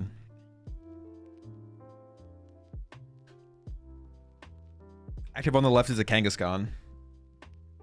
I need to get some food after this one.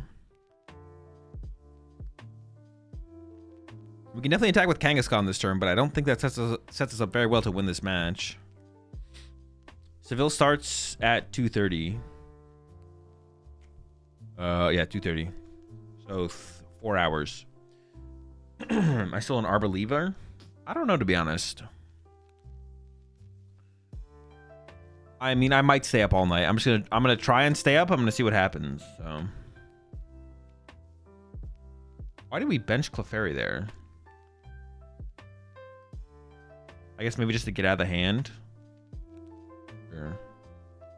Also, I don't think all of the slot box decks play Water Pawn. So if this one doesn't have Water Pawn, I mean, there's this Shaman on the other side anyways, right? Does it really matter if we play Water Pawn? Probably not, right? Yeah, this is pretty chalked. Unless they're dead drawing on the other side, this is pretty cooked. We'll see. We'll see if they can get out of this. We'll see. They do have Unfair Stamps though. That is a win condition. The Kangaskhan might not get one hit KO'd this turn. One more turn to help figure stuff out.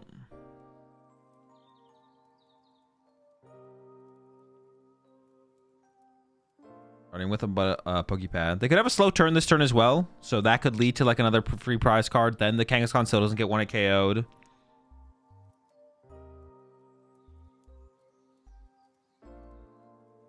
No Sob. Sob's not relevant in this matchup. You can't Sob long enough to win the game. You have no way to, like, sobbing only, retreat lock only matters if you're generating potential prize cards in a single turn. But this deck can't do that. The slot box can't do that. You just hit for 20. I guess it would matter. Sob would matter if they also play Monkey Dory and the Kangaskhan gets hit but not doesn't get KO'd. Then theoretically. But if you just have Water Pawn and you don't have anything else, it's just completely irrelevant.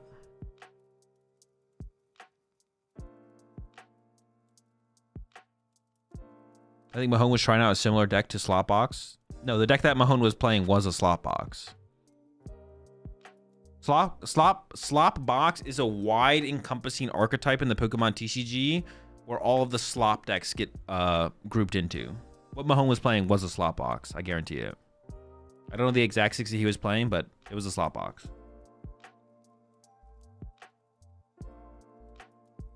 Only one Thwackey on the bench. Okay, if we don't establish another Grookey here... Okay, hold up. This is big.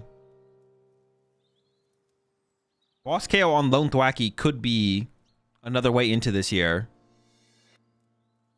Oh. I don't see a Grookey there.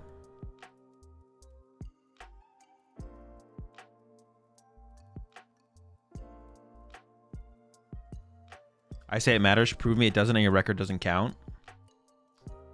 I mean, that doesn't matter to me. If you think it matters and I think it doesn't matter, that just means I'm better at the game than you still. So I'm okay with this. Like, this is okay for me. Oh, we haven't even used the Thwackey yet. This is a plus for me. If you think it matters, that's just a plus for me. The more people who think that the Sob would matter in this matchup is just a dub for me. I'm okay with you thinking it matters. From what I can tell, a Slot Box is an Ogerpon with a bunch of bullshit deck. Pretty much, yeah. I think the one guaranteed common... No, there has to be Clefairy. If it has Clefairy and it has Ogerpon, it's a Slot Box.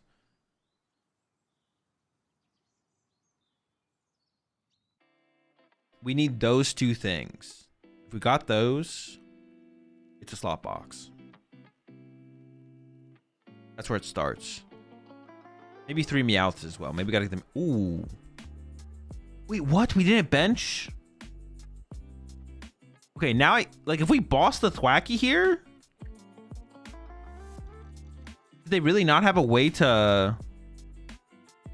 I mean, boss Lone Thwackey doesn't seem terrible to me. I mean, it's not great. Don't get me wrong. It's not great. But if we replace the stadium and boss Thwackey here, I don't feel terrible about our situation. We're in a pretty bad situation. But I would feel less terrible if we have that. Starting with the Lunar Cycle. Not the Lunar Cycle. Starting with the... that thing. Ash of the Clefairy. Get a Latios involved, I guess. Are the telepathic energy really worth running over basic energies for Crispins? Every list of slot box that we've seen so far has like multiple telepathic energy. It just seems like such a low value card. Like it's a special energy that you have to draw into. You can't E-switch it. You can't Crispin for it. All right, 2 off the Kangaskhan. Double E-switch. That does not seem very good. No Nest Ball, though. Oh, true. I didn't even think about that. You're right. It probably is worth it. Dude, that's so low value, though. We're playing telepathic energy so we can attach to our Clefairy to find our Latias. That is terrible.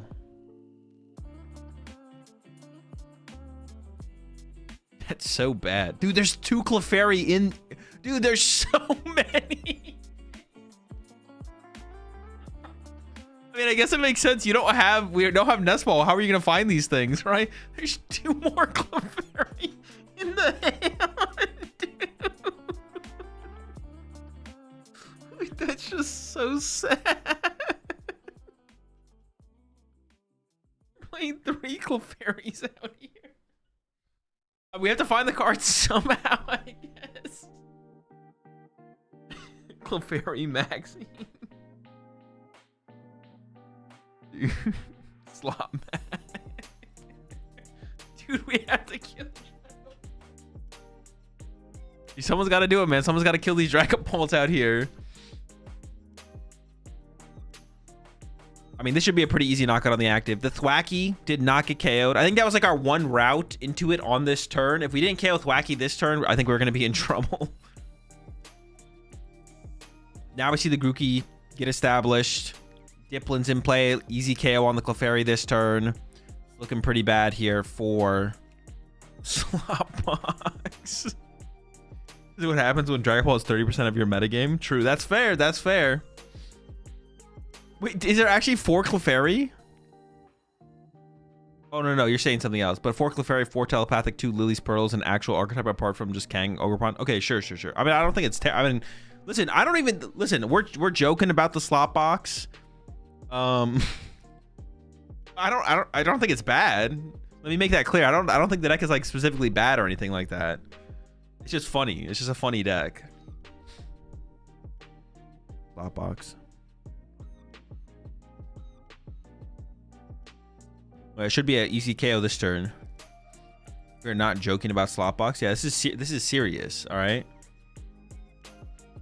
More Diplins.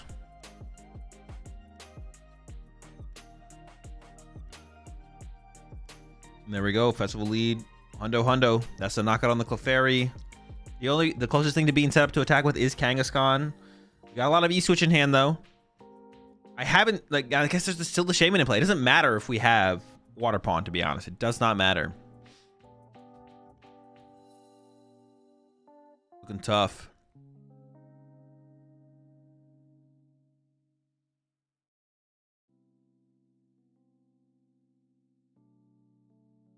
Here's what I'm doing. LA Regionals. It'll be my first regional and deck recommendations. Any good deck you want to play. Don't overthink it. What deck is he searching for with telepathic energy? You use it. You attach it to your Clefairy to find your other Clefairy.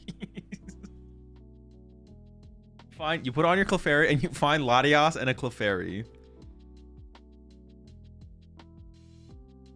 I mean, we've got the stadium bump, but once again, it's a little bit too late. I think if we we're going to take advantage of like being disruptive, it had to be last turn. The only thing we have at this point is Unfair Stamp. I guess they maybe play special red card as well, so that we can eventually find that. That'll come online as well, but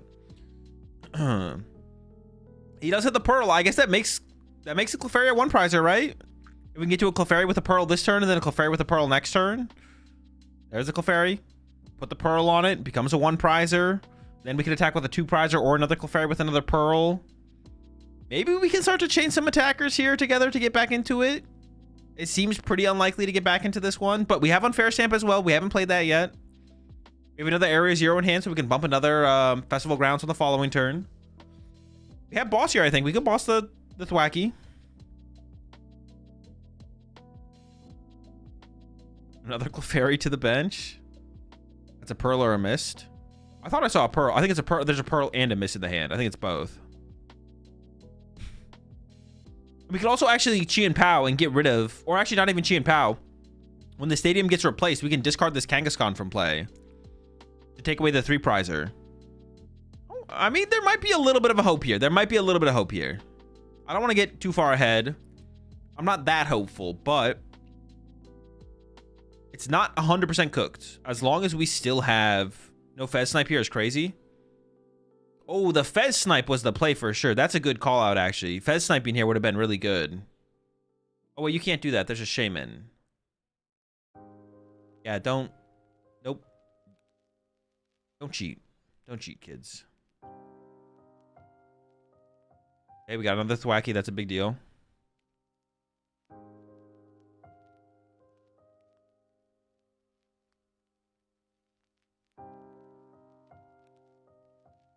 I wonder how many Lily's Pearl are actually in the list, because we could possibly chain together a couple one prizes in a row here.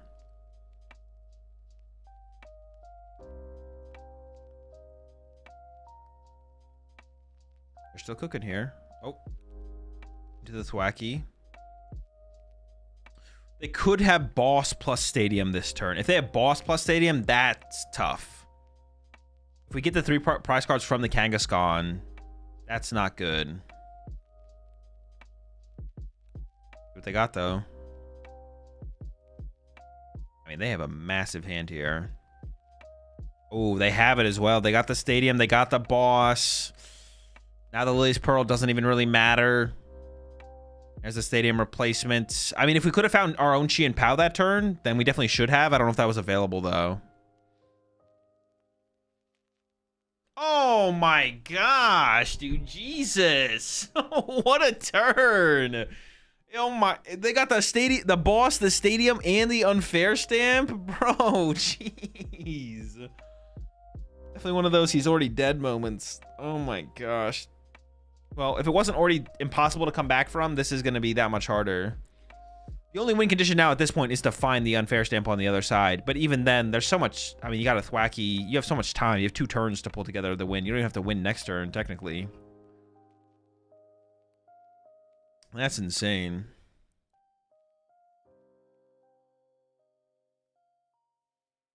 Bug catching set. I don't think there's anything we could even play, right? We've already attached for a turn. Maybe just playing it to play it. Thin out the deck, the card of the bug catching set itself. I guess that's not terrible. It's a pretty low value card at this point, probably.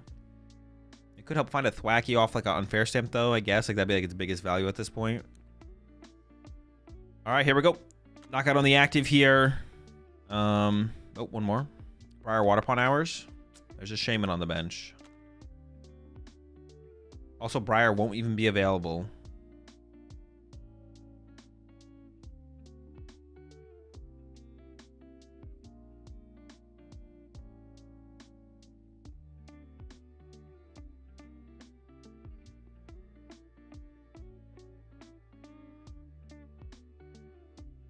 It is only 200 damage right now, but there's 120 damage on the Kangaskhan. So it does get the knockout here.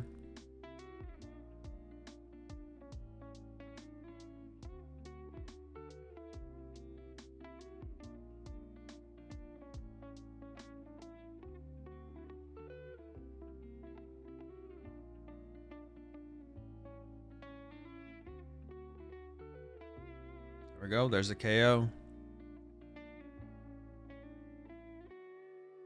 Ferry up to the active. We got Fez. Oh, Unfair Stamp top deck. Okay. I mean, there's no better way to start your sequences. Dude, dude, we've seen a lot of Unfair Stamps into Unfair Stamps.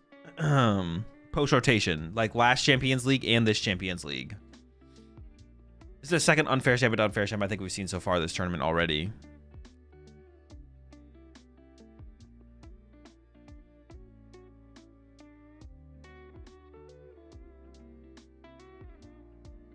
We need a counter Stadium. There's the counter Stadium. Okay. Still very unlikely, but counter Stadium means we don't lose on board. A single Thwacky search isn't enough. The thing is, we still have 2 prize cards to draw. Oh, we got the Boss on the Thwacky as well. Hold up. That's big. This is a way back into it. Appling gets pushed back to the active. 3 cards to work with on the other side. Let's see what they got. Thwacky to begin with. Stadium plus basic would be enough here. This can get one of the two. I think I saw one of the cards in the hand was a grass energy. Did they forget to use Fez there? My assumption would be it's going to be a Lily, yeah. Stadium. Oh, Brave Bangle. That'll also do it. 2 attacks, KO the Clefairy. Man, they had so many outs there for sure. Last game. You should have hit with Ogerpon. Oh, yeah, you're right. Yeah, the Ogerpon was the better attacker because then you don't lose to a basic Pokemon. It would have to be the Brave Bangle. They still had game no matter what, but yeah, you're right. That was definitely a misplay. Yeah, big mistake.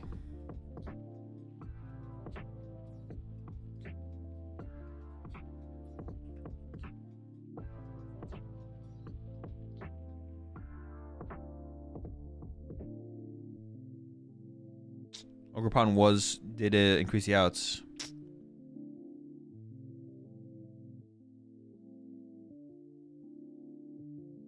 Do Japanese play more wacky off meta decks, or is that just Japan Productions putting some wacky decks on stream?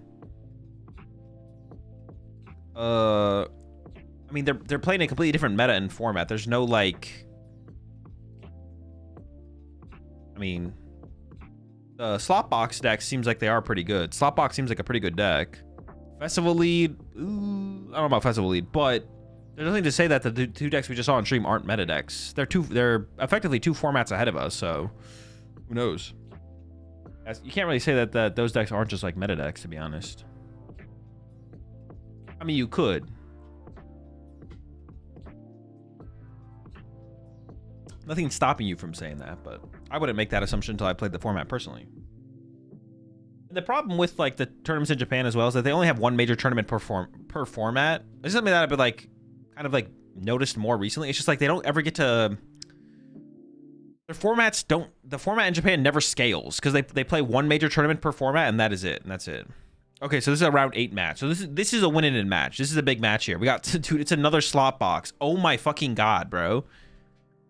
What is Slotbox has to be the 2nd most popular deck of this tournament, right? It might even be more popular than Polt. We have seen more Slotbox on stream than we've seen Polt. So much slop.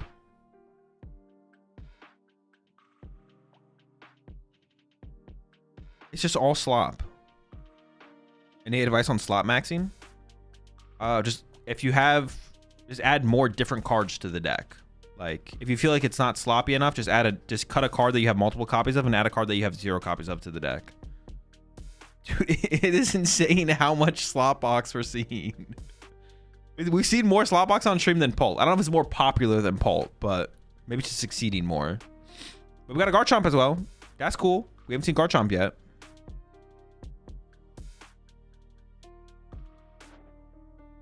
I've never heard of Slotbox before. What is it? It's just Terrabox. But sloppier. Garchomp is weak to grass, but you can 1-hit KO the grass Ogerpons, and they need 1, 2, 3, 4. Wait, 3. They need 4 energy on the grass Ogerpon to actually KO a Garchomp, and that's only if you don't have a Cynthia's Tool card. This matchup honestly seems fine for Garchomp.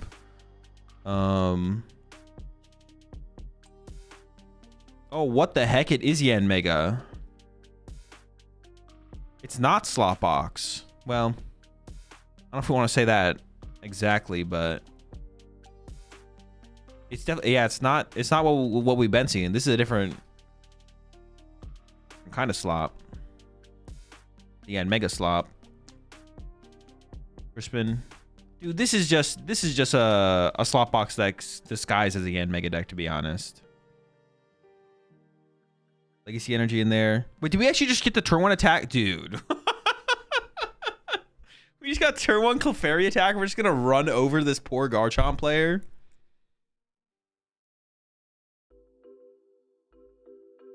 What are we doing right now? 60? He's got a bench attach active, bench Fez knockout? Or do we go first and we can retreat the Yanmega attack with the Yanmega instead?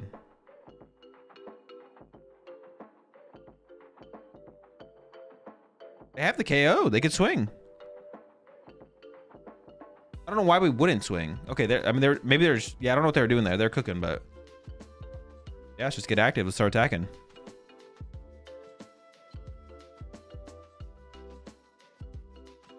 It's not over for the Garchomp player yet. Don't give up. Actually, it kind of is. Yeah, and Mega seems kind of impossible to beat.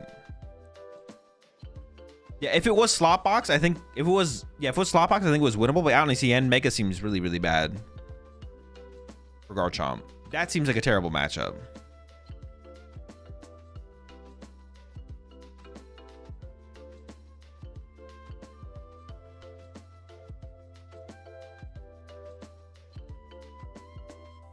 Two roses equals Dead Yen Mega. I mean, with the second attack, though, it's way harder to build up the second attack. That is like not... Yeah, that is a completely different story. With the... Oh, wait, but you can't even... I was thinking we could 1-hit KO Grass Ogerpons with the first attack. Dude, how much damage did I think Garchomp did? Yeah, I was trolling. Even the Ogerpon matchup would be tough because we have to use the second attack. For some reason in my head, I was like... The first attack KOs Grass Ogerpon pretty easily, but that is just not true at all. Yeah, actually, Ogerpon or Yen Mega would be tough. Yeah, the first attack is 110 damage. I don't know how much I thought it did. I think I thought it did 160. It was like 160 double Rose Rate or 1 Rose Rate Premium Power Pro. You get the knockout. Yeah, definitely not a... definitely an unfavorable matchup for sure. And already things are looking pretty tough. 1 Gabite active, 1 Gible on the bench. Although, the Yen Mega does have to be activated to get the KO here. Actually, no, it doesn't. We could just bench a Clefairy. 20, 80. Oh my gosh. They are going for the Yen Mega activation here, though. Okay. I mean, I don't see anything wrong with this, I guess.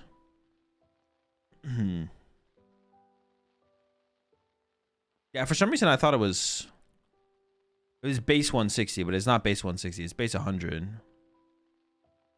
So definitely unfavored against any of the slop decks, probably. You could definitely beat Teal Mask. You could definitely beat the Teal Mask deck, though. They do need a lot of energy on a Teal Mask to get a KO. And if you're like playing like a lot of Judge and stuff like that, ooh, the Fez load up for the snipe, I like it.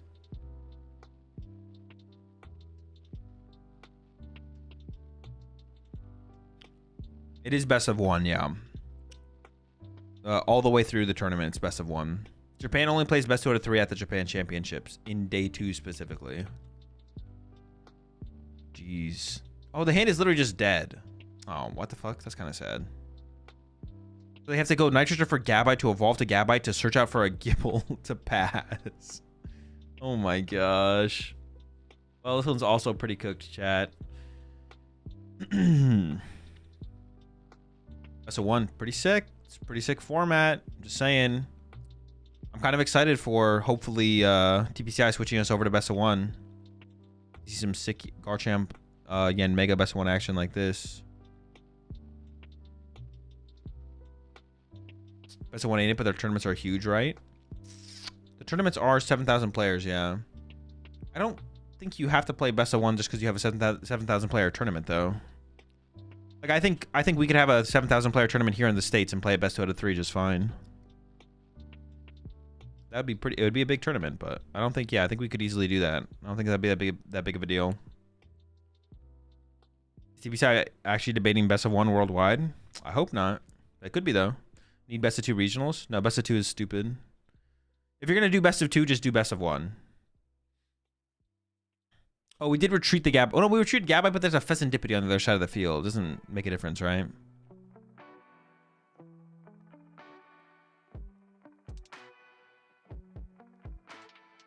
Would the stages just be shorter but have more cuts? If you did best of 1, it would be more rounds, yeah. You can't do too many more rounds because there is, like, the downtime in between rounds still exists. So, locking you in... Honestly, that's why another reason best 2 out of 3 is just better. Because once you get the player sat down in their seat, locking them in for a longer time period is more efficient as well. Another KO on the Gabite.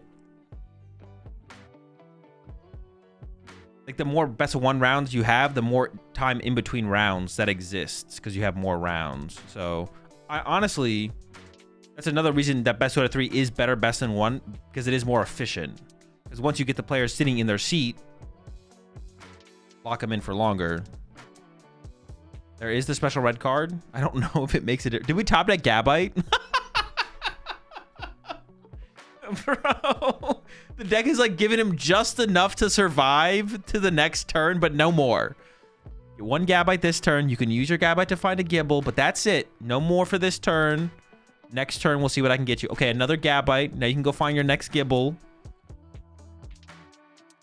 If you're good, I might give you another Gabite on your next turn so you can find another Gibble. They just failed it, dude. I think they're just done. They probably had a Roselia they could search there, but like, you know what? Just end it. Just KO my last Gabite, please. I don't want to be here anymore.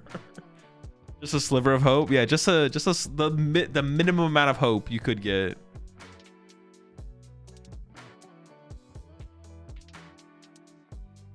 Absolutely cooked. Hate to see it. Hate to see it. Garchomp didn't deserve this. Garchomp does deserve a little bit better.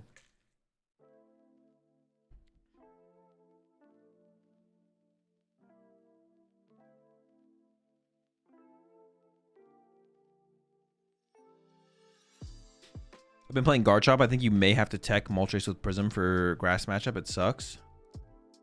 I don't know. Prism Energy, you can't even put that on a Garchomp, though. That's pretty bad. I think at that point, you just don't play the deck, to be honest. Time to put the deck down, I think.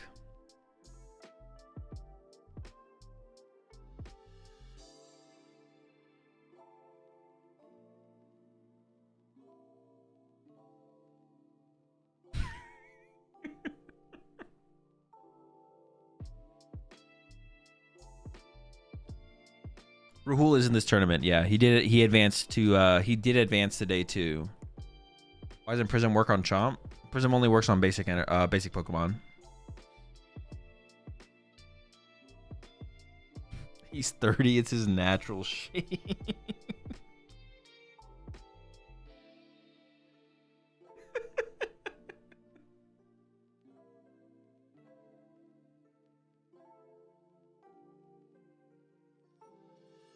Going to break? All right, I'm gonna go get some water. I need to find some food as well.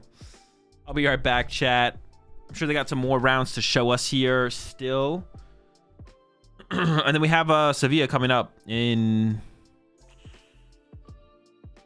It's still about 4 hours, to be honest. Wait, how did no time pass at all since I got asked that question? It's crazy. I don't know if I'm gonna stay up for Sevilla or not, though. We'll see what time it... We'll see how I'll see how I'm feeling once Sevilla is coming up. I'm already like slurring my words.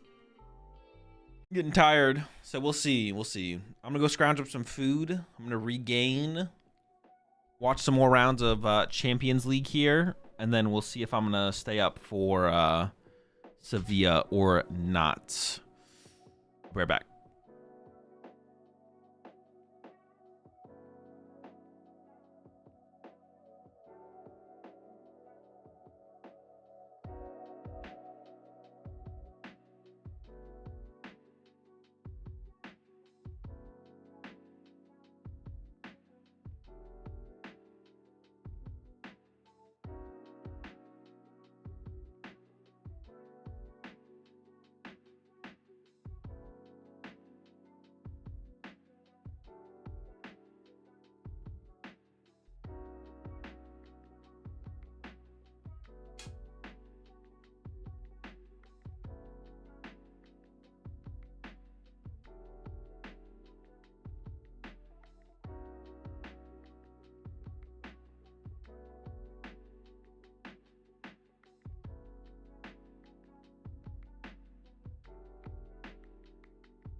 Dude, they're so quick. Dude, more slop? Bro, what the fuck? There's also a round 2 match. What the heck? The slop is real.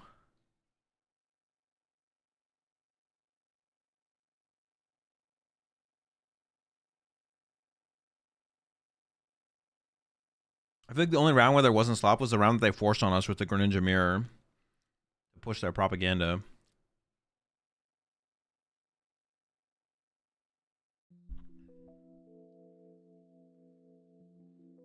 Oh, missed energy on the Shaman? Why? So you can't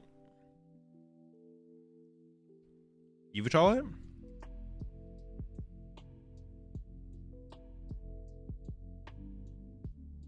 What's the reason for that mist? Yo, the mirror attack? Yo, they taking for mirror out here?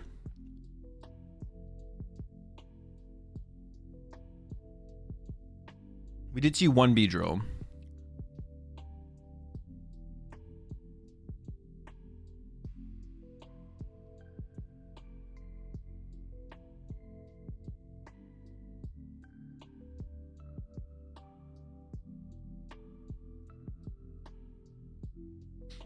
I mean, it probably doesn't do anything in the mirror, right? They probably just play Enhanced Hammer anyways.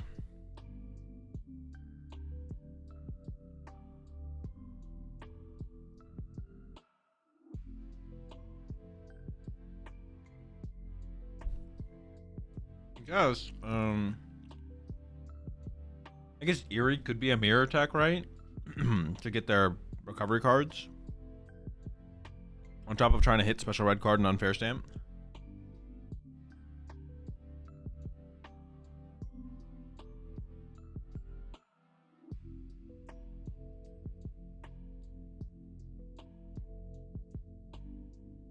Can I do a Doublade deck video? I mean, probably at some point I'll do one.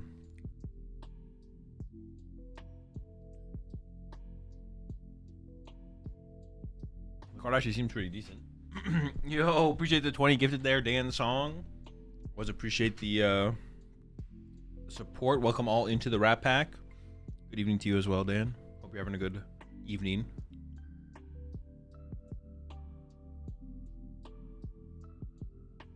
We enjoying Osaka? Yeah, of course. We're doing a lot of trolling, but yeah, I definitely enjoying it. Yeah, Rahul's in day 2.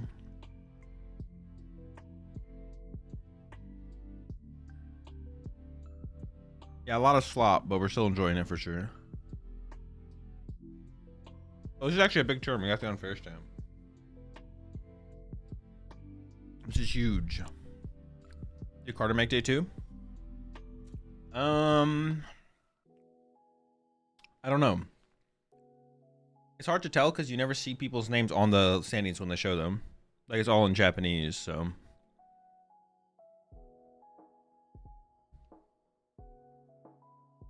I'm not sure if Carter is in or not.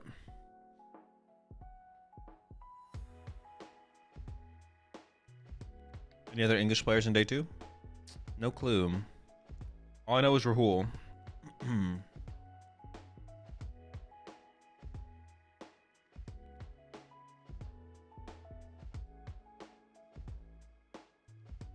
You can swap decks, yeah. Oh, yeah, I guess we don't know what Rahul played, but he might switch it up for day 2.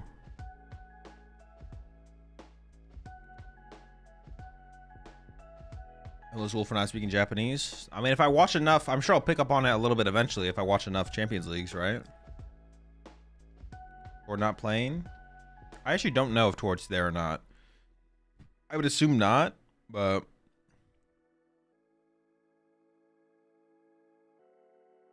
I'd assume no. Who played Mewtwo? Mewtwo seems pretty decent. The tournament is multi-potted, yeah. At least I think, actually. I guess it might not be. I'm pretty sure the tournament is multiple pods, but I could be wrong.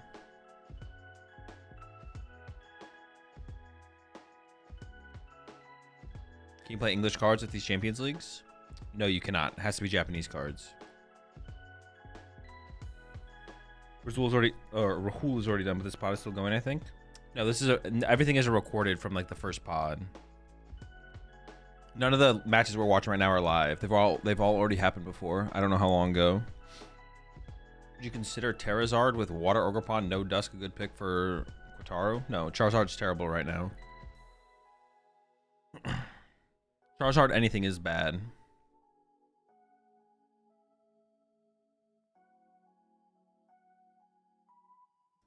And I know, well, no, that tournament is literally next week, right? Yeah, no, Charizard anything is just terrible.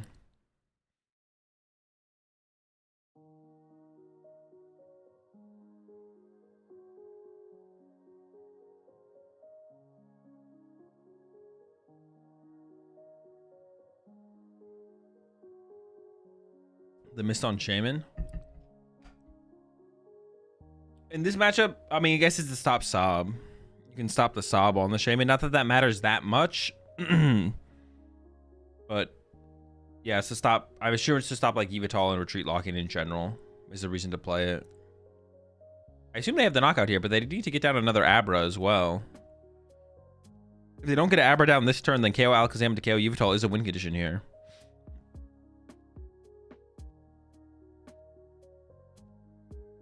I guess Passimian KO Fez, or even Passimian KO Active is still a win condition here for the slot box, because we just end up leaving a one prizer in the active, so it's still possible. No, the score is, well, yeah, both players are 1-0 in them. It's not 1-0.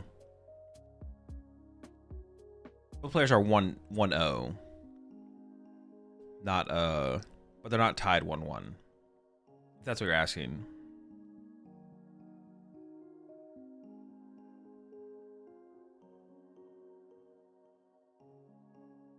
For Terra Box that uses Iron Leaves, what exactly is the use for it? I assume retreat lock. But it also allows you to like get more of your grass energy together to like KO stuff like Zoroark. You can go from a board state with like 0 grass energy in play to like Teal Mask, Teal Mask, Teal Mask energy, Iron Leaves, or yeah, Iron Leaves knock out Zoroark or something. Whereas it might be harder to get a Teal Mask fully set up or something like that. I mean, I thought we were already in round 8 or something. It's all pre-recorded. They're just jumping around between round 1, round 8. Yeah, it's all just pre-recorded. There is no, yeah, it's just all, yeah, like I said, it's all pre-recorded. From round 2 to round 8, back to round 2. We're going everywhere.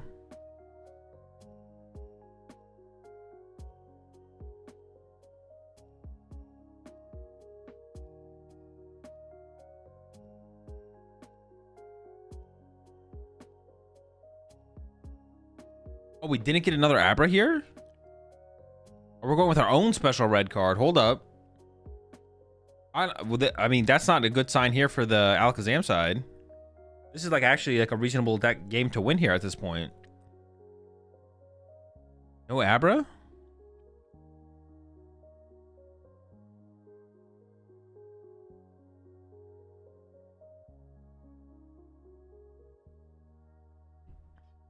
Didn't get any Dunsparce to free up a spot. Well, no, we had a bench space open there going into the turn, didn't we? Oh, we didn't even KO this? Wait, it's just over. That's game. I thought we were gonna at least KO the Grass Ogerpon here. Actually, the Water Pond is weird instead of Kangaskhan. Wouldn't we just want to set up a Kangaskhan to attack with, or even the Passimian? I mean, our Teal Mask theoretically survives the turn, so we're in a pretty good spot at this point. Buddy for third Dunsparce and lilied himself to 6. Dude, I was just zoned out. I was not paying attention at all. But this game is chalked. It's over.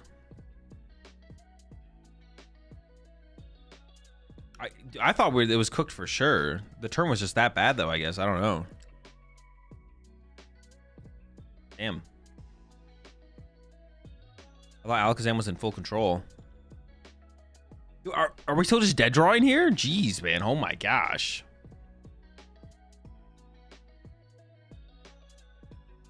Yeah, Passimian would need quite a few more bench Pokemon to kill the Alakazam, so definitely out of reach there.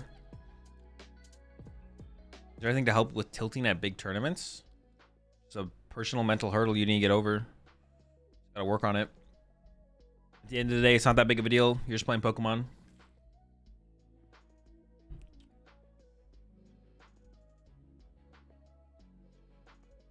Tomorrow you'll wake up and everything will just be fine.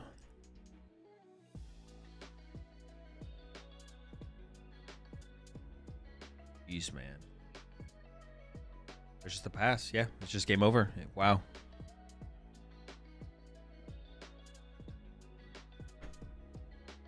Okay, he was out of Abras. Yeah, I think he was. I guess even if we didn't run out of Abras there, though, so things still seem kind of chalked. But yeah, there's the Passimian KO. Close it out. Definitely a bad matchup. As long as they have the Shaman, which this player did have the Shaman. This is definitely a bad matchup for the slot box, but you know, sometimes it doesn't work out. How Troll is playing the Decidueye deck. Not even competing against low tier decks. I mean, that's not how the Pokemon TCG works. Like, power levels of decks don't compete against other power levels. It's just their decks have good matchups and bad matchups. A deck could have a bad matchup against a truly terrible deck, but it can still be a bad matchup. No matter how bad the deck is, if the matchup is bad for the other deck. But it's not a deck you have to worry about if the deck is that bad. Nothing to troll if you want to do it. The Decidueye deck is not competitive, but besides that, it's not like a terrible deck. A deck could have, like, a Decidueye could have a good matchup against the best deck in the format, but actually still just be a terrible deck in general because you just can't beat anything else theoretically. It's alright. That's kind of chill. I don't think it's competitive though. Just remember that you have side events to grind just in case you go 3 drop. Or,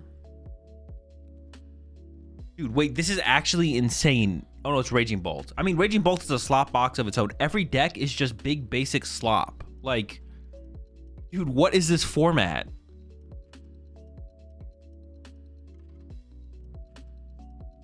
It's just another big basic slop mirror, bro. Every single game. What? This can't be real. Maybe Farigiraf EX is the move. There's got to be some slop that can counter the Farigiraf for sure.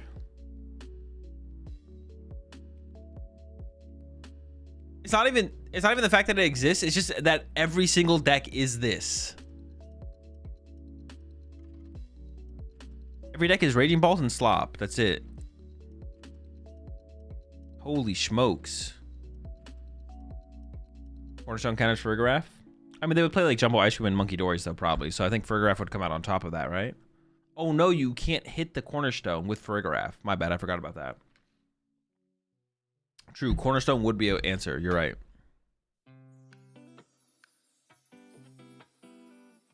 Dude, this is insane, man.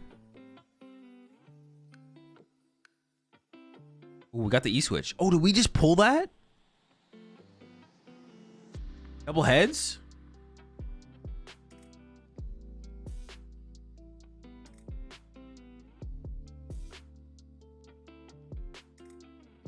Day 2 starts at 4:30.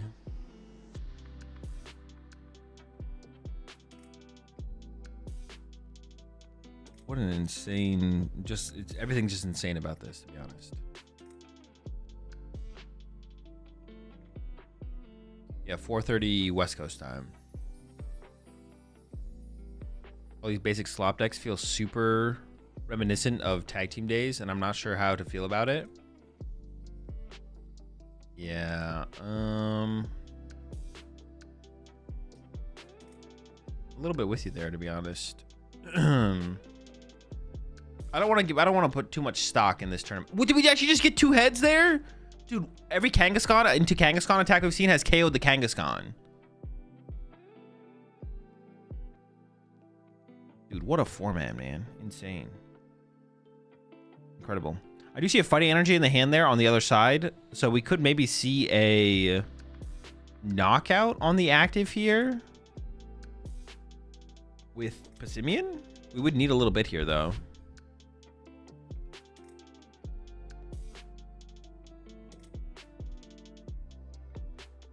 Farigiraf EX would body the slot box meta. Well, you should lose to Cornerstone though, right? You would just adapt and add Cornerstone. I mean, if you predict the meta when no one's playing Cornerstone, then it would work out, yeah. Is Raging Bolt slop light, or does it count as some kind of structure? No, it's pretty sloppy. Why are we calling stuff slop? Are the decks that bad? No, they're not bad. It's just like a bunch of stuff in the deck. Oh, I think they are playing for the Passimian play here. They would need quite a bit though. They have the fighting energy in hand. They got the Ogre Pawn so they can go wide with an Area 0. And then Fez. Off the Fez, they need to get like Area 0, Passimian, E-Switch. Oh, they have E-Switch in hand, actually. I think they just need the Passimian and the Area 0. They're actually pretty close. No, it has nothing to do with the decks being good or bad. It's just like... Oh, we got the Area 0? Hold up. We're a Passimian away, I think. Passimian? One time? Wait, I think they got an Ultra Ball. I think they got it.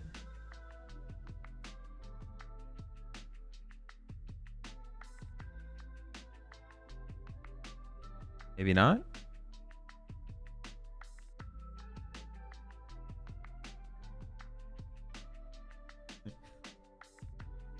I mean, you can't look at this bench and not call it a slop box. We have Moltres and Enamorus in play right now.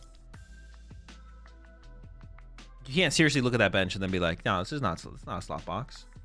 Oh, we whiffed, dude. I thought they had it. I honestly don't even know if they play the Passimian to be honest, because I only saw the fighting energy. I actually didn't see the Passimian. I was just kind of assuming they have it.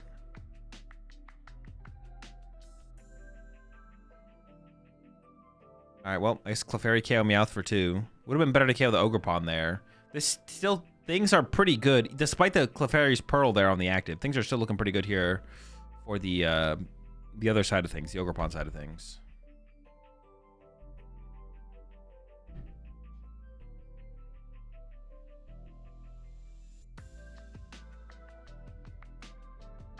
I mean, you got 2 prize cards here, but that is really slow for the situation.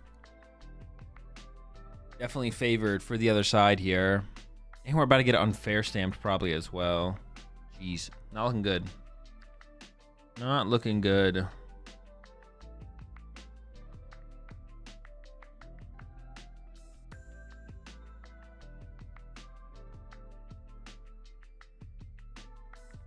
Starting with the cycle.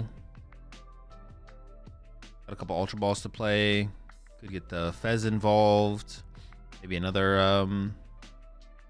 Ogre Pawn.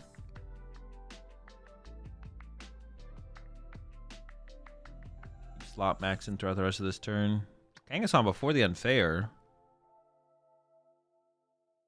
Well, honestly, the Cyrano might not be a bad play, though.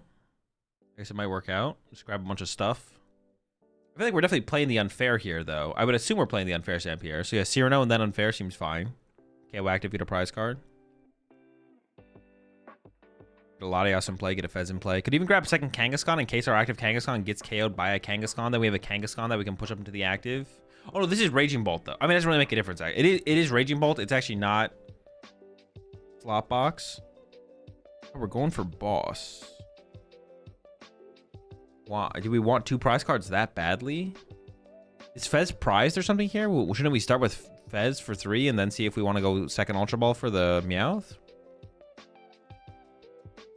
I guess I'm just confused why KO in the active is so bad here. Just going like Cyrano plus KO active plus, or even Crispin. Just load something up with a bunch of energy and then unfair stamp.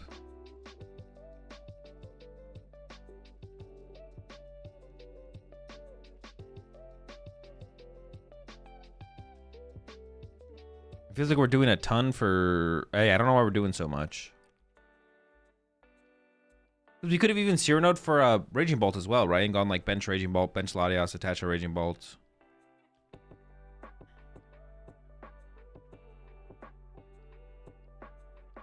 There's even a Pheasantipity in the deck. Yeah, this is just like a really bad sequence, I think. This is like a really bad sequence. We literally just got KO'd. Get Fez involved. What are we doing?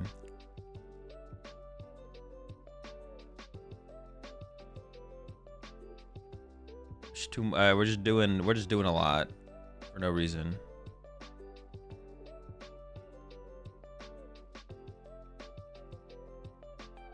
Yeah, just Cyrano, grab Kangaskhan, grab Latias, grab Fez. Play a couple Ultra Balls, play the Unfair Stamp, attach to Raging Bolt.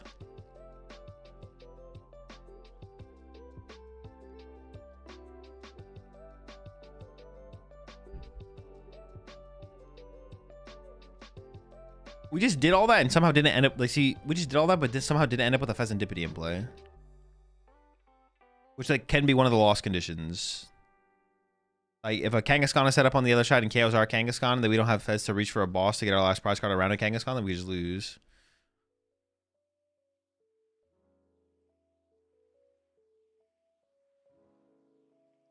No, I still don't like the. I still think the play is like unnecessary to play it like this.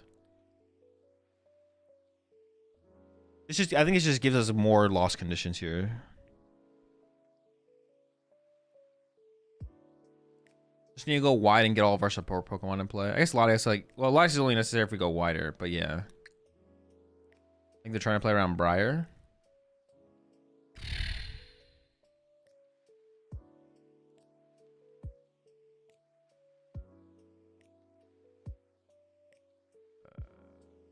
Could they even get there? Could they even get an Ogerpon with enough energy on it to be able to Briar? I don't even think that's possible. I don't think the Kangaskhan could get KO'd by oh, Grass Ogerpon plus Briar here. I literally don't even think it's possible. You'd have to have like 1, 2 Ogerpon plus E-Switch, Ogerpon plus E-Switch. 1, 2, 3, 4, 5, 6, 7, 8, 9. You have to have triple Ogerpon. You have to have 4 Ogerpons in play, all with a grass energy, and then also 3 E-Switches. I feel like that's pretty unlikely. Oh, we did find Fez here. Yo, mass grass energy, another cycle happening. See, we're like going wide and putting everything in play anyways. We may as well have just done that through the Cyrano. I don't know.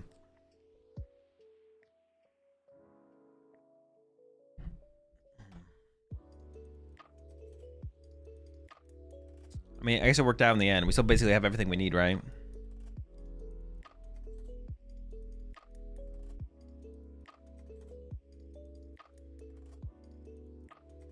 Knockout for 2. Just a boss away from winning.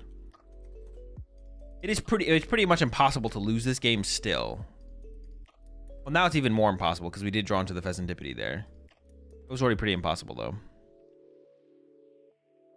Maybe there's a win condition with, like, Sob.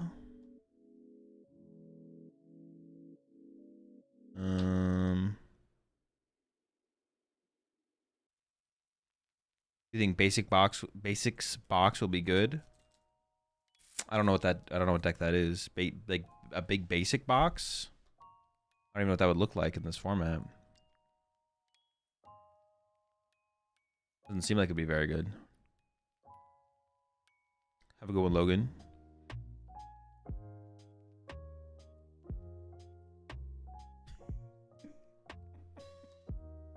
I'm about to make a ham and cheese sandwich. Anyone want a bite? Just one bite? Is the sandwich big enough for everyone to have a single bite each?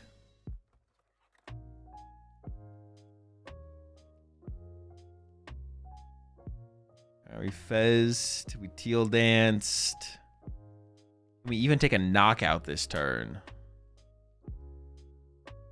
Yeah, we can pass it around. Okay, sounds good. Appreciate the sandwich.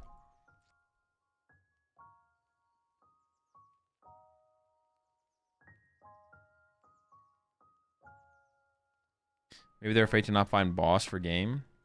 Well, they're not guaranteed to win if there's a Kangaskhan in the active, though. That's what I'm playing around here with my plays. We're playing around Kangaskhan. But I mean, yeah, I mean, if they take a knockout, we should be able to find the boss. Yeah, I don't know. It still feels like I still like my line better. For sure. Just play the Cyrano, go wide, unfair stamp, Fez, yeah. So I know I asked you about the cup, but there is a challenge right after. Will me and my friend win that one? Me or my friend win that one? Neither of you will. You both are going to get DQ'd from the cup and then banned from the store. So you won't be able to play in the challenge. Dude, there's just there's the Ho-Oh in this build too. They play the Enamorous, they play the Moltres, and the Ho-Oh. Dude, this is the slop is strong. How much slop box have we seen? A lot. We've seen a lot of slop box. Treat to Ogre Pawn pass. We didn't even attack this turn. Jesus. I mean, there's an Ultra Ball in the hand. If there's a Meowth in the deck, that's game.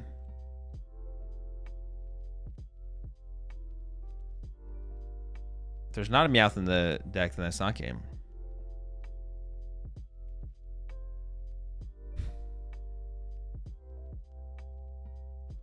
What?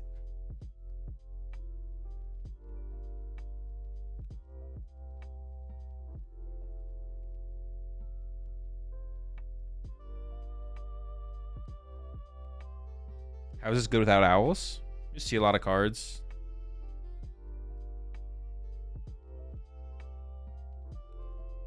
Ogre Pawn cycles, Kangaskhan draws cards, something gets KO'd, you draw with Pheasantipity.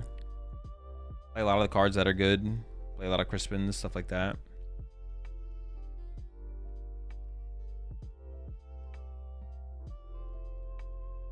Clearly Slowking is BDIF, hitting 300 for free. It's pretty strong, pretty powerful. Oh, did we just win with an Ogre Pawn into an Ogre Pawn attack? We do, yeah. There we go. There's the KO. All right. I mean, this one, yeah, the writing was on the wall on this one for quite a long time there. Man, this also, I'm not gonna lie, the gameplay of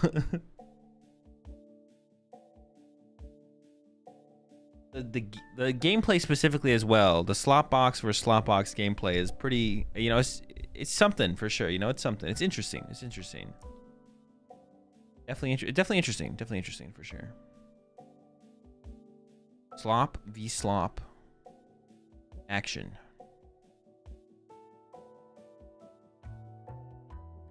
The deck is consistent because every card is slop. Yep.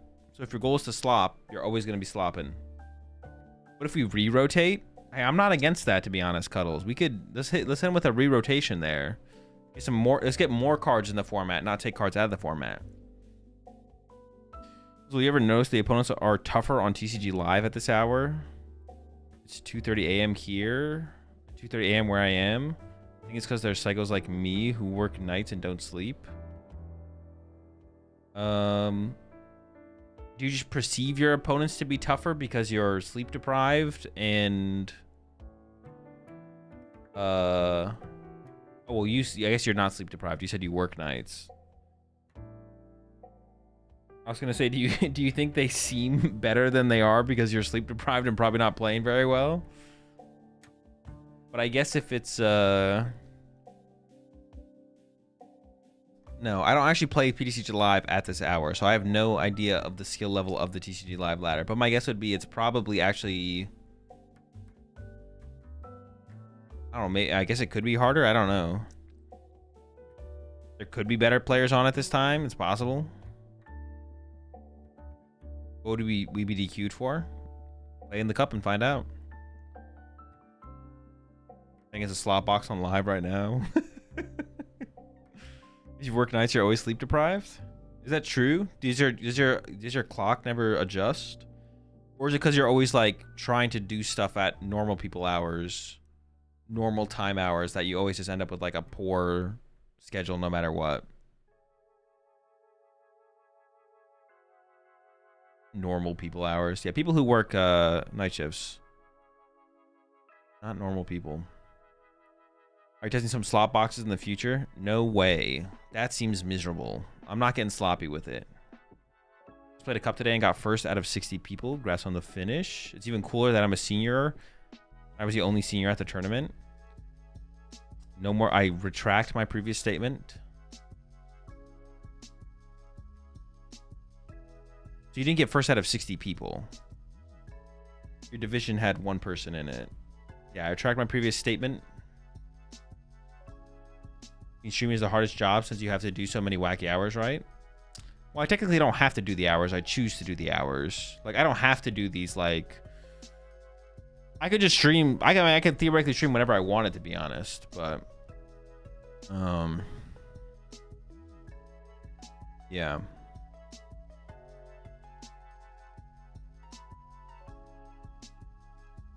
That's something I have to do. I'm not forced to do it.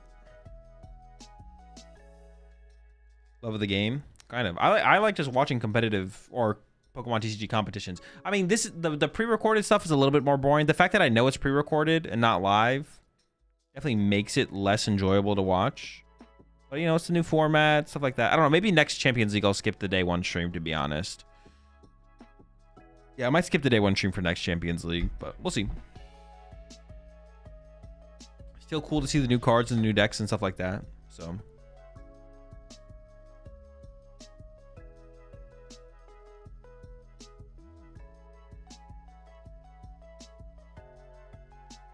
Oh, my lights got shut off.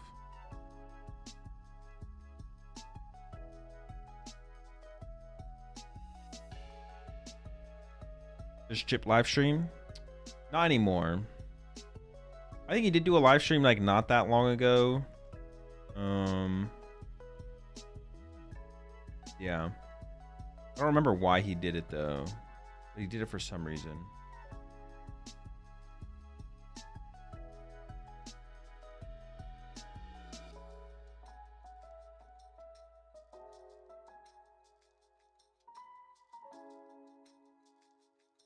He did do some stream recently. How did you guys meet? At a Pokemon tournament.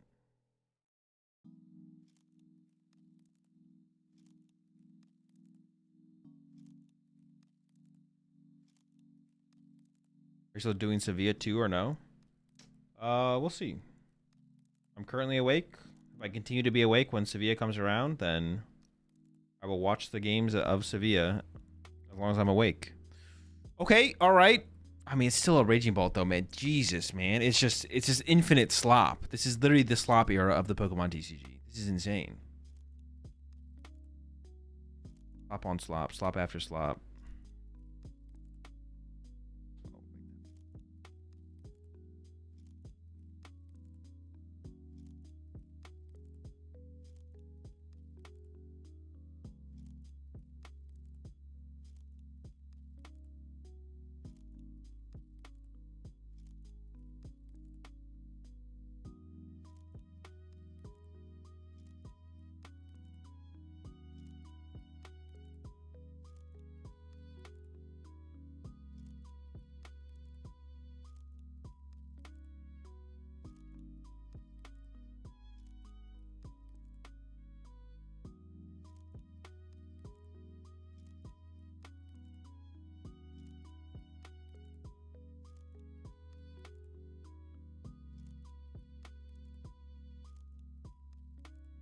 All right, I'm back. Fez snipe on the Murkrow. That's pretty good.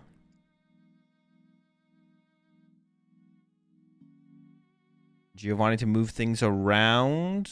And we get the draw with the Team Rockets factory as well. We could definitely get the KO on the Raging Bolts here.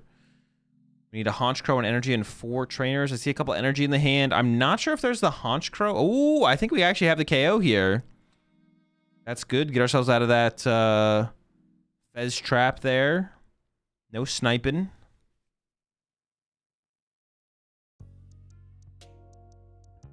Just need to have some supporters to discard here.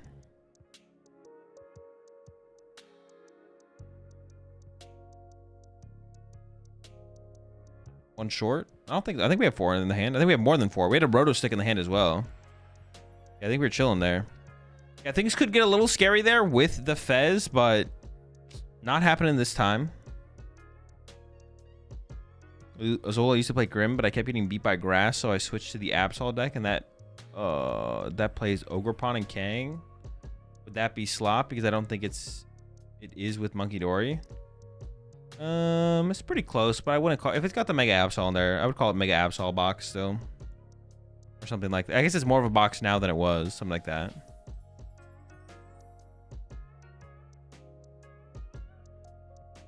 Slop tier list one.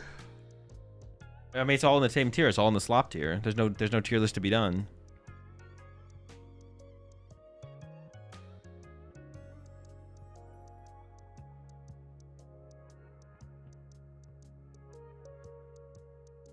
It's all in tier slop.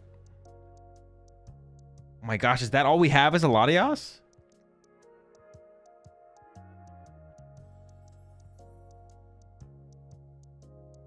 Do we not have another basic here? We do have boss. We could boss the port. Well, I don't know. I mean, boss Porygon is obviously not that good. Jeez, man. So I'm trying to make post rotation Mega Guardy work with Aromatisse. Best of luck. It's definitely gonna be tough to make Mega Guardy work. Okay, we have a Cyrano. We got basics on the way. We're not even gonna. I mean, we can take a knockout this turn on the bench Porygon, I guess. That's got to be our move this turn.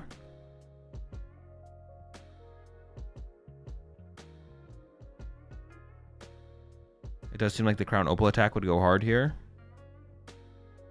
I don't think it's... I mean, setting it up is the problem, though. Like, you already have to bench a bunch of weird Pokemon to make it work. I don't know. Oh, no, but no. It actually is just terrible. You just punch it with Kangaskhan. That's so bad. It doesn't stop colorless basics from attacking you. You just get Kangaskhan punched, and you lose the game. He has to KO the Crow over the Porygon? Well, you can. The Crow doesn't get KO'd by Pheasantipity here. So if you want to knock out this turn, it's got to be KO Porygon. You do the Cyrano away with the Ultra Ball? Oh, he's playing for a more aggressive line here. Okay, I don't dislike this.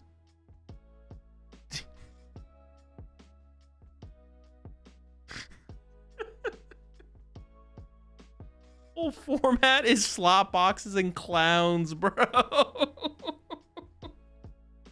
Dude, what is this format? It's just slop and clowns, man. What are we doing? What has happened to the game I love? Bring out the circus. Insane.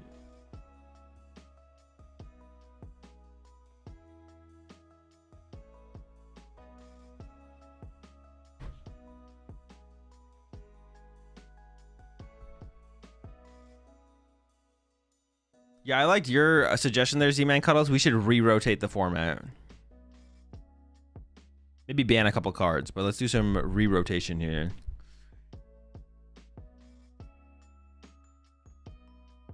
Oof, the tails. Wait, honestly, is the draw there not...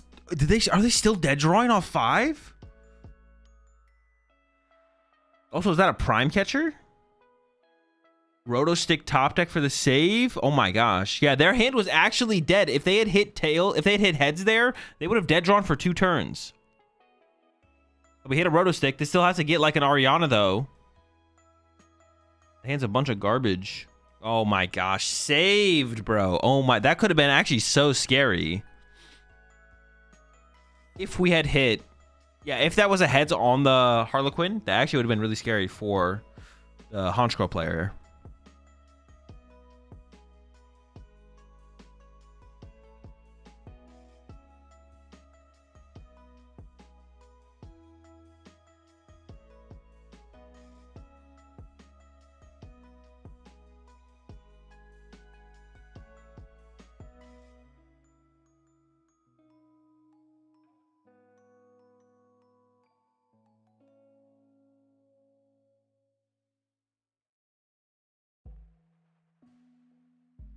Porygon into Ariana for the 5.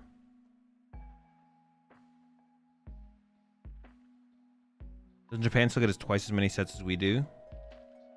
Yeah, their sets release more often over in Japan still, yeah. Has a Miracle headset in hand? No, it's Prime Catcher. Okay, into another Roto Stick. Did we get 4? Oh, I thought it was 4. It's just 2. I mean, it's not bad. I think we got the KO on the Pheasantipity here for sure.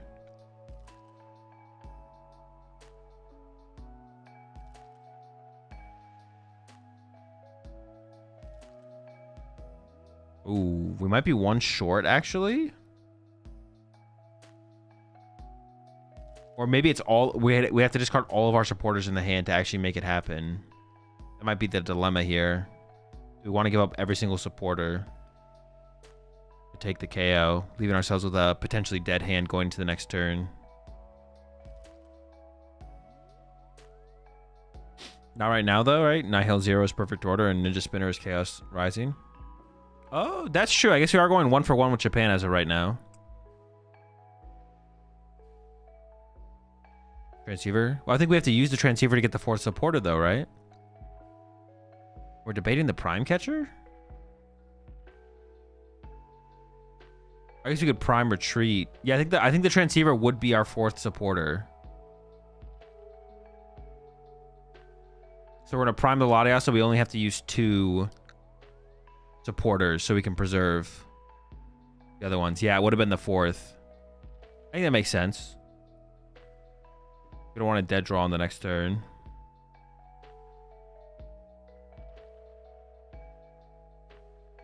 Forgot to shuffle the deck. Okay, catch back up on that. Honestly, single prize decks do, like, as long as you feel like you can handle the pulp matchup. I guess that's kind of the question, right? Because the pulp matchup is like the hard matchup for these single prize decks, but like the single prize decks definitely rock the slops, right? Like your favorite against the slop for sure. What deck is cooking right now? Oh, the slop boxes are cooking right now. I'm not gonna lie. There we go. There's the KO. Alakazam rocks Pult, in my opinion, with Genesect. Yeah, I mean, that probably is pretty favored, right? Unless they play like a high count of Judge or something like that.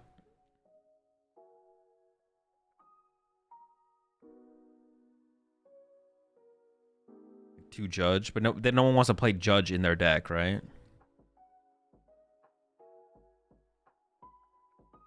Playing Judge in Dragapult just sounds not good. What I expect was the Honchro playing. They're playing Prime Catcher. Double Lucky Helmet. I think you should. I think 2's not enough, to be honest. I'd play 3. I guess Pult could adapt and play Tool Scrapper as well, though.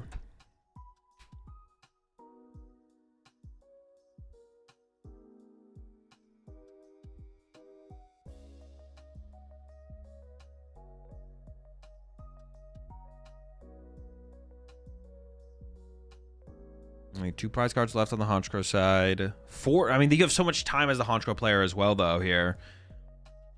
Like, you do not have to win this turn at all. Is that a second Fez on the bench, bro? Into the Crispin. Dude. When I'm like laughing at these things, I don't even think it's not optimal. It's just like so funny to see where the game is at right now from like where we were before rotation. Got 2 Pheasantippities on our bench. We're using Meowth Crispin to load up our Kangaskhan so we can slop our way to a dub against Honchkrow as we're getting world starred. I'd probably add Air Balloon before 3rd helmet. Sure, that seems fine, yeah. How far we've come. Can we go back though? Like, oh, okay, we got the Unfair Stamp here. This is big. This is the big turn. This is it. Still a ton of cards left in the deck there. Could definitely dead draw here. Actually, didn't they Pokepad for Articuno and then not bench it? I don't know why we didn't bench the Articuno there. We definitely should have benched that. Oh, maybe we didn't want to have it get Gust trapped by a Fez. Maybe it's correct to not bench it, actually. I could see it. All right, here we go. We pull the Ariana. There was a supporter and a Honchkrow there. I don't know what supporter it was, though. Appreciate 12 months there. C-Stacks went 4-0 and got the dub at my local tonight. Congrats on the finish. Proud to say your content has helped me get to the point I am confident when I play. Thank you, of course. Glad to hear it helped. Or it has helped. I think it was an Archer. Okay, so we might not win this turn. The Archer might not be enough to get there this turn, but we just need to reset up for the future turns. That's all we need. I doubt we have enough supporters in the discard pile for the Porygon one hit.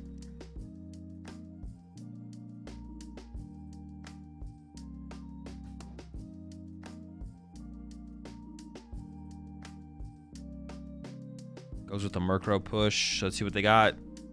Honchkrow in the hand. Oh, I think it was a Giovanni. I think we top deck Archer there. Maybe, maybe not, but Got the Archer here. We could get the KO. We get 5 off Archer, and then we could draw into a Stadium and then draw 2 more. So it would be 6 cards total. So it could be energy 5 supporters. Pretty unlikely, but we'll see. Sorry for the late question. No apologizing when you're asking a question in my channel. You can't apologize and ask a question. We're banning that in 2026.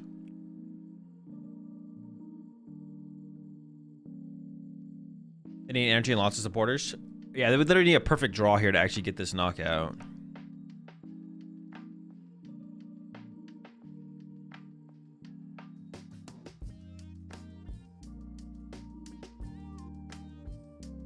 I'm sorry, but why can't we apologize?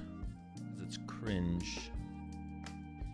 Well, we definitely did not get the knockout there or anything close to it because they're highly debating what to even do with their hand. There is an ignition energy in the hand. How many supporters total is that? That is quite a few. Not 1 KO Kangaskhan range, I don't think, but apologies is negative aura. Exactly. It's negative aura.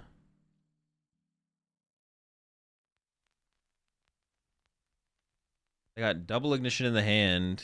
Are they gonna like punch for like 60 or something? Oh, they just burned it so they can draw more next turn with Ariana. Sure, yeah.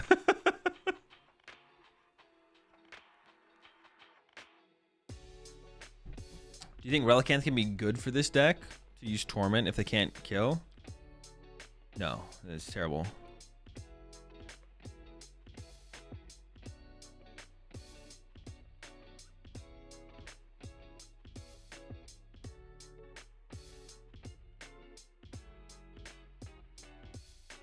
All right, they're going through a support account here. Yeah, I don't think... Oh, is that game in the hand, though, next turn with... I think they have game in hand there. Now, I guess as a Raging Ball player here, you have to decide how you want to tackle this, because you could just snipe around the Porygon with Fez, but that honestly seems pretty bad, so... Yeah, I don't even know how you play that. This is like just like such a terrible situation to try and decipher here as the... I mean, it's a Raging Bolt deck. Honestly, what about if you boss that baby Porygon plus snipe the big Porygon? Is that ever the... That seems like the correct play, right? Boss baby Porygon, snipe a big Porygon, and then next turn use Kangaskhan to KO baby Porygon. Or the Honchkrow on the next turn. I feel like that's got to be the line here.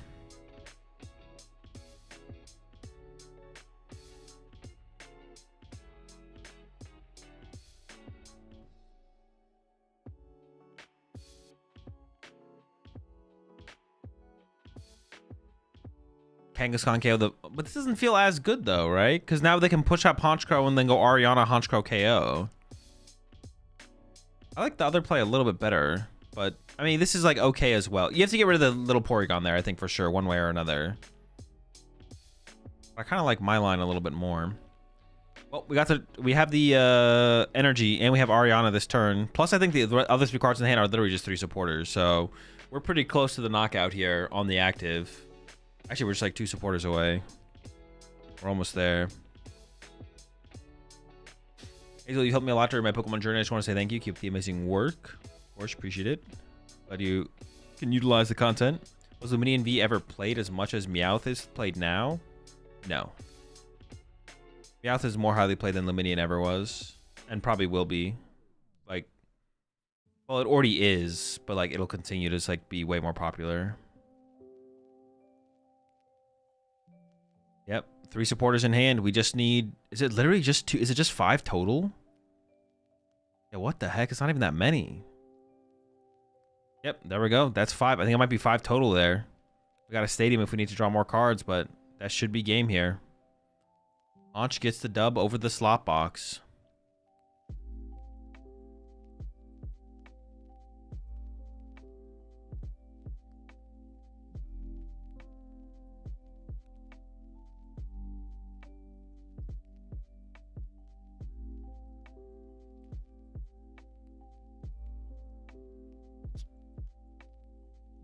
Honch dub.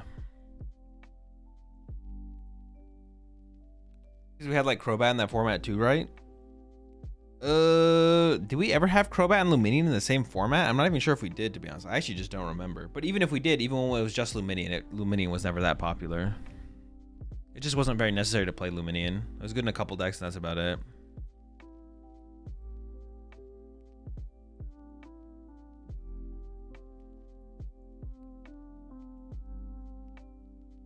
I've been gone for an hour, just walked into the room and saw double Fez. What deck was that? Raging Bolt. Well, no, it is Raging Bolt at the end of the day. They do play Clefairy Psychics, but... What are you enjoying playing post rotation? Everything.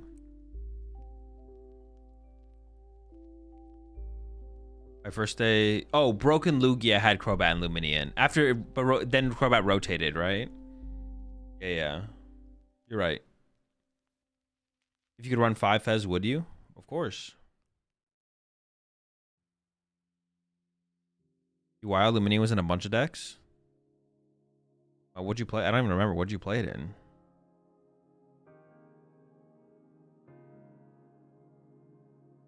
It was in Lugia.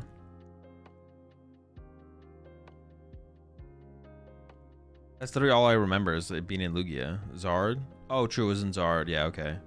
It's probably in more than I remember, but the card is definitely not going to be as played as much as Meowth. Probably was in more than I remember, though. Okay, now this is what I'm talking about. Ethan's Typhlosion. Let's get it.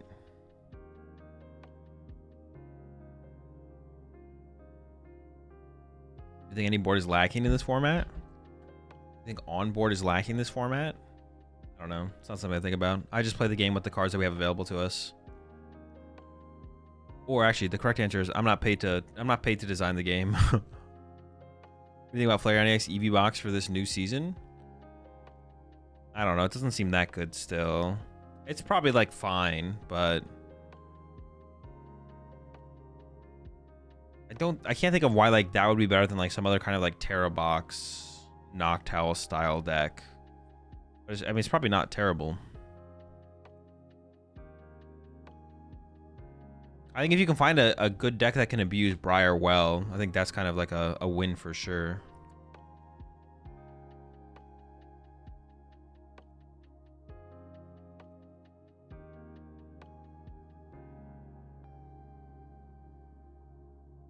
Wait, is that Daichi on the right? No, it definitely is Daichi. He always does that with his hand. Hands. Unless I'm trolling. Sleep? When is correct to sleep? Yeah, you should probably sleep. The damage versus health on the Megas hurts the most for EVs. Yeah, I could see that being a little bit of a hindrance for sure. Especially against stuff like Lucario, right? But you can play like Clefairy and stuff. You are like more of a Terra box deck than anything, right? There's a lot here memorizing top players' hand patterns. Nah, he always fidgets with his hand like that.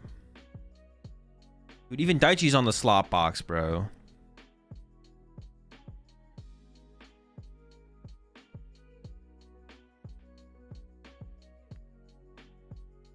All right, Shaman pushed up. We got some Cyndaquil established. Oh no, the hand is dead. We have to like Petrol for Ultra Ball to get Aqualava to then get an Ethan's Adventure to then play the Ethan's Adventure next turn. And Raging Bolt, it seems. Oh, you are right. That is a lightning energy on the active. It probably is Raging Bolt. I was thinking it was like Slot Box Pikachu. But, I mean, same difference, right? It's the same thing. Okay, we can get Secret Box here. It's a little bit better than that.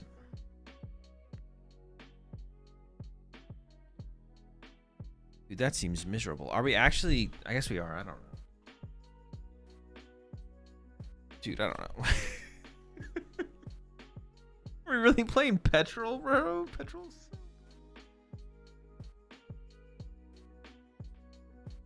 Dude, I don't know. I look at a lot of these lists, bro, and I just don't believe this is the best way to play some of these decks, man. I just don't. I don't have faith that this is the best way to play some of these decks. There's just no way. There's no way I'm putting Petrol in my Ethan's Typhlosion deck. Like, that can't be correct, man.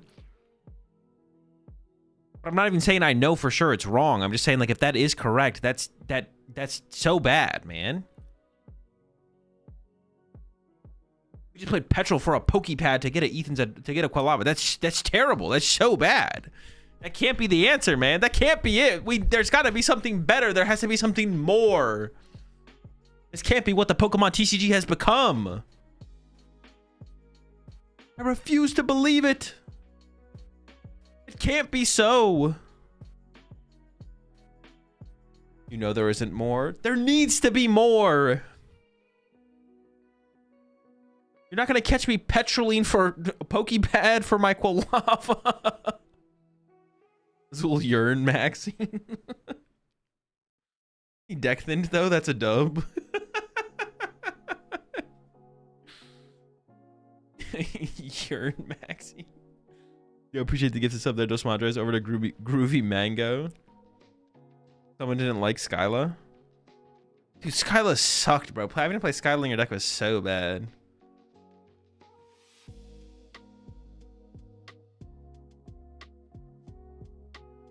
But the game is okay. That's not even true. Playing Skyla back in the day was like fine. But dude, like playing Skyla to get your Professor's Letter, to get your Grass Energy for your turn 1 attachment in Inversian Genesect was like more than fine though. Like that was like you don't need more than that, you know?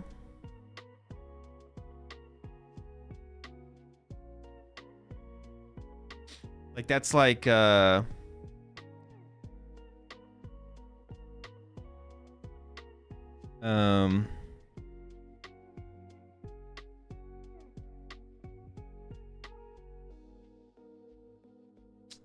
like back then that's reasonable. Like that's reasonable. Playing Skyla in 2026? Like, are you kidding me? That's miserable.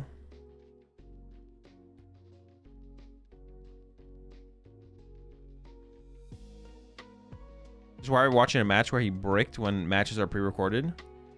Because they only have so many stations with pre-recorded matches. So eventually we have to get to the slot box beating a dead drawing Typhlosion deck. That's the inevitability. Now hold up. Now have some faith here. You don't believe in the Typhlosion? This is still a winnable line here. Where's your faith? You have to believe. Chilazul sees with the meta slot maxing with Petrol. To keep up with the rest of the slop, we have to slopify our Typhlosion deck. Okay, I get it.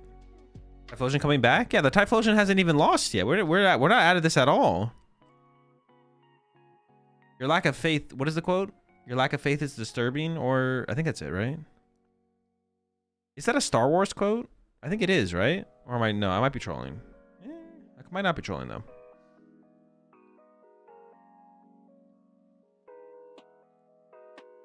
Yeah, your lack of faith in Ethan's Typhlosion is disturbing.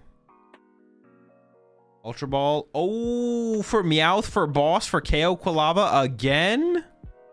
It ain't so. Dude, actually, it's not Raging Ball. That is definitely not a Raging Ball to deck. Oh, for Lilies. Ooh, there is a Night Stretcher in the hand on the other side, which will prevent the Water Pond from being effective on the next turn. No Meowth for Boss. I wonder if this list here, though, plays the Lilies, the Pearl. The Pearl would be a big deal here to get onto the Clefairy. And if we oh, there it is. We're a 1-prizer now. That's a big deal.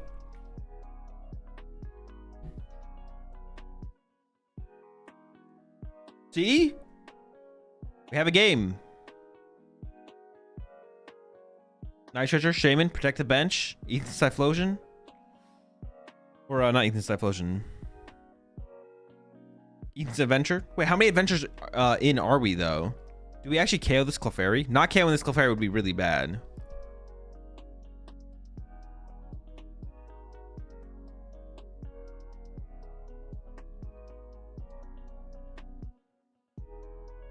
Oh, that's true. The Pearl offsets the prize exchange here. That's actually a really big deal. That's a good point. Now Dutchie just needs to go KO, KO, KO with the Pearl. The Pearl was huge.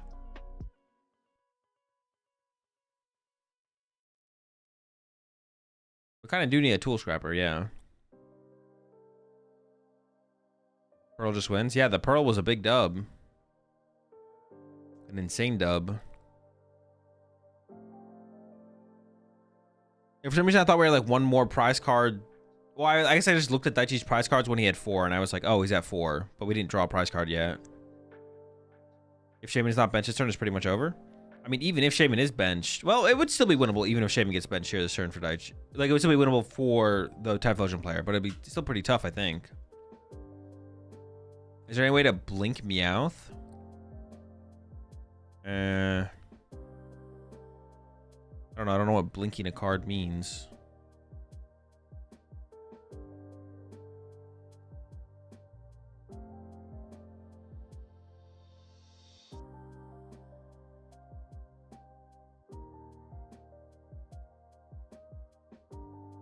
How much of an impact do you think Rose's Encouragement will make in decks? As much as it ends up making. Blink equals return to hand. Oh, no. We don't have Penny or Turo in the format anymore. The most we can do is Area 0 plus Bump Stadium. Thin out our bench. That's the most blinking we're doing post-rotation. We have Scoop Up Cyclone? True, but you're not playing Scoop Up Cyclone. Nobody's playing Scoop Up Cyclone. We still need to see Daichi actually set up 2 more attackers here. Oh, we have the Brave Bangle, so we have the KO. That's big. The Water Pawn is ready to go this turn. There is Shaman on the field, though. So we can only get 1 prize card with the Water Pawn. Now we just need to set up 2 more attackers and the game is over. And the attackers can be basically anything. You just can't bench Kangaskhan too prematurely, I guess, is the only thing. But yeah, you don't need very much here.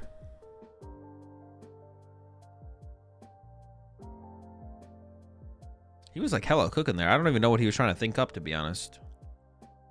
I feel like it's pretty straightforward from this point, but he was looking for some kind of opportunity there. Oh, was thinking about going with the Brox. That doesn't get us energy in play this turn. But if we have basic grass in hand, we could just get some Ogre Pawns, and that'd be fine to accelerate too as well. Stop Shaman for 3 turns. Well, it'd be a little bit of a risk, right? Because like if the Typhlosion deck, the Typhlosion deck playing Kieran or Switch wouldn't be like a shock. Probably would like to avoid that if possible.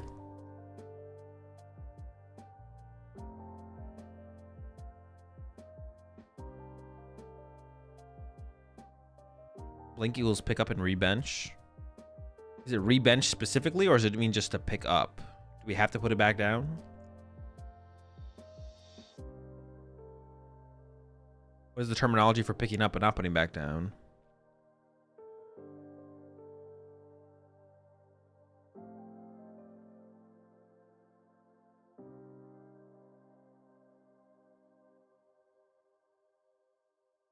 In MTG speak, bounce would be returned to hand and not put back down?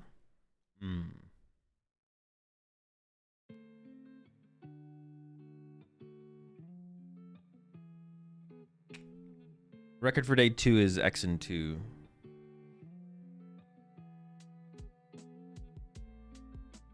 E-switch, getting the Clefairy set up. Water Pawn is also ready to go. Ooh, Area 0 as well. We can go wide if we want. Just get things more things established. It could be playing Unfair Champ in the Typhlosion deck, I guess. Or Judge. Yeah, just get as much setup as possible. Oh, we're actually going to attack with the Clefairy here. Sure, that seems fine. I guess keeping around the panic button of the Sob, just in case, is probably correct. Also, if you... No, you don't have to shuffle the energy back in the deck, actually. So that'd still be fine. Yeah, we may as well keep around the panic button of Sob. Clefairy attack. We got 1 attacker set up on the bench in the Water Pawn. Have most people been playing Ursaluna in here? I feel like we haven't seen too much Ursaluna, have we? But yeah, if Daichi does play Ursaluna, that would make it pretty easy.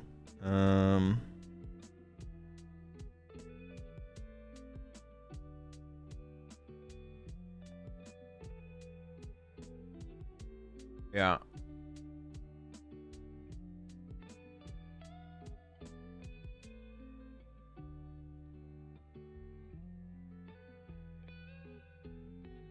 We know Typhlosion plays box now. Yeah, but Daichi doesn't know that. Although maybe Daichi could assume that there is a box in there, yeah.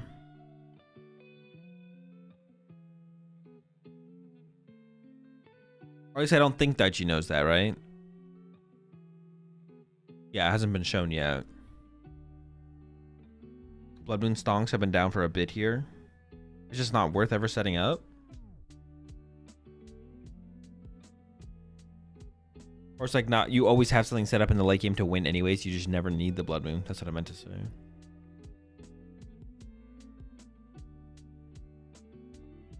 Adventure for a single fire. What the heck? Will I watch the Sevilla event? I don't know. We'll see. We'll see if I can stay awake for it or not. When does it start? It starts in 2 hours and a half. It's coming up. I wonder how many more rounds they have of this. I guess I could play some PTCG live in between if they cut it short.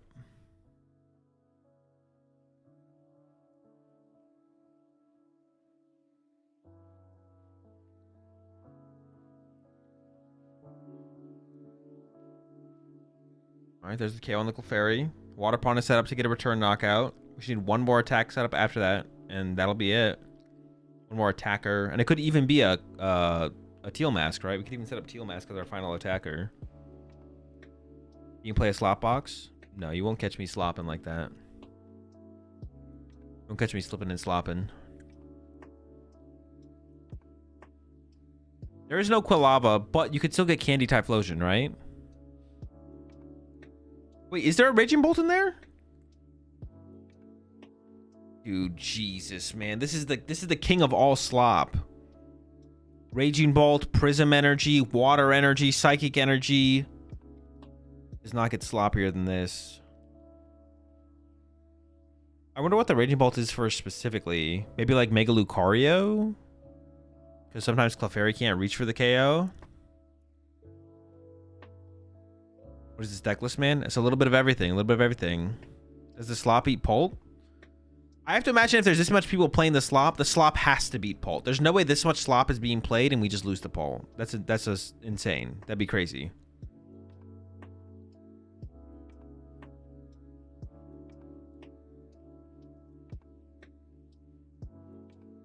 We'll see so many options for these toolbox decks. All right, Chip, calm down there, buddy. You missed his Rockets Mimikyu? No, I saw that earlier when he discarded it. We saw someone else playing the Rockets Mimikyu as well. All right, pawn is set up. Get the Raging Ball involved, of course. Yeah. Into the unfair stamp. Now, I mean, Candy Typhlosion is technically still possible, but obviously fairly unlikely.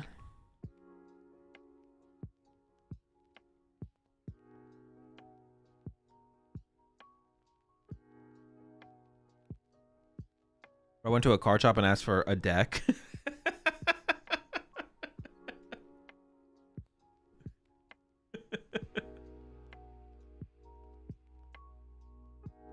I would like to play this format, please. All of the format. That is Daichi, yeah.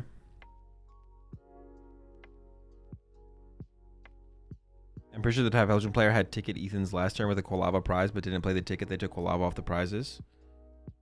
That would make sense. They did have the... I did see the ticket there, yeah. That would make sense. I'll have one of everything, please. I would like to play the standard format.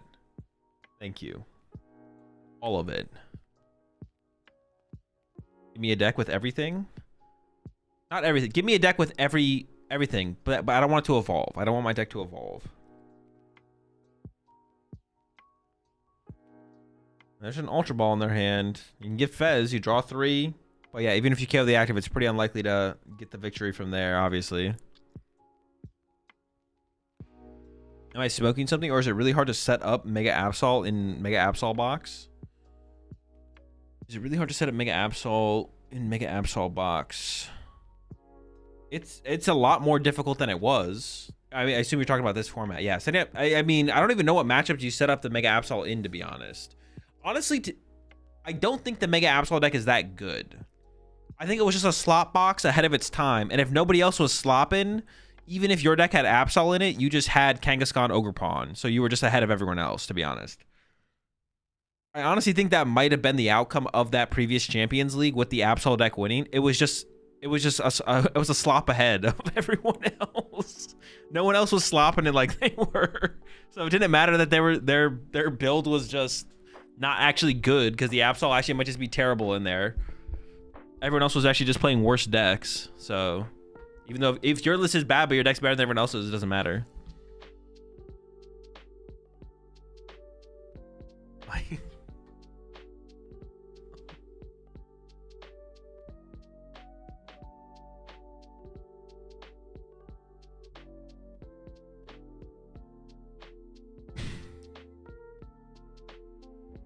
Ninja Spinner add any good supporters for deck consistency? No, it did not. You're telling me I was not supposed to buy my Mega Absol SIR? Apparently not, no. Apparently not. Apparently slot box is just the superior Absol slot box. The Absol box deck was just an inferior slot box the whole time. Because it's like you're just working super hard. You appreciate the 10 gifted there. M6, always appreciate the support. Welcome all to the Rat Pack over there on YouTube. Appreciate the 10 tier 2 gifted there. Is Yoshiyuki here? Not sure actually. My assumption would be yes.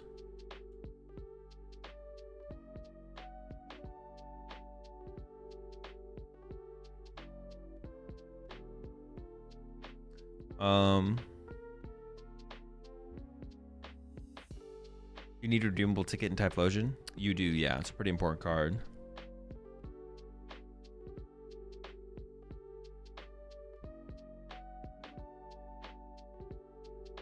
Did you see the clip of Moist Critical calling Yoshi's dice rolls from Houston cheating? I did not, but I heard about it. I did hear about it. It honestly kind of makes you want to go back and like VOD review his flips to see if it was really that bad. Because like in the moment, I didn't think anything of it at all. Like thinking back on it, I do realize that he did do this roll, which is something I actually don't know this for sure, but that's one of the things. He was flipping it in a way that made it 2 of 3. There's no way it was 2 of 3. 2 of 3 is so high. It wasn't a flip, it was a spin. I have always been told that rolling a die like this is one of the few ways to like manipulate a die roll, but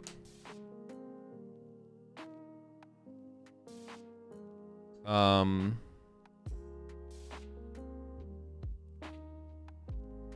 you don't plan sleep today, or Sevilla's next on your watch party? We'll see. I'm just gonna keep staying up for now and we'll see what happens. It looked like it spun in the air though.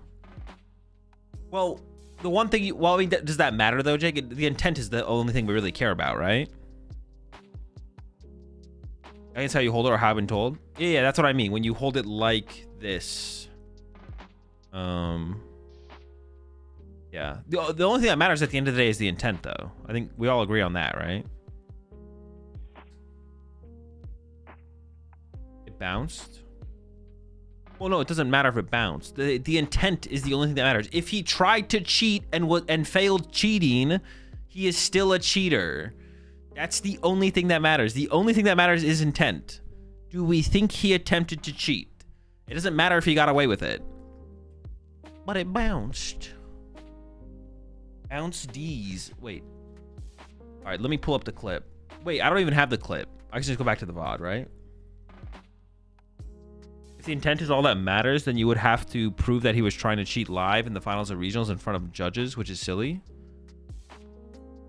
What? Why is that? How is that silly? What? You'd have to prove that he was trying to cheat live in the finals of... People have done that before. Dude, whether someone does something stupidly or not doesn't mean they didn't do it. That's completely irrelevant.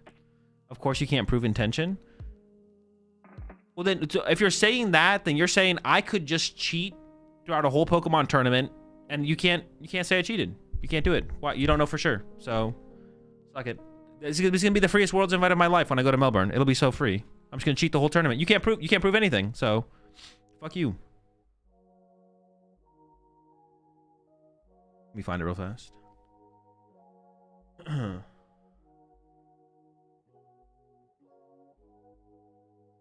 no, that's the next tournament.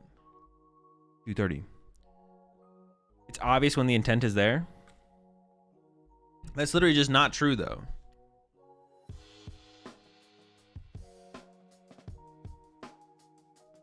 That is absolutely just not true. No. seeing trying to prove intention is silly because there's no physical evidence ever. So what's in my mind, it would have to be uber clear. Well, no, you just have to look at the situation and you have to be like, I think it's more likely that they cheat than didn't cheat to a certain percentage. So you just like, you come up with the percentage that you think is enough to condemn the person. And then if you think it passes the threshold, you rule as if they did it on purpose.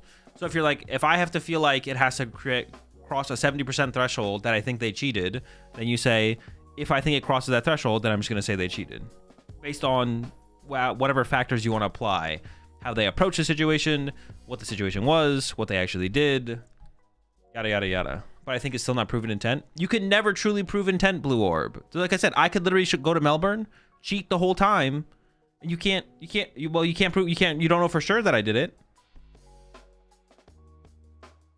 You can only ever think. You can only ever think I did.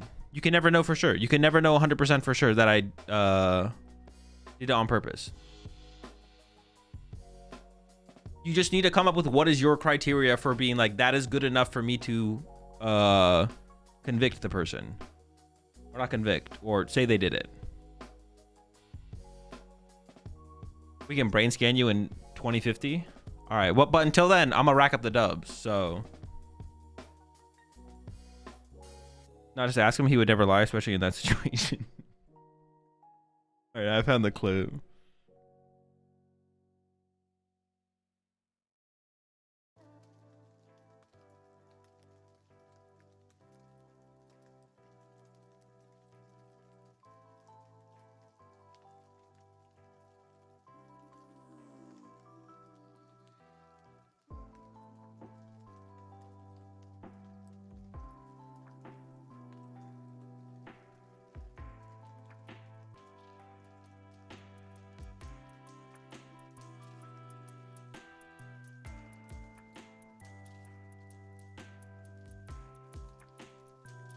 Can't wait for 100-year-old Azul Worlds Finals while we wait for the brain scanning. What game was it in?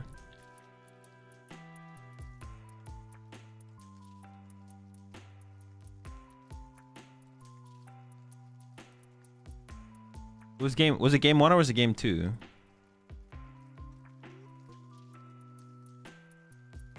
Game 2?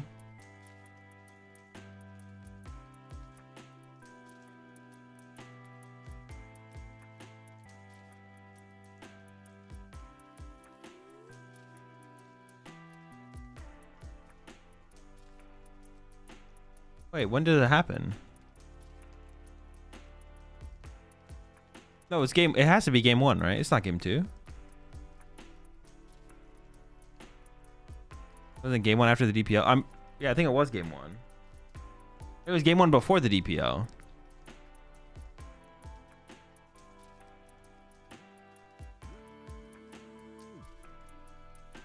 Yeah, it's definitely game 1. It's our first 2 prize cards, right?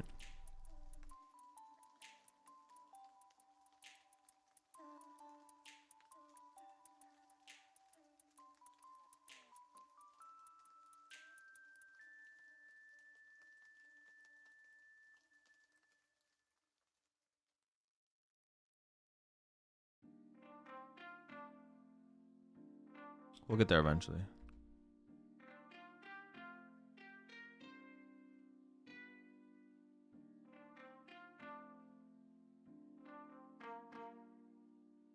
Okay, it's right here.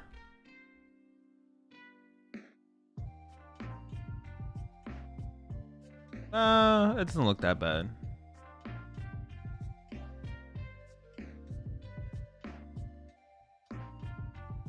Oh, that looks fine to me. Now, I don't know all the ways you can... Well, let's look at the second roll here. I don't know about all the ways you can manipulate dice. I actually don't know. The only way that I've heard is if you hold it like this and throw it like that. You have to like hold the 6 and the 4, the 6 and the 2. Yeah, I don't know. That doesn't seem like that big of a deal.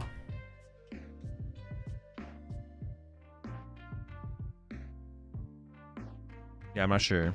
Looks fine to me.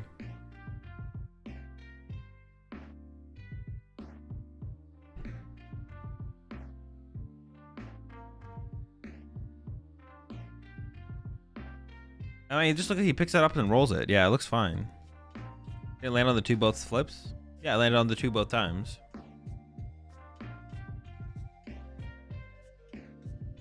I don't like. I could definitely see me not seeing something, and then like him being so clean with it and like so quick with it that like I don't even see him like lining it up to like actually try and roll it in a way where it lands more on heads more often than not. But I don't know. I don't see anything.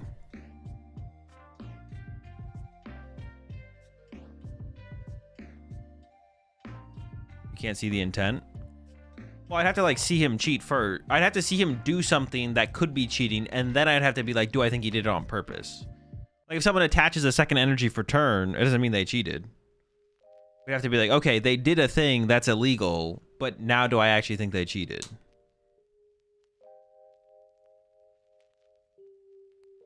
Then we have to answer that question. I don't even see anything that looks illegal, to be honest. It just looks fine to me. All right, the Duraludon Zoroark, a classic deck here, a real banger. Versus, I think I'm guessing another slot box. Like, dude, Jesus Christ, dude, holy shit, dude, it's endless. There's infinite slot boxes at this tournament. Everyone is playing it. There is so much. Psychic energy on Ogerpon. This is certified slop. 100%. Although, honestly, an enemy of slop. Can the slop keep up with our Chaladon? Honestly, that's an explorer's guidance. I'm actually rooting for Slopbox now. Please, Slopbox, get the dub here. Our Chaladon seems tough to take down as a... on the slot box side of things. Oh, if you have the fire guys, I guess you can do it though, right? We have seen some builds with like Moltres and a Ho-Oh, stuff like that.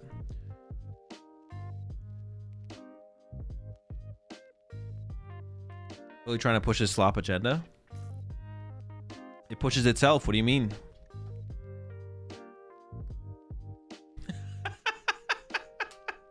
I'll have what they're having type ass deck.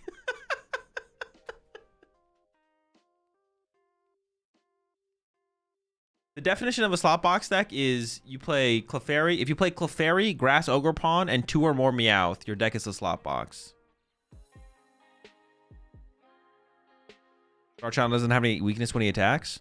Oh, good point, actually. Very good point. Yeah, our Chaladon actually just sounds tough to deal with, then. That sounds like really tough to deal with.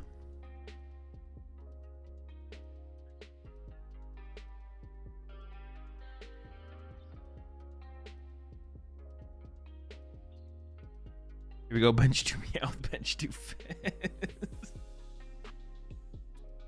I guess Kangaskhan has to be the route, right? We probably have to go in with Kangaskhan, I guess. Kangaskhan doesn't get 1-hit KO'd, and we have the potential to 1-hit KO back. Daichi had bolts. Daichi had everything in there. Oh, I guess Ryuki could be playing something similar. Daichi didn't have the telepathic energy though, I don't think.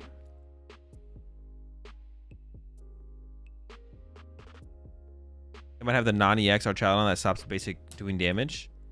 Oh, true. They might have the true slop stopper. The ultimate slop stopper.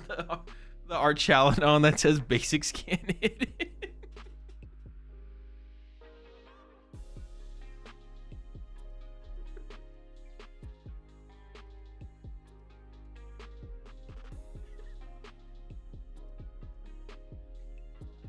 It is too late for me, man.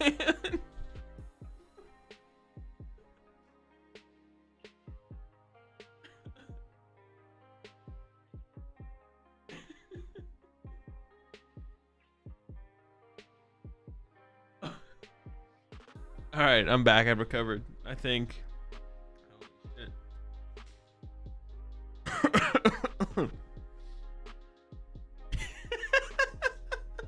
New intro. Hey, you slop stopper.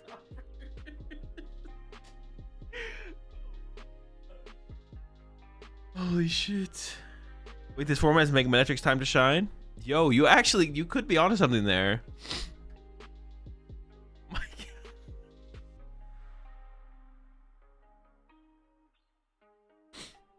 God. Azul has submitted to the slop. I've succumbed to the slop. No, but honestly, this matchup does seem brutal for...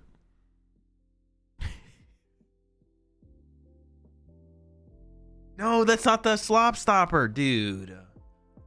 I was so excited for that, but it's not it. Oh my gosh.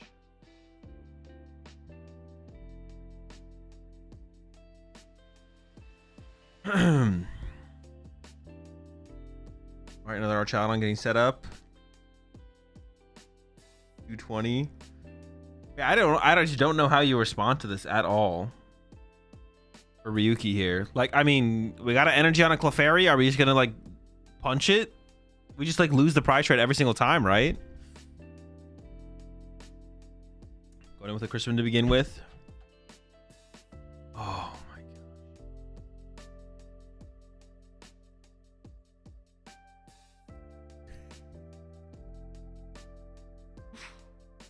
I'm assuming Rahul's on the slot box as well. I mean, you gotta be, bro. Like, if you gotta be slopping, right?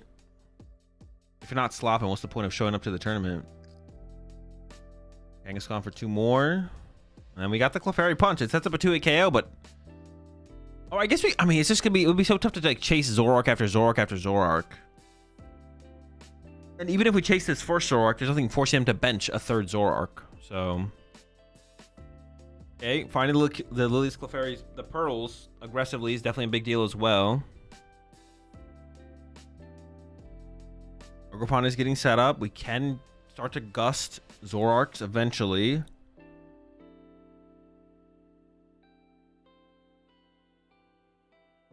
Blue Scrapper stonks. Honestly, yeah, I could see it. Oh. They are Chaladon side this turn. I mean, if you just have a boss KO Kangaskhan looks pretty decent here. Then you're just like ahead in the prize exchange for sure. You don't give a chance for an Area 0 Chi and Pow combo to happen.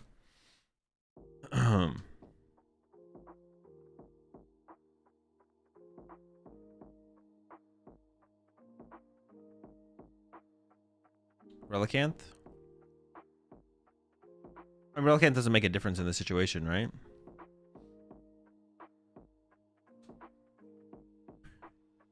A slurry of slop. All right, trade number 2.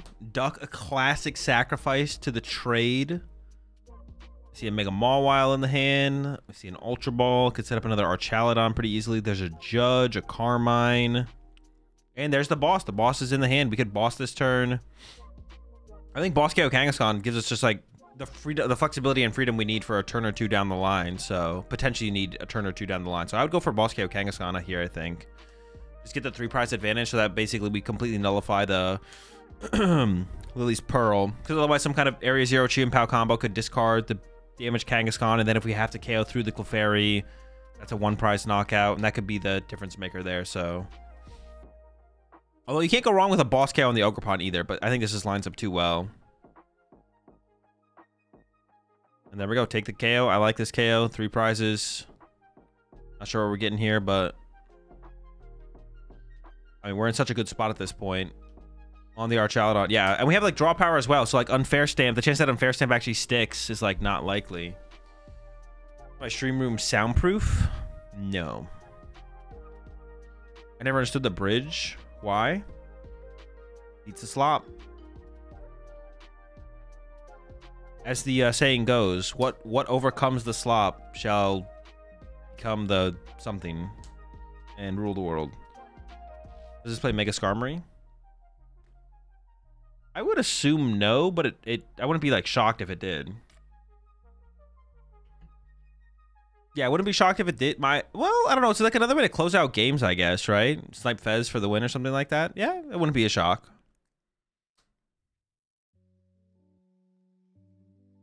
Okay, they do have back-to-back 1-prizer set up here. They got the Clefairy, and then they have the Passimian follow-up. Although Passimian's not really KOing anything. You can just set up a 2-KO on an Archaladon.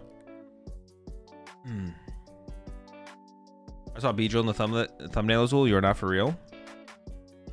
No, I am for real. There's Beedrill is a legal deck in the current standard format for them. And we also saw one on stream earlier. I don't know what you're trying to like. I don't know what you're trying to gain here by that statement.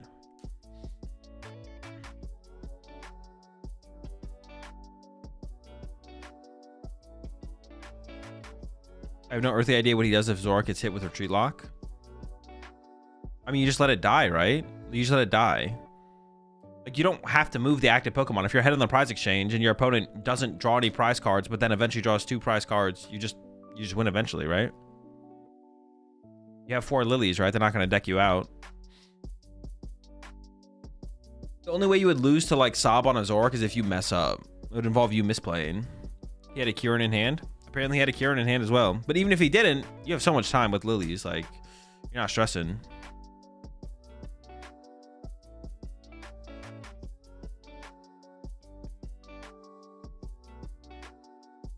Oh, it's an Archaludon. I was like, what is that card? If it's Yveltal, Petra, Maractus, and Pult, abuse it. Oh, sure. I thought you were talking about like right now if there was like a water pawn for Ryuki here. I was like, I don't think that does enough. No, I don't. Yeah, I don't disagree. I think Retreat Lock does seem pretty good in general, but you need you need the Petch or you need like Pult. You need some other involvement.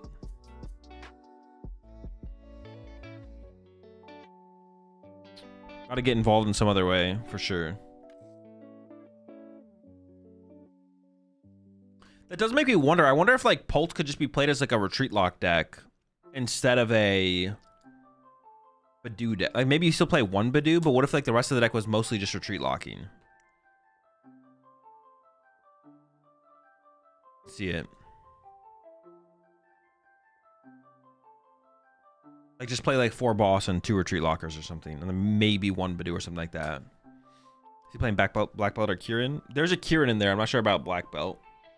But if it hits the numbers, I'm sure there is a black belt on the list. That is Ryuki, yeah. Boss on the Ogre Pawn, going down to a single prize card, and yeah. Archaludon, the Destroyer of Slop, is here. And honestly, I kind of love it. I'm here for it. I'm loving what I'm seeing from this deck. I don't even know if we need the Zoroarks are like whatever, to be honest. The Zoroarks I don't even think is like a necessary thing. I mean, it's cool. I'm not against the Zoroarks, but like...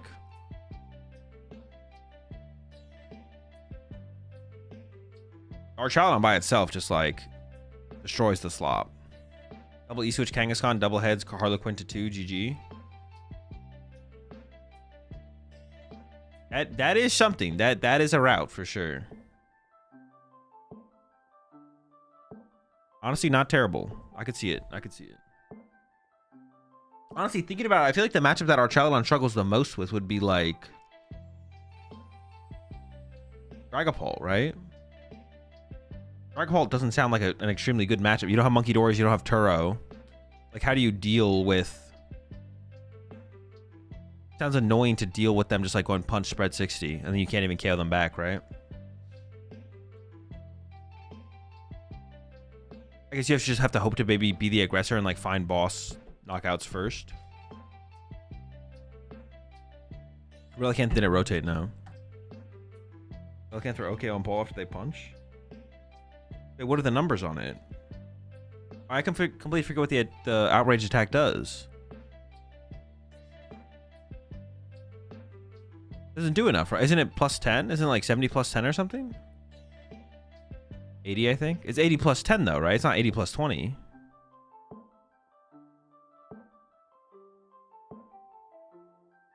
He's going for it? Oh yeah, he's going for it. He's all in on it. He needs double E-Switch, double heads. That's 1 E-Switch. We're not there yet. Going with the Teal Mask first. We can still draw with the Kangaskhan. Okay, hold on. Hold up. Relicanth Black Belt? Relicanth Black Belt. Oh, no E-Switch. I guess Crispin was also an out. Crispin E-Switch before we played the Lily, but we didn't draw that either.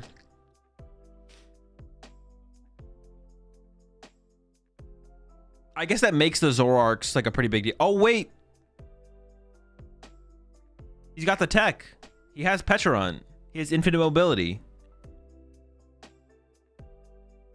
He's already prepped for the retreat lock. Could have gone to Kango before we used Lily. That maybe wouldn't, if we need to hit the perfect 2 though, that might have been a misplay still, to be honest. Or like this is still maybe the correct play. Hit Crispin, but he needed more than Crispin, right? He would need Crispin E-switch, or do you have an E-switch beforehand? I was not paying attention at all, to be honest. I thought it was completely cooked. No ball. Oh, that is an Ultra Ball though. You got the cat. Yeah, it might be better just Lily first to try and find double E-switch instead of trying to just do into the perfect 2 and then whiff and then have to put him back.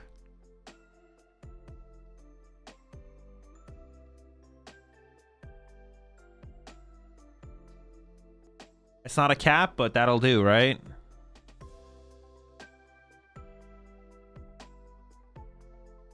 All wild down, hard retreat. Closer. Oh yeah, Mawil's a pretty big deal to beat stuff like Dragapult as well. Yo, Archaludon, man, hold up. Beat the Slop. You got a route against Pult. Hold up, hold up.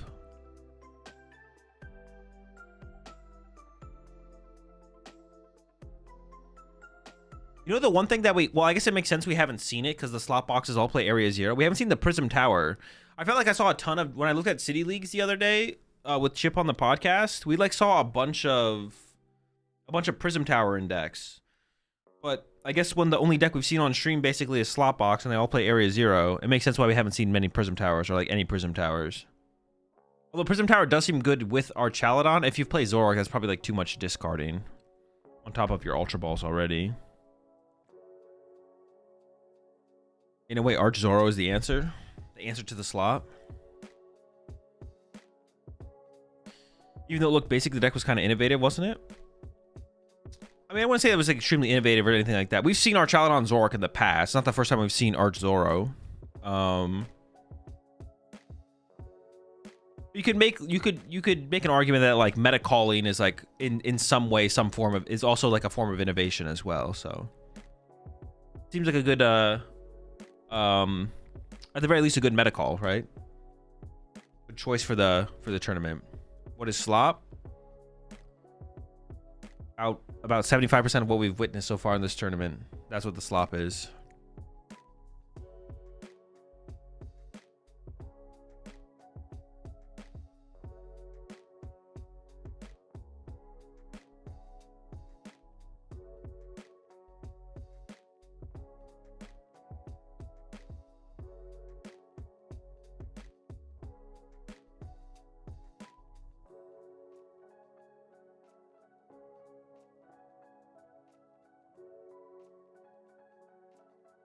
Could Arch run Heavy Cage for Pult? Yeah, you could. I don't know if it's necessary though, to be honest. Like thinking about it a little bit more, I don't think we have to like go too far out of our way to like tech for the matchup or anything. Pretty sure Slotbox gets bopped by Greninja 2. What's Greninja weak to?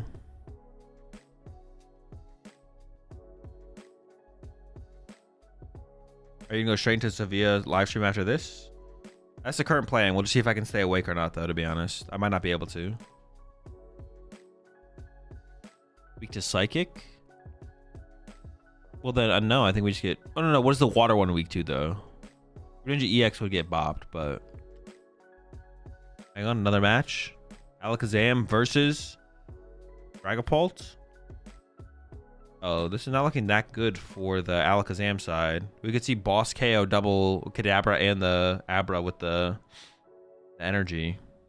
That would be subpar. How does this Abra have 10 damage on it? Did we punch it with a Dreepy on one turn? We must have, right? Yeah, Boss double knockouts. Oh, they have a Battle Cage as well, though. We'd also need a Stadium to go with that. Yeah, we got Duck and Battle Cage in play. That's not bad. Don't hate that. Or Badoo. Well, there's no Badoo in play, though. So I don't think it could be a Badoo. There's no Badoo and there's 0 prize cards drawn, so it can't be Badoo. Do the math, chat. Do the math. Is this a replay or do they have multiple stream games lined up? It's all replays today. Tomorrow will be live matches. Today's all replays. Like, this is round 5, and they showed us a round 8 match earlier, so... We're jumping all over the place. On a hunt for something that's not slop. And we have found there's no slop in this matchup. Some slopless action. Any Zorak on stream today? We have not seen any Zorak on stream, no. Just Zorak in our Chaladon, that's about it.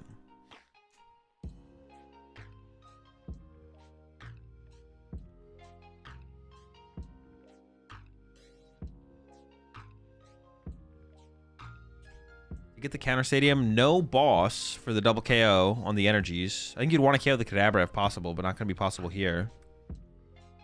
Ooh, the Watchtower, though. Prevent the draw power from potential to Dunsparce. Maybe. At the very least, we will still get to KO the active plus KO an Abra off the bench. Still not bad. Yeah, I guess we can KO an Abra and load up some damage on the side deck as well, right? Which is kind of cool. Don't hate to see that.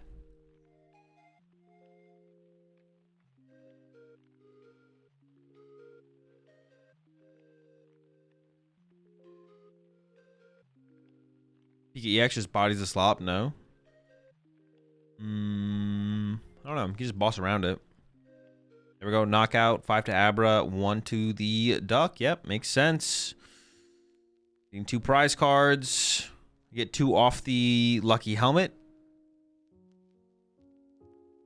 And then the promote on the Kadabra here could definitely get a KO. Could definitely pretty reasonably get a KO on this Dragapult. It is possible to whiff, and I actually do see the unfair stamp at the hand there for the Dragapult side of things next turn. And they don't have it yet. Starting with that Alakazam, I'm going to get 3. Possibility of Kadabra for +1. I mean, getting another Abra down on the bench would be nice. Otherwise, we could lose to, like, Risky Ruins plus Monkey Dory combo. Also getting down... another, what's the little guy called? Dunsparce. Wouldn't hate to see that happen. We wouldn't love to have to bench Fez to get there for the KO, but I think getting the KO here is pretty important. Even just getting a knockout this turn, I don't think is good enough. We need to get the 2 prize knockout this turn. Going for a 1 prize knockout this turn is just too slow. We'll see. Oh, that's true. We did see a 1 Zorak earlier on in the game. That is true. Acing Swiss is so good for stream. What do you mean it's terrible for stream?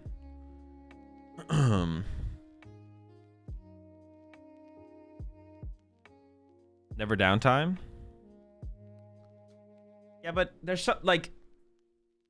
I mean, it depends... If you're watching the tournament in order and you're able to get matches live, but I think that's the reason that every match is a replay in day 1 is because it's hard for them to, like, line up the matches to get them on stream with Async Swiss. I don't think the stream would look the way it does if it was not Async Swiss. So, like, the matches not being live and not watching the tournament progress throughout is, like... definitely a lot less hype to watch day 1 of Champions Leagues now. I didn't realize these weren't live. Yeah, they're not live. Every tournament that they've streamed day 1 in with the Async Swiss or dynamic pairing, whatever you want to call it, they have not done live.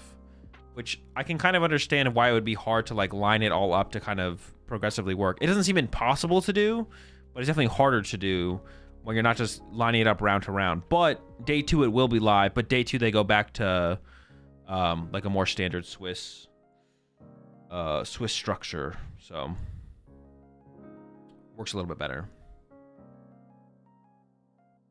I actually don't think they're going to get there this turn. It doesn't look like it. Looks like it's going to be a whiff on this. If you whiff the KO here, the game is basically already over.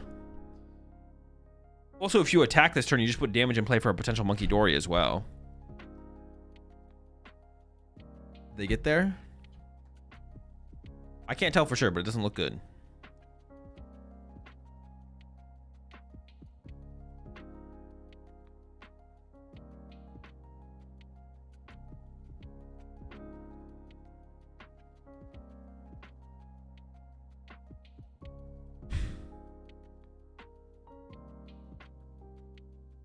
No counter stadium, so no to Dunsparce. Yeah, just passed. Doesn't even want to leave damage. But this is so bad. This is like...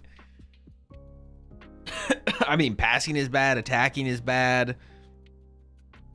Because even if there's not like a Ruins Monkey Dory combo, you can just knock out the active and the Abra off the bench.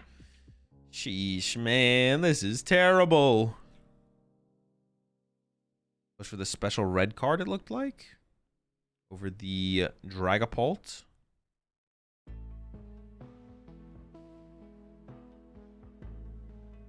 It's over. Yeah, this is I mean, this would be an impressive comeback. If they somehow win this game, that would be very impressive. Very, very impressive. Looks like they have the option between the Dark Energy and a Psychic Energy. If they take the Dark, I assume that means they have the Risky Ruins combo. They did take the Psychic, though. And you might want to, even if you have the Risky Ruins combo, you might want to hold off on that just so that doesn't get... You want to keep around your options to bump the Watchtowers. Not the Watchtowers. The Battle Cages. Goes for the Fez, Dracloak, Dusknoir. Pretty solid. Are you going to stream the rest of this? That's the plan, yeah. We'll see. What are we about? 11 hours into the stream. Almost 1 a.m. Did they not swing on the Pult? No, they didn't want to leave damage and play for Monkey Dory, so they opted not to attack the turn, which I don't know if that's correct, to be honest, for the situation. Rose's encouragement, and yeah, they chose not to leave damage and play for a Monkey Dory. But that might still be a misplay, to be honest. Like, you need to do something, like... And you can more aggressively, like, build out your board, plus attack for less next turn, but still get a 2-prize knockout. Like, the longer you wait... When you're in this bad of a spot, I feel like you gotta hope your opponent is, like whiff something somewhere. I feel like it's probably was correct to attack, so that way on the following turn, you could attack for less, but still set up more to respond to whatever, but... Yeah. It's tough.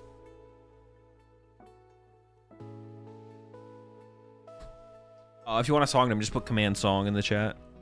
I'll give it to you. As long as the bot's working, but I think it is.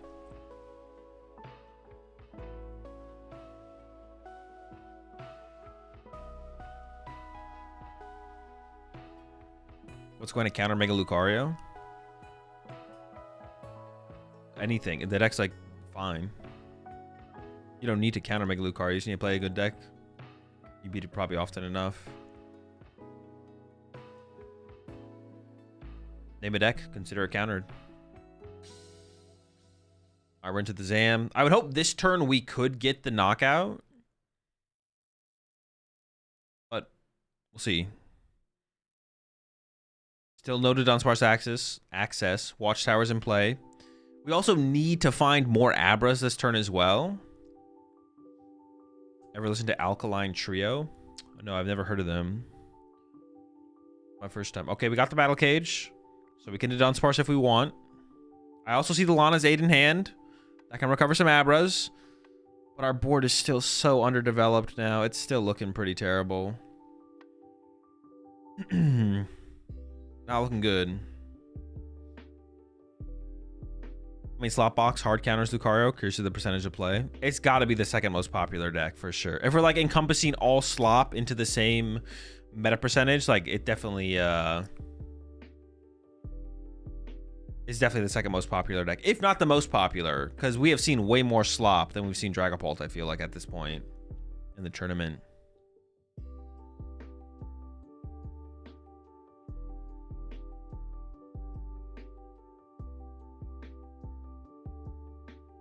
There's Alana's Aid. I guess if there wasn't an unfair stamp in the hand ready to go, I would say there would be an out here, but the unfair stamp's just, yeah. It'd be too tough to overcome, I think.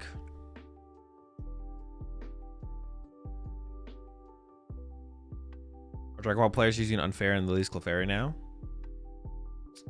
Unfair, yes. Actually, I don't think I've seen, I mean, we haven't seen that much of Dragapult this tournament, but last Champions League, like every Dragapult deck was built to try and counter the mirror match, right? But I feel like I definitely for sure haven't seen Clefairies in the Dragapult lists. Whereas like that was obviously a thing last tournament. I'm not sure where that's out at, to be honest, in this tournament. It feels like the meta has maybe evolved to the point where it's like Dragapult has other problems. Like Dragapult's biggest problem isn't itself, it's everything trying to counter it. So we've maybe seen the Dragapult players. Ooh, hang on. We have the special red card in the hand here on the other side now. That's actually big. The special red card on the Alakazam side this turn is huge. Make the comeback. Yeah, if as long as we can use it, it is possible to win still from here with that, with the red card. There it is. That's huge.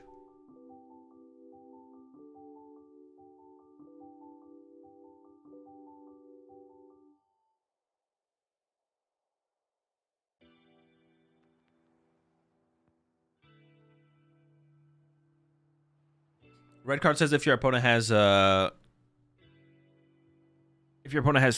or less prize cards remaining, you can play it and your opponent shuffles their hand, puts it on the bottom of the deck, and draws 3.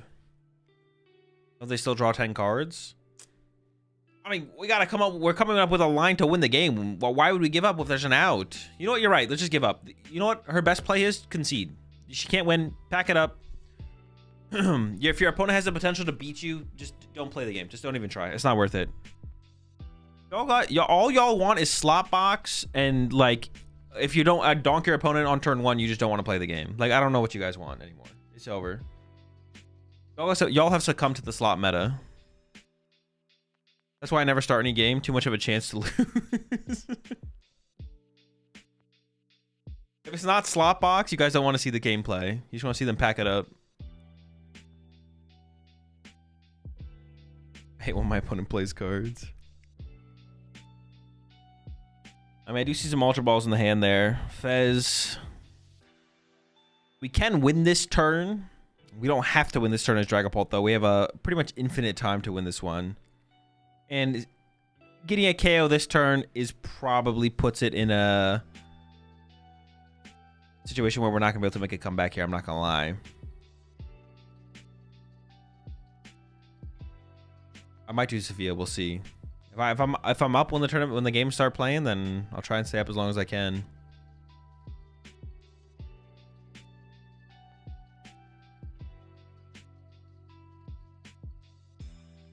I'll try. What does slot box stand for? Nothing. It's not an acronym. It's a lifestyle.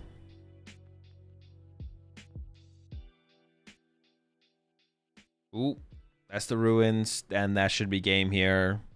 Without the battle cage, Dragapult knocking out the active, knocking out the Abra will close this one out. It's almost always how it was gonna go. There was a slight glimmer of hope with that special red card play on the last turn, but still gonna be an uphill battle. And obviously not good enough here. Even went for the duck KO to close things out.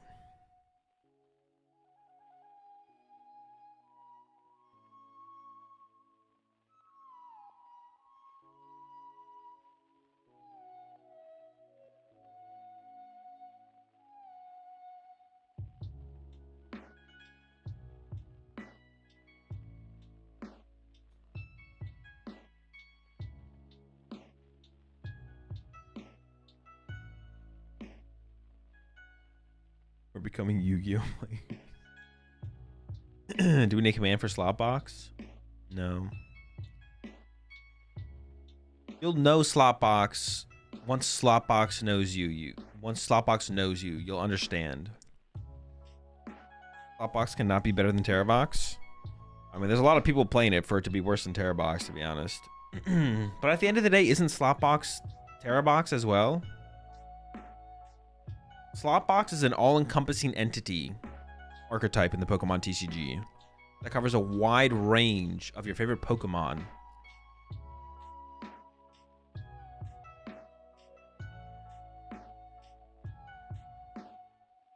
Slot box is def just Terra Box. Whoa, whoa, whoa! Calm down. You're being a little bit too hasty. I would not replace the name of slot box with Terra Box.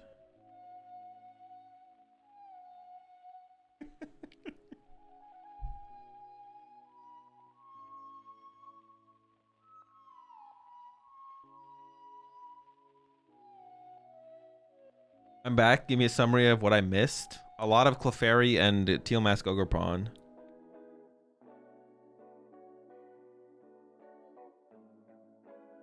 Got a slop count to stream starting tomorrow? No slop count.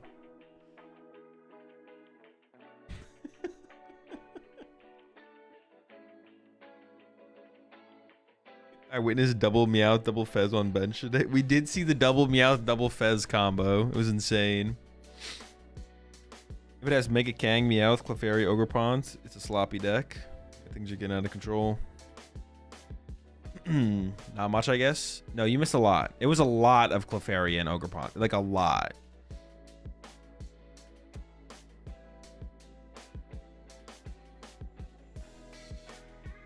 Into another round. There's another winning in round. But Soul Rock? Yo, hold on.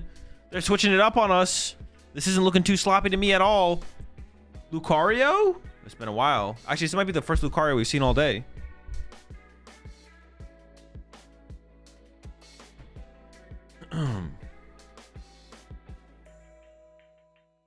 Versus Badoo, it's probably Polt versus Lucario here, I assume. That'd be my guess. I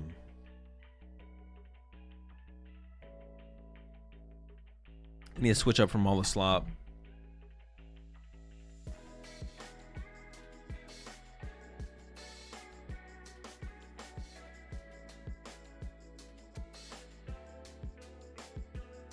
They can change for tomorrow, yeah.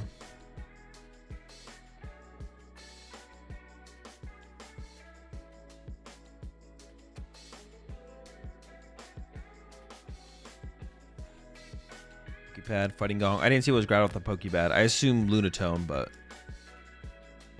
they definitely have a Lunatone in hand. There's a Lunar Cycle. Looking for a Riolu this turn. I mean, even an Ultra Ball so we can get a Lucario setup would be nice as well. I see a Switch in the hand. Oh my, no way. The pass there is so bad. Oh, it's not actually. I thought it was going to be Pult. It is not. That's 7? That looks like way more than 7. It'll do. This looks like the Arboliva deck. The Meganium Arboliva deck. Honestly, I think after playing some games with that deck, I feel like that deck lives and dies by how many bug catching sets you find and how fast you find them. Like that's like the most important card in the deck to like run into. Gonna have Donked? No, you can't attack going first. What do you have? Bug catching set simulator. I mean, they got 3 of them on the turn 1, so that's pretty good. Into the Dawn.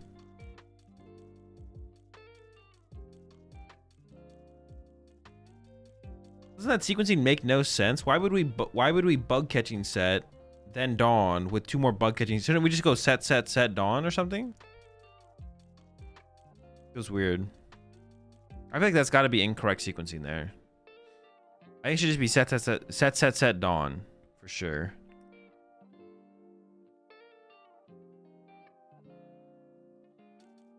Yeah, that's definitely just a misplay. Why we take half the deck? I'll start somewhere, right?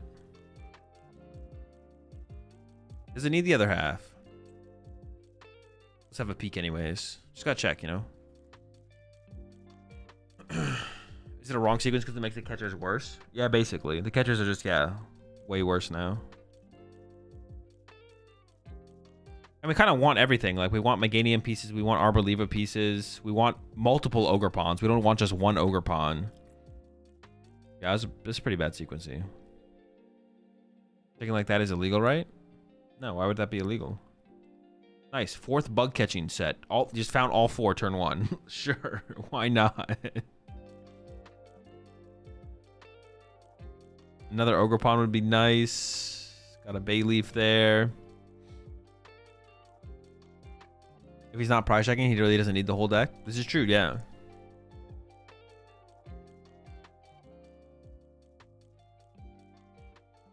Because you only get to look at the top 7, not the whole deck.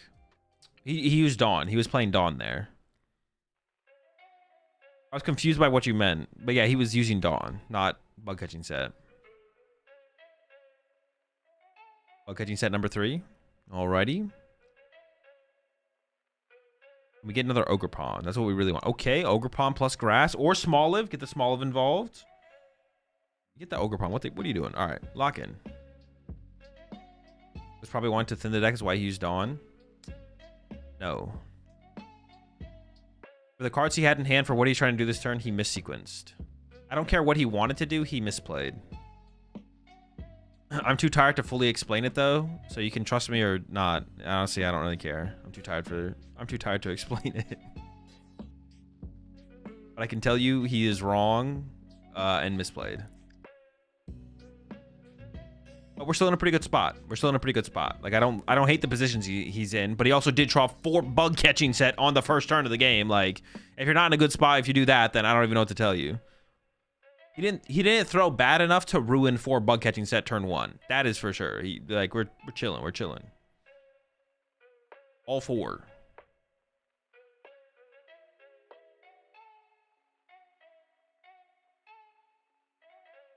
Just be having it like that. I don't know if I can trust you. Are you a pilot? Not technically, not legally.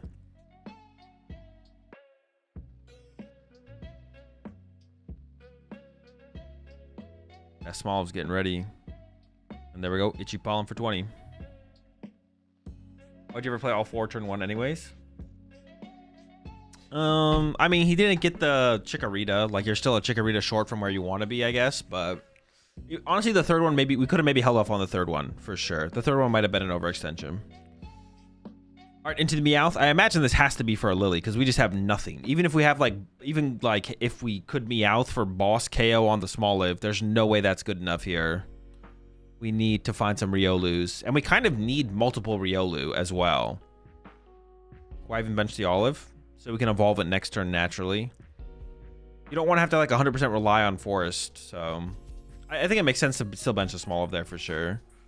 That way we can still get into Arbor Lever 2 turns from now, as opposed to potentially not even being able to do it 2 turns from now if we just don't find a Forest, right?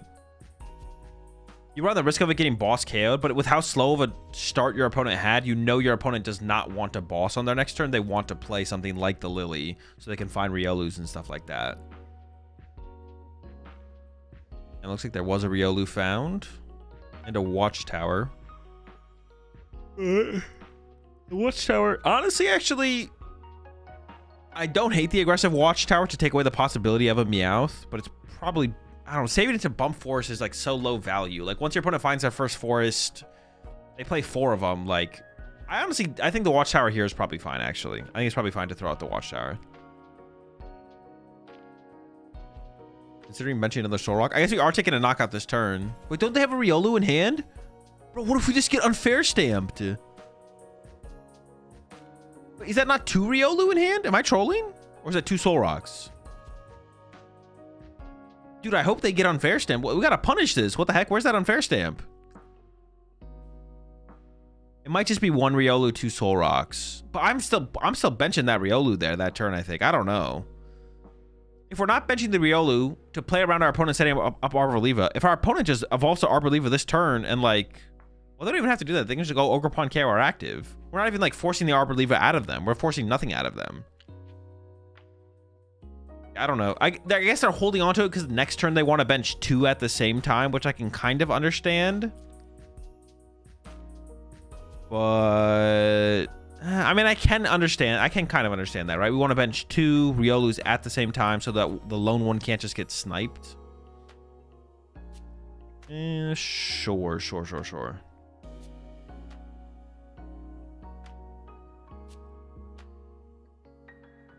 Azul the Great and Mighty Ted is already 1-0 in Sevilla. Is he playing? Did he end up playing the Crustal? Did he abandon Guardy? Oh, I forgot that the first round of the tournament is already gonna have started.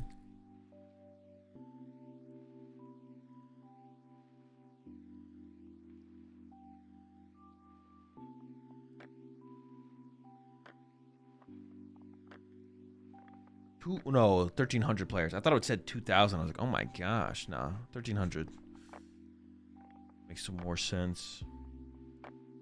Odds on Guardy. Honestly, though, that's the correct way. He wasn't a coward. Is Pokemon streaming the next event? They will be, yeah. They don't start till like round 3 or 4, though, so the stream starts in like an hour, right? Yeah, like an hour from now. All right, there's the Ogerpon KO. Well, this is the problem with not benching the Riolu, though, right? Like, what do we do for turn now? We can't even, like, I mean, we could maybe Soul Rock Boss KO Chikorita. That could happen, I guess. Actually, honestly, the Chikorita bench might be a misplay here. Although I guess they play Premium Power Pro anyway, so like we could probably get the KO. If we can get the KO on the Chikorita, we can probably get the KO on the Dolph, so maybe it's not that big of a deal. Yeah, now they will be able to bench double Riolu, I guess, but like I don't know. I don't think we can afford to respect our opponent that much in this situation. I feel like if we do that, maybe it's not that bad though. Maybe once we get a Mega Lucario online, maybe it's really hard for this deck, the Ogerpon deck, to actually deal with a Mega Lucario. I don't think it's going to be that difficult to deal with for the current board state, though. Like, we have so many energy on these Ogerpons. But we do get what we're looking for. We got double Riolu to play around. Arboliva KO. But honestly, even Arboliva just KO one Riolu plus set up 40 on the other. What's the energy count for the... What's Lucario's HP?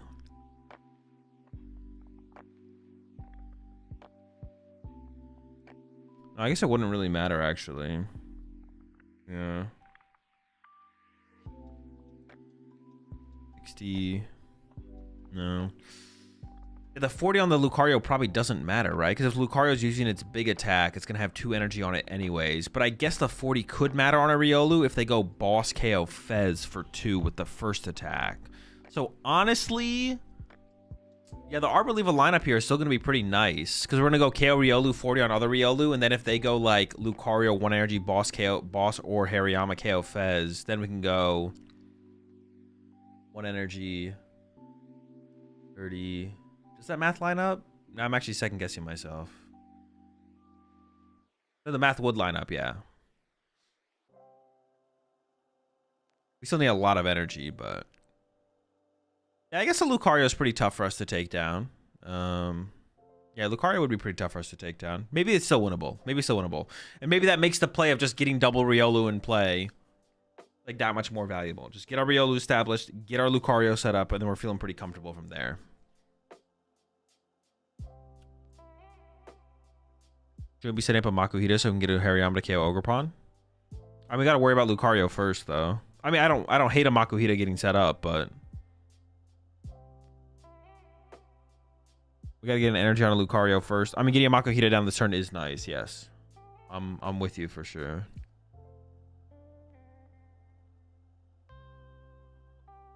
Definitely with you.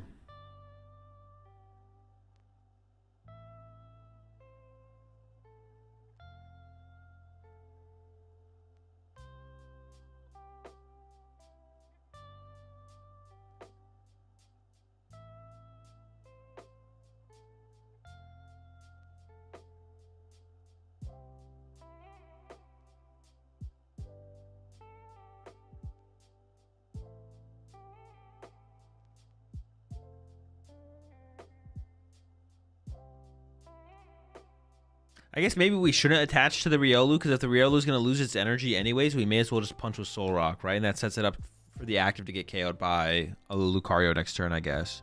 I was kind of questioning not attaching to Riolu, but I guess it does make sense. I think still the best play on the Arboliva side is KO Riolu 40 to Riolu, right? Or KO Riolu 40 on Riolu, yeah. Or actually it just needs to be 20, right? Ogerpon hits for... 210, 270, 330 on its own with Meganium. 1 or 2 on Lucario doesn't matter, does it?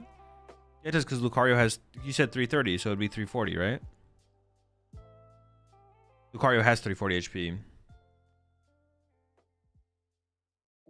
Decided to play Guardian for Sevilla. I'm 1-0. Best of luck there, Ted. Glad to see you stuck to your guns and didn't crumble and play Crustle.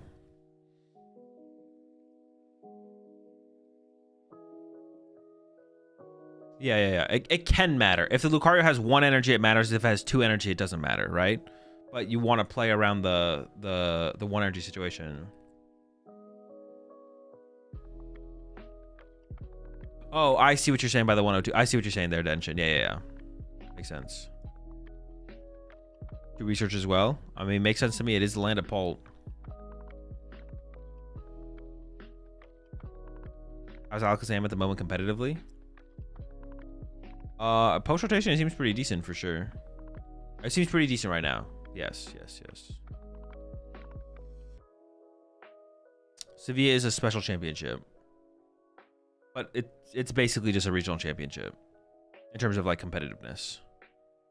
Oh wait, what did we KO there? Oh, I don't hate the Makuhita KO though, but it should be Makuhita 2020, right? Not Makuhita 40. The Makuhita 40 is actually bad. But yeah, I definitely don't dislike the Makuhita KO. In fact, actually, I think that's probably the better KO. But we should split the 20s on the Riolus. It shouldn't be 40 on one. It should be 20 on each.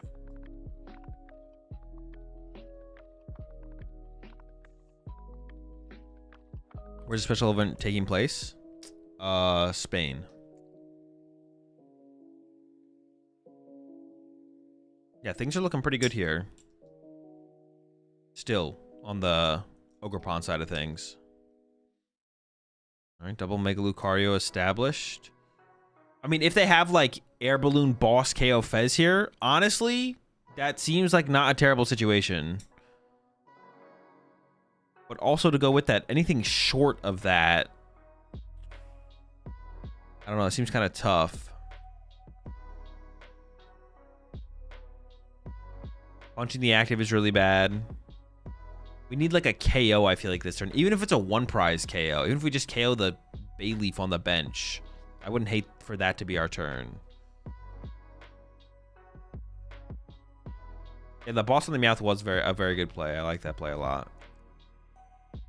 There's Lily. It's Lily only for 6. We already drew a prize card. At the most we can do now is punch the Arboliva. This gives us that free turn on the other side. And we got 4 prize cards left, which means we can hunt down the Makuhita again with Arboliva and then just set up the other Lucario and then just KO Lucario to win the game at this point.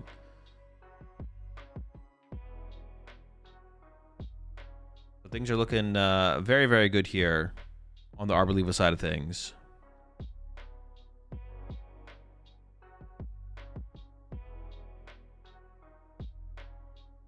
Jeez, the most they can do is retreat and punch with Soul Rock. Gosh, dude, this is so bad. Oh my gosh.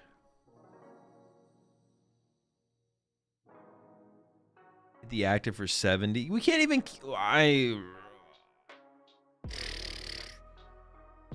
Yep. I mean, it's pretty bad. It's not good.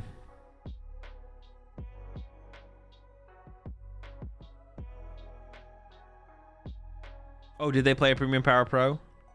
I guess they did, yeah.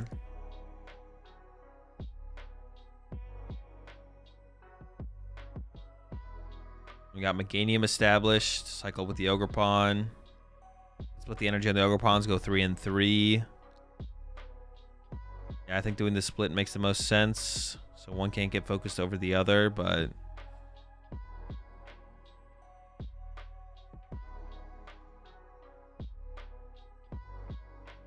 all good.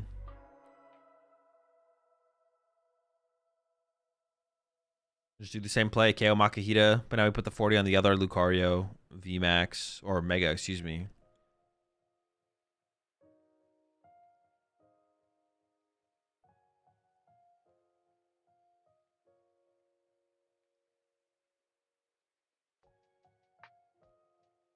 They're locked in though.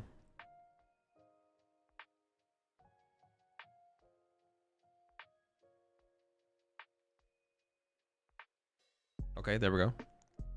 Yep, 8-4. They did not seem like that confident in what they want to do this turn, but they pulled together at the end. I think it's definitely the correct line. I can't think of anything better. And they ended up agreeing. So if I think it's the best play and they think it's the best play, I mean, there's no way it's not the best play, right? Still an abysmal board state on the Lucario side of things.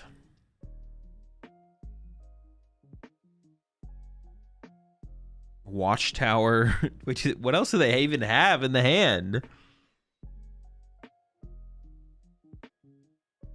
You know, children born between 2020-65 and 2020-79 will be part of the Gen Sigma. I did not know that. But now I do. And I wish I didn't.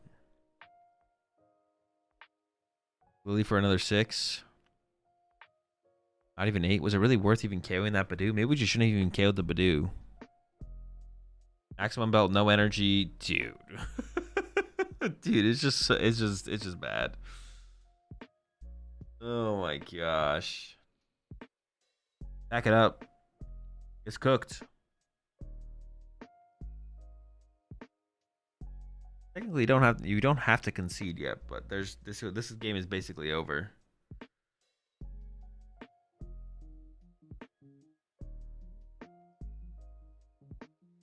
Oh, we could 3-hit KO the Arboliva with. Oh my gosh. 3-hit KO the Arboliva with Soul Rock, I guess. We got that going for us. We're cooking. Oh, we're stacking, boss. Wait, does that even kill Lucario? Oh, it does. Oh my gosh. 11, 330. Wait. 11 minus 1. Oh no, it does matter, yeah.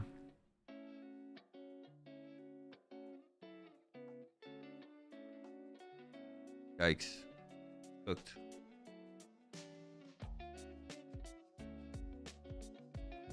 Holy smokes. Holy smokes. All right, well, I'm gonna go fill my water bottle.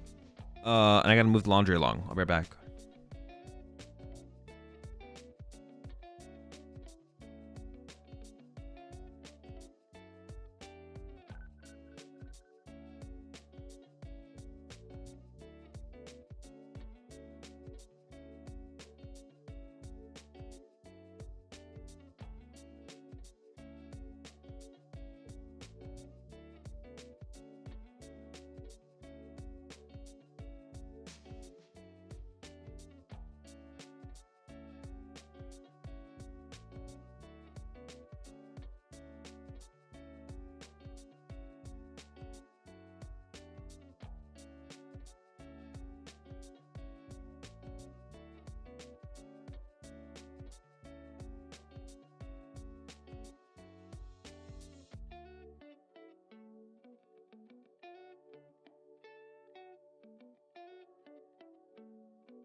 All right, chat, where we at?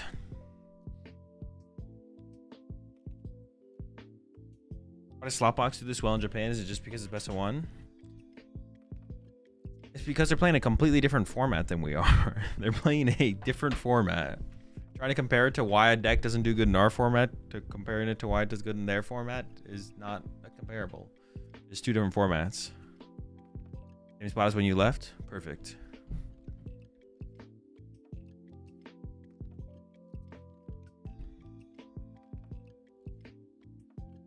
Different formats.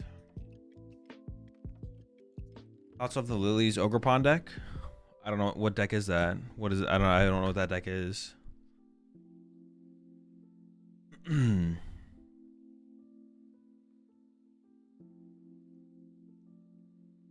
deck's doing good. Not that we've seen, no.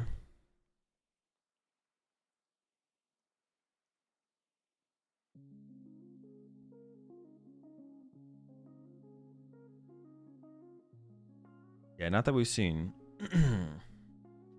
Actually, have we seen a single Starmie on stream today? I don't even know if we've seen a single Starmie.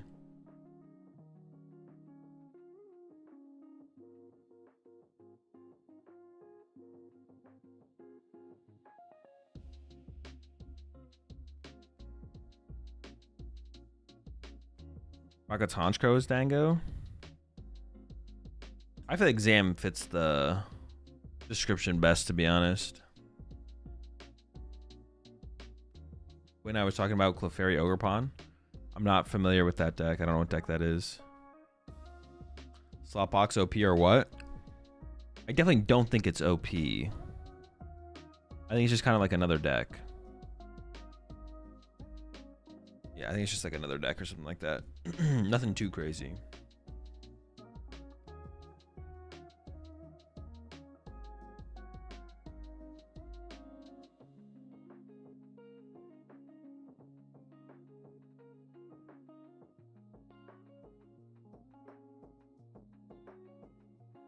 Honcho feels really good. If I had gotten entry into Osaka, def would have played it. It definitely seems like it has potential. I'm with you for sure.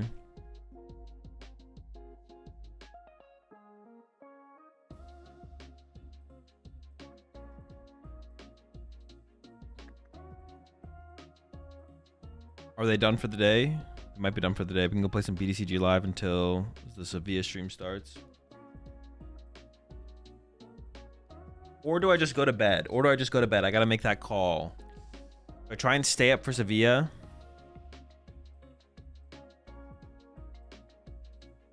Or go to bed? I could go to bed.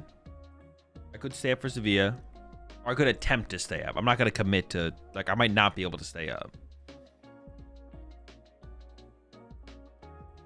Gotta cook Mega Clefable with me? No, that card sucks. I'm not cooking that card. I'm honestly down to play some Alakazam, though, while we wait for Sevilla to start up. How long till the event? Like an hour. Now you always go to bed, stay up? I do be going to bed pretty often, yeah. Azul, stay up. I'm from New Zealand. Optimal timing. I mean, I gotta stay up for Max Harvey music at this point now. Maybe energy drink in a couple hours. Might order some food. I do need to eat.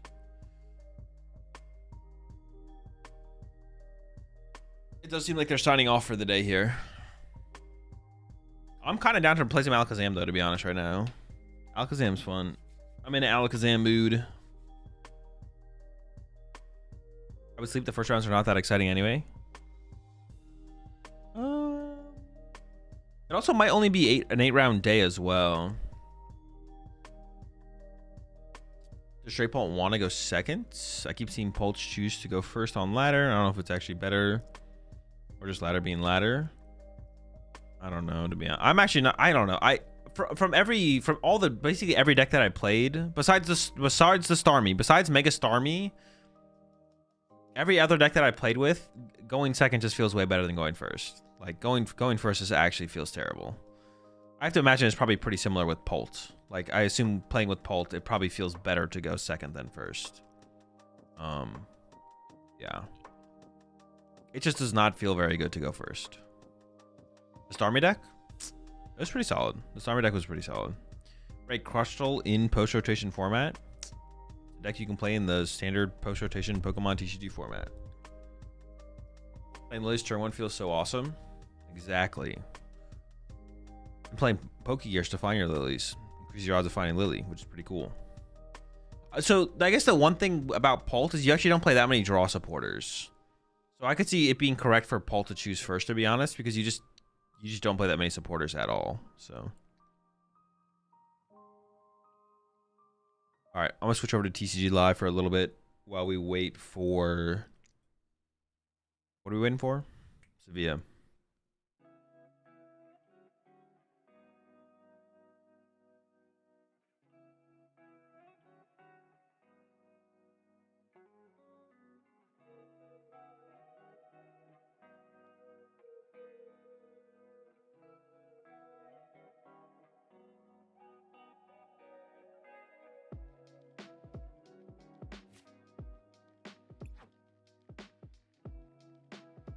Oh, I need to switch accounts though. I need to build up my other account, Arceus.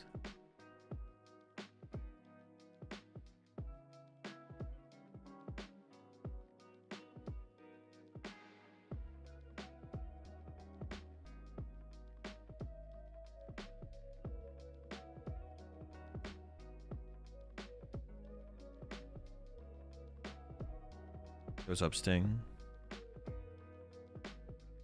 I run it back with Chomp tomorrow and win another locals with it. If you're feeling it.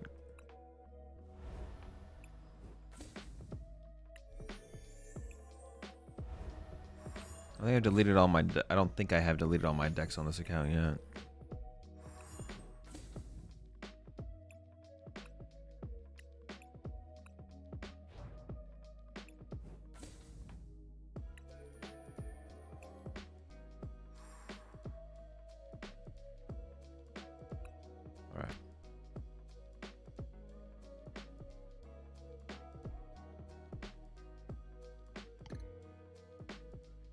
I gotta update my placeholder.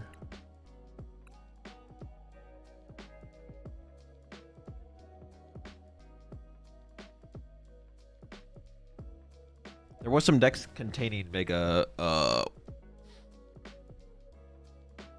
Greninja on stream. None of them put Mega Greninja in play, unfortunately.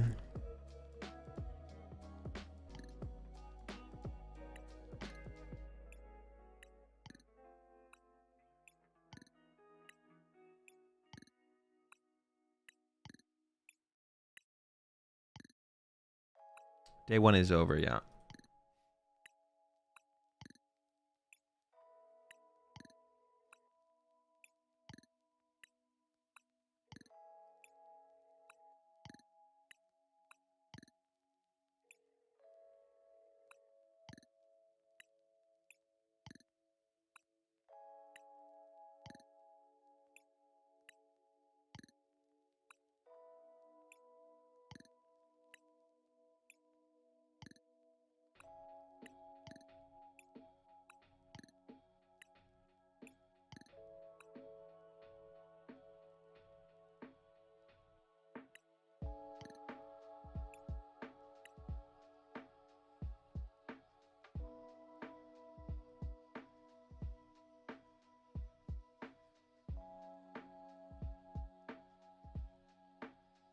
All right, let me just copy paste.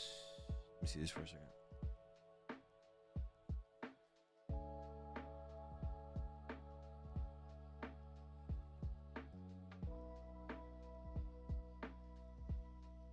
Where's my previous 60?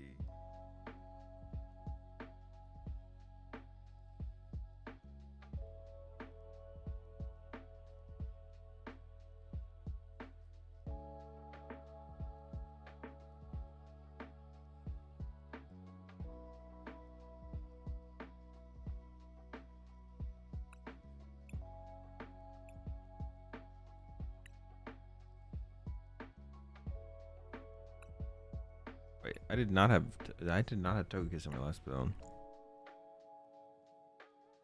I appreciate the 6 months there, Sting.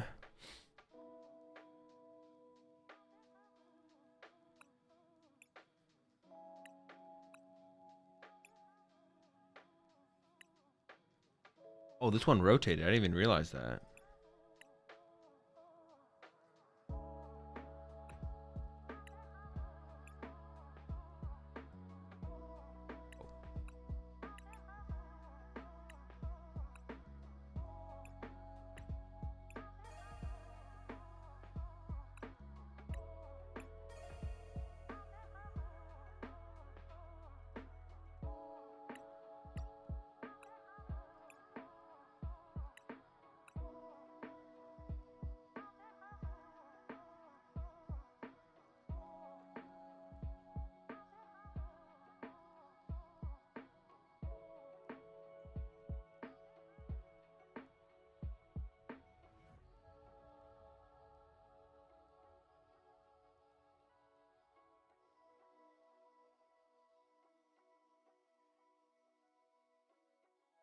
My thoughts on Mega Starmie? It's an okay card in the Pokemon TCG current standard format.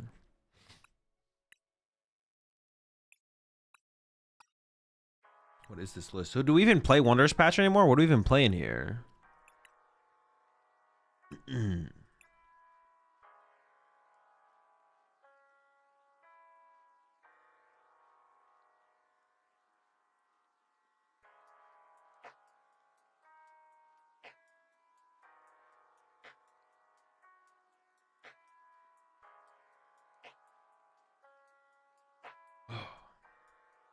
Maybe we go back to Legacy Energy, right? We could.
I'm less convinced we need like a super high Lily count in the deck now. I don't know.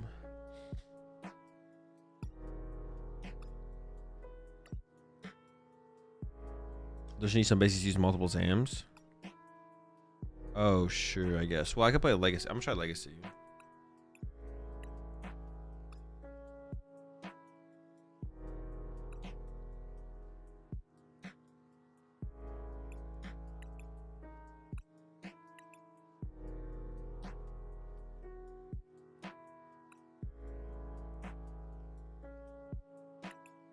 I could definitely see no Lily now for sure. Something like this. Just 4 Dawn, 4 Hilda.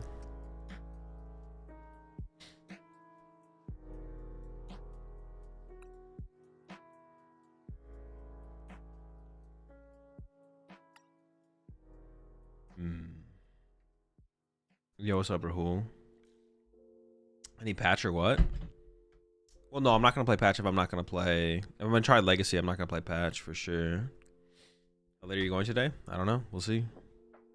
I guess technically I need to play like... Oh, yeah, I guess technically I need to play like a basic energy, right?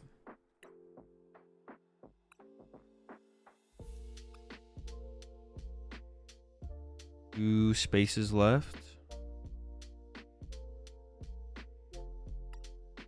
I never dislike more Alakazam pieces. Honestly, pricing a Kadabra always feels terrible. I might go with a 4th Dabra. Yeah, best of luck in day 2, Rahul. Once you play Slot Box. Then medium luck.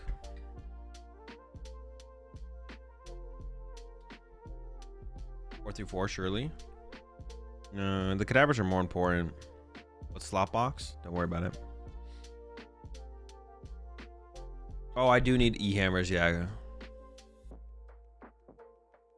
do need to play EHAMs now.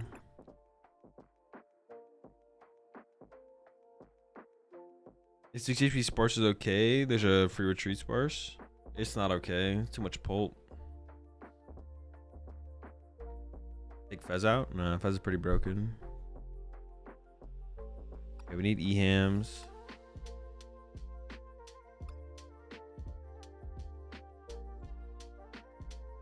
Is Rare Candy more or less important than it has been previously? It's probably just about as important as it always been, right? I'm sure run it back with Mega Greninja. Oh, is that what you played today? We saw there was a little bit of Mega Greninja on stream. It was not. It was pretty underwhelming. Yeah, it was definitely underwhelming.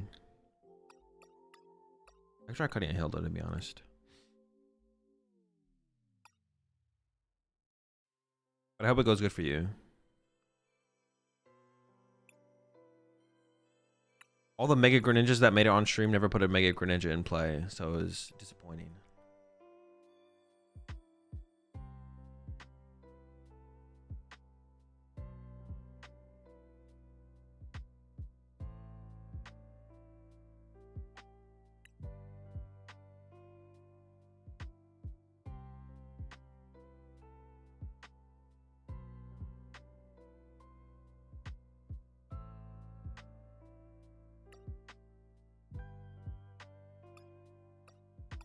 We could maybe do one less Dunsparce as well.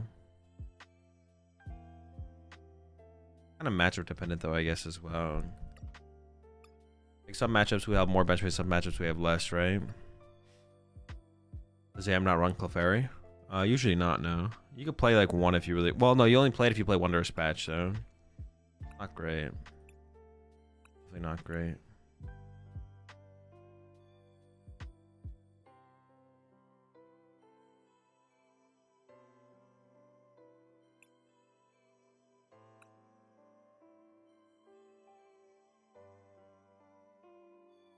No Golduck. I think the Golduck probably matters less now that we have Genesect in the deck to kind of help us beat Pult. I don't know for sure, but I would assume that it matters less because of that. Like now we just go like bench Genesect. They can't unfair stamp us, and then it seems like we should have a pretty good just win condition through that. If we want, we can still put Psyduck in play. I don't even know if I would though. I'd have to like play the matchup to be honest. There's a good chance that I would, but I'm not convinced that I would, to be honest.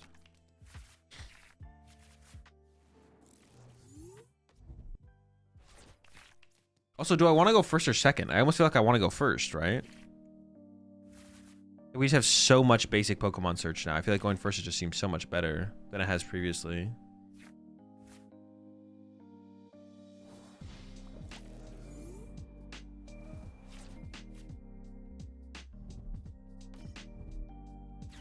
Chill. I get that Shaman involved. How many stadiums do they even play? Well, at least one, I guess. What is their A spec? Do they play? I actually have no clue what they play.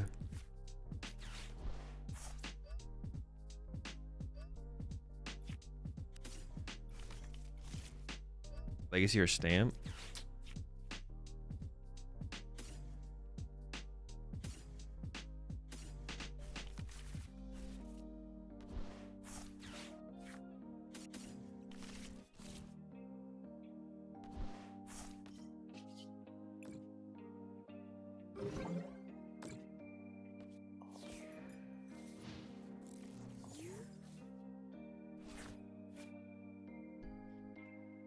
Gotta be Stamp.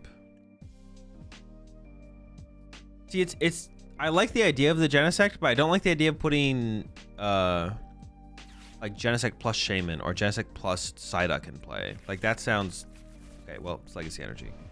But that doesn't sound very good.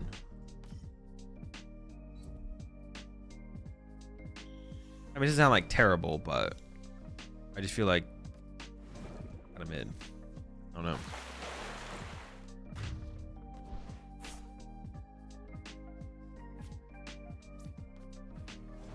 I just go for the 2-hit here. Especially if they like maybe play Judge or something like that.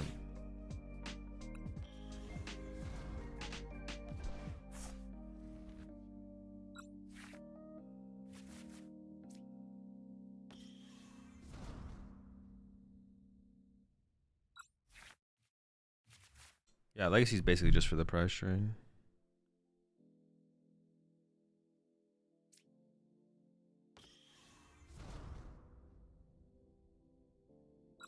Oh, the Legacy won't even matter, yeah. I could E-ham them just to E-ham them, though, I guess.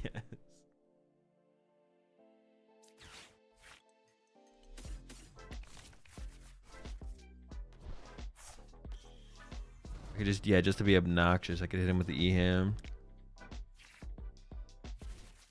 I do need to find...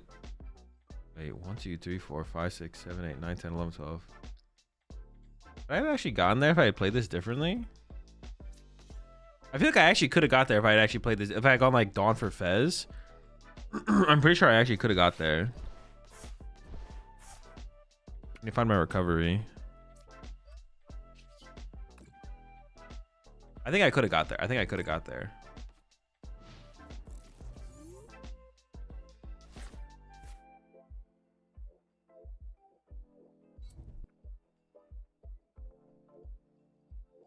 Like, this game is just cooked. Like, I can't lose, right? There's no way I lose. Just need to find a nitrogen for my Abra. Legacy is damage from attacks, yeah. Powerful hands gets around Legacy energy.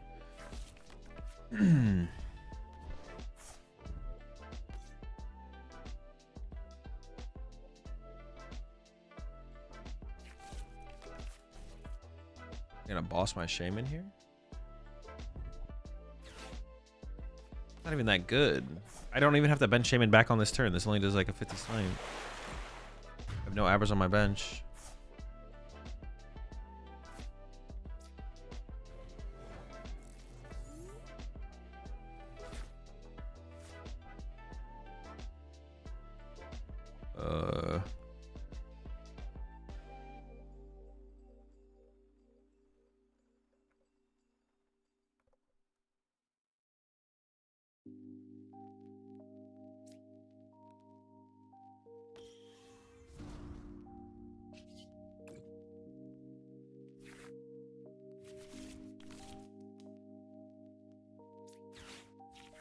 I can just get Fez involved if I want to.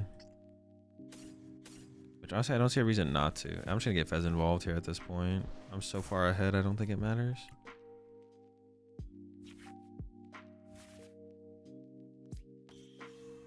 Wait, I need to do... I need 9. 1, 2, 3, 4, 7, 8, 9. Oh, I can play so many cards. What the heck?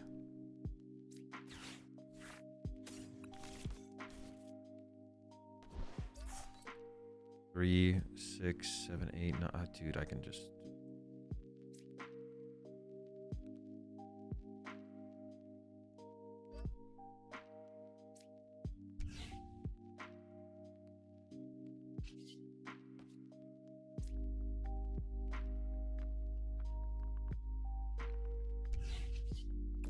So I miscounted.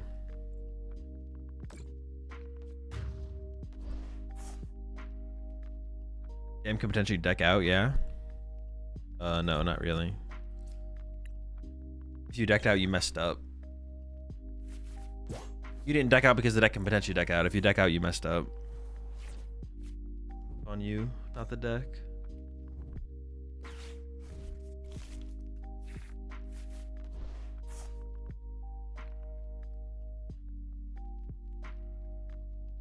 Rosic is coming. I'm pretty sure I can handle Zerosic no problem here, to be honest. Yeah, even if they have Zerosic this turn, I'll be fine. It's not even that big of a deal. You're just a hater for no reason. Pretty weird, to be honest.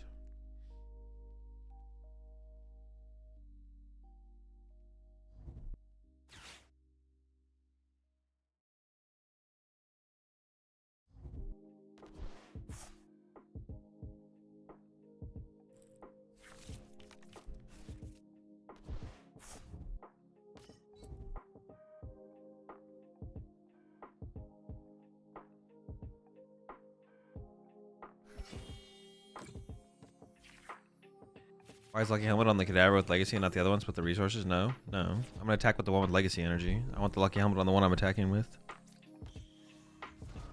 I mean, that's a pretty easy back-to-back KOs here.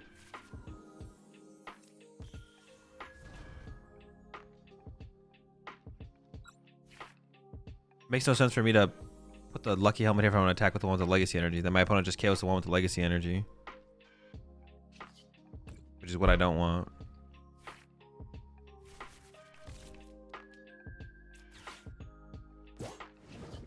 That should be enough. I'm not going to count, but I'm also not going to use that last of Dunsparce. Should be, yeah, should be more than enough here.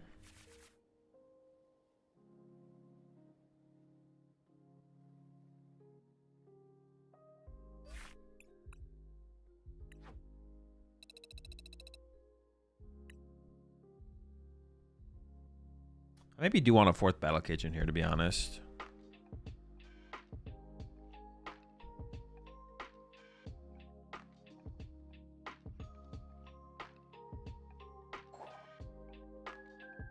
Just we never want to not have Battle Cage.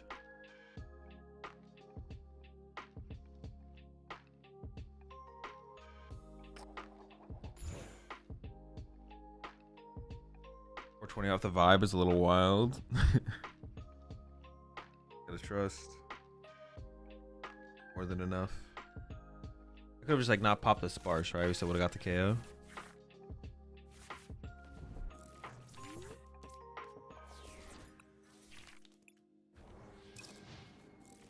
They went first. Wait, why would they go first though? They're playing a Frillish deck. Wouldn't you go second?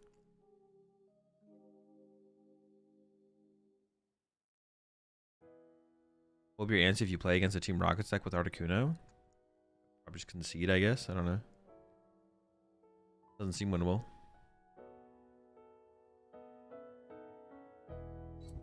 Seems like I just lose. Metal Energy. Oh my, the Metagross? Metagross! Fake deck. Oh, it's fine. I'm not gonna get mad.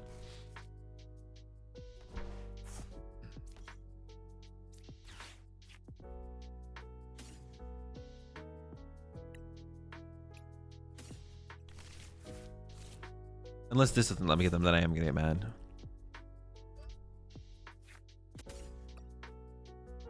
What do we think their A spec is?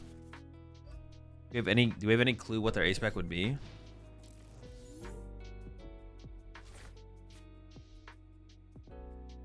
We don't lose to this slop. True, no shot. We lose to this slop.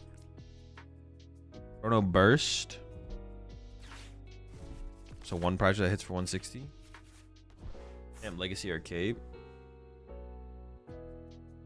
Because it's Steven's Metagross for sure, right?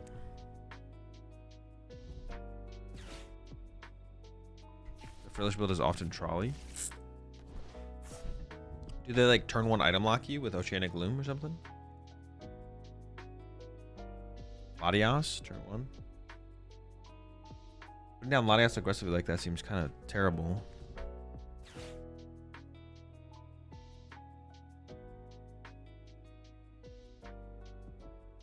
Do people still run Jamming Tower this rotation?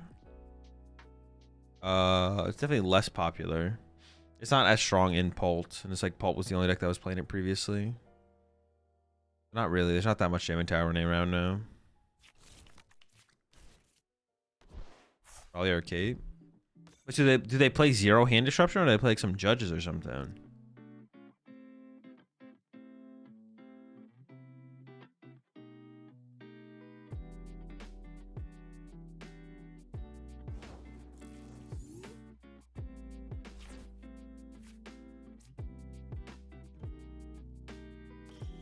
Candy KO here is pretty sick.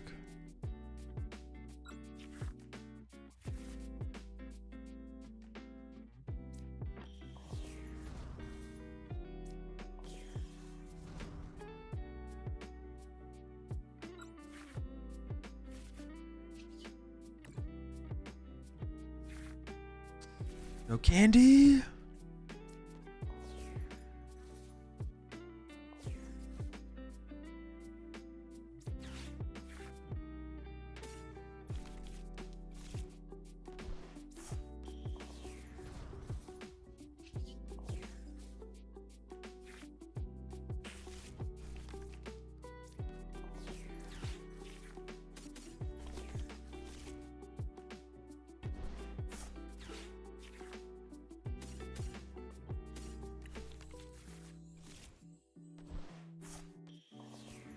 Surely candy this time, yeah? Man. Ooh, you know what it is? Look, how much am I even hitting for this turn? Like, I'm still doing like a ridiculous amount of... I mean, I could set up Genesect right now if I want to... No, I don't know what the ace spec they're playing, though. But I could just, like... I bet you another Dunsparce is actually just better, right?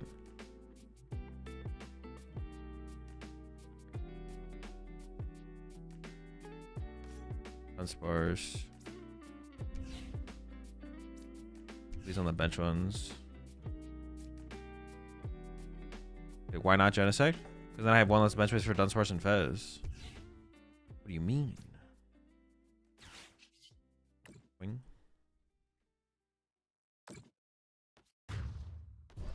Conversion would not be fun. I mean, I'm listening to y'all. Y'all said it was Trolley or... Y'all said it was Trolley and... Cape. I'm just doing what y'all said. That's on you guys. Not my fault. Not my problem.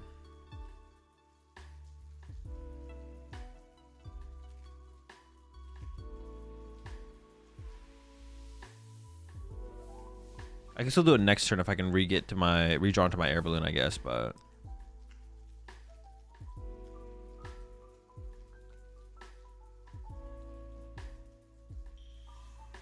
I was be playing that Empoleon with the cape. I'm pretty confident this build is like a full-on Stevens Metagross build, to be honest. Multiple Dialgas? What are they trying to win, the one prize matchups? What is this, man? This is trolling. Can't be real.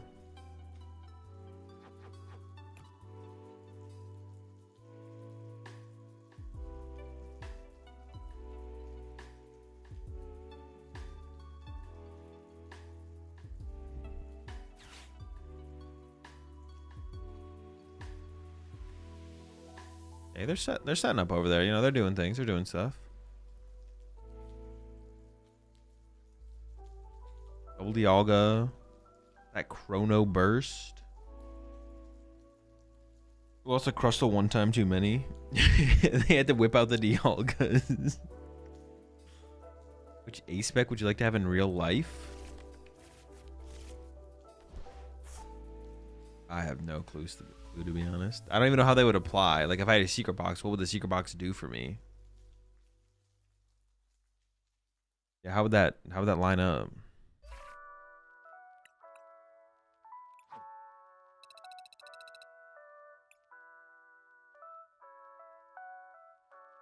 Box of secrets.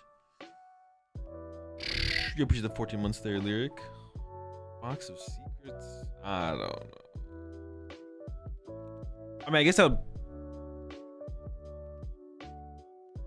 No, it's just too complicated of a question for this late, to be honest. I don't want any of them. You can keep them all. I hate them. Yeah, it's just too late. Yeah, it's too late for a question like that.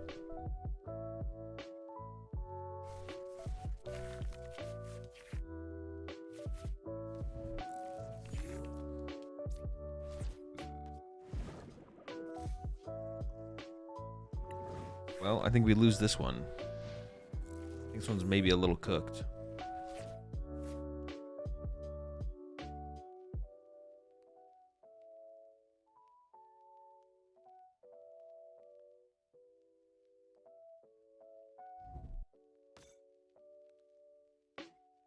Wait, the duck actually might be sick. Oh, maybe not. What the fuck? Guardy? Hello?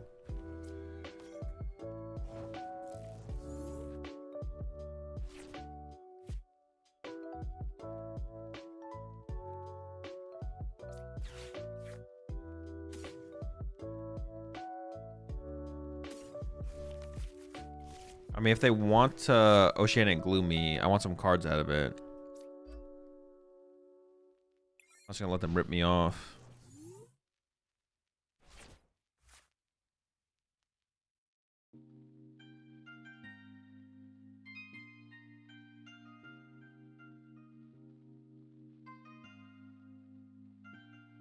Going for the Ram. Yeah, I want to get him. gonna ram him. I wish I could ram myself so I could draw cards with my own lucky helmet. That is something. That's what they should adjust that about the Pokemon TCG. They should make it so your Pokemon can attack themselves, and they could trigger stuff like Lucky Helmet in those instances. Yeah, it's definitely the Psychic Box deck. I didn't know it played Monkey Dory though. I don't think I've ever seen a build with Monkey Dory in it.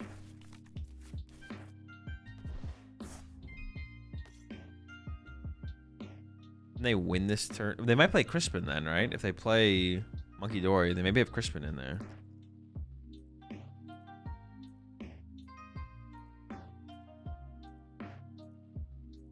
Gold luck stocks at an all-time low.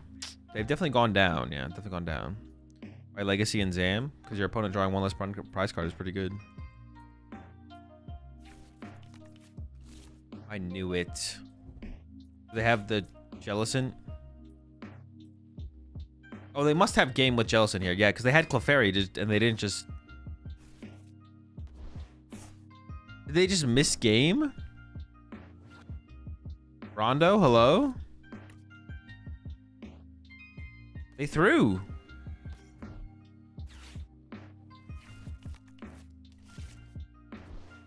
But isn't enriching too good for this deck? I mean, if it was, I'd be playing it. Oh, we're back, baby.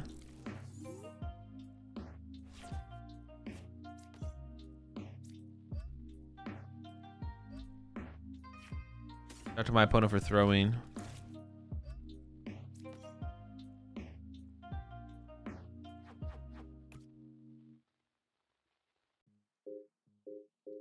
Yeah, duck with that carry. Let's go. I gotta be super protective of my Abras here, though, right? Because if my opponent actually just, like, gets a KO... Dude, they're just feeding me, bro.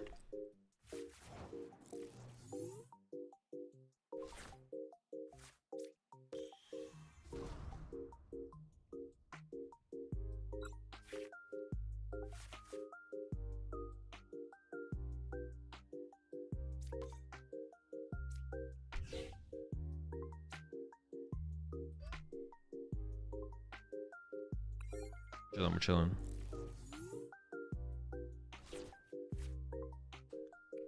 I guess I can get access to my items to recover my Alakazam lines through boss, though, right? Yeah, yeah.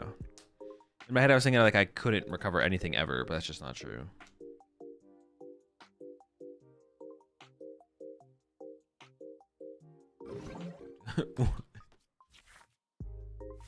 Oh, what a game this has become.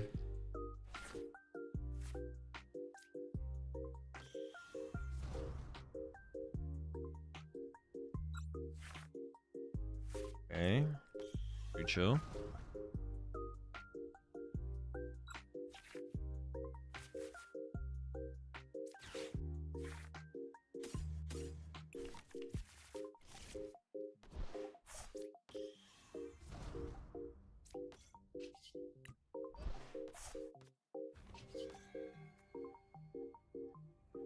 Can't think of a reason to put the battle cage in play.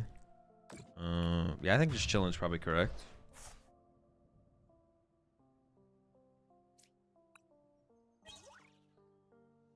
Well, we shouldn't be here, but we're here, so gotta take advantage of it, make the most of it. Type situation. Very cool.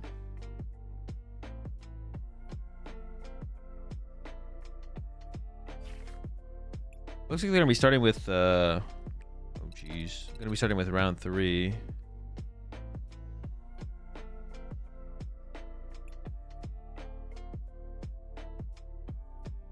For the stream matches. Mega Venusaur might be good post rotation.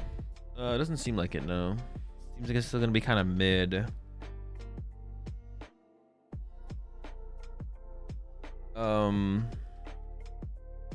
I mean, it's not like Mega Venusaur is like one of those decks where it's still like, I mean, it's not like terrible. It's just like super mid. And it's not going to be, I don't think it improves like a ton or anything with rotation.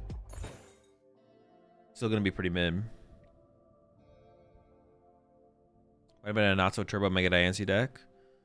Yeah, they didn't have like Dusknoir or anything, it looked like. It was like... I don't even know what it was, to be honest. Not sure.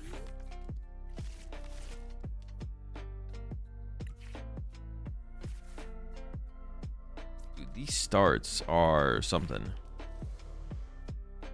Sure, picking on Mega Starmie after playing it? That's okay. Nothing crazy. I mean, his hand's not terrible, but it's like okay.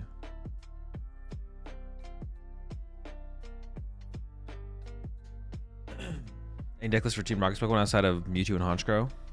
No, I think that's those are the two. Those are the only Rockets decks worth playing. Like even like there's like not even like anything non-competitive that exists.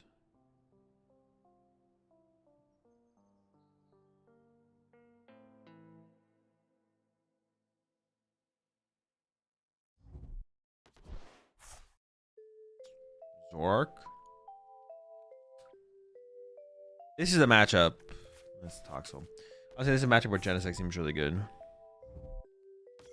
They're probably still playing Unfair Stamp though, so it's still probably pretty good.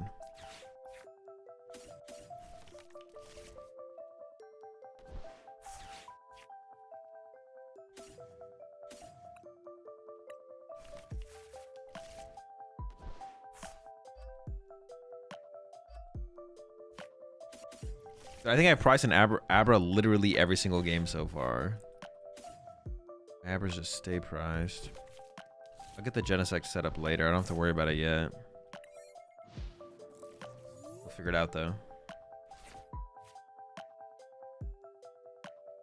So, thoughts on Cynthia's Garchomp? I've played any game. I haven't played any games with it, but it's probably like not anything super impressive. It's probably like fine. Yeah, it seems like it's probably at best it's just fine.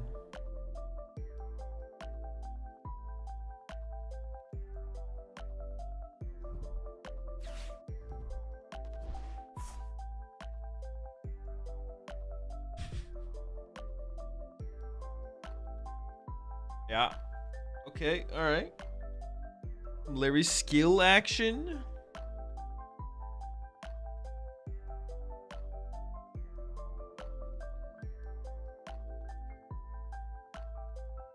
Honestly, I kind of want to play a fourth Alakazam just because I play so many Dawns. Being able to like get more value to my Dawn. I mean, I guess it's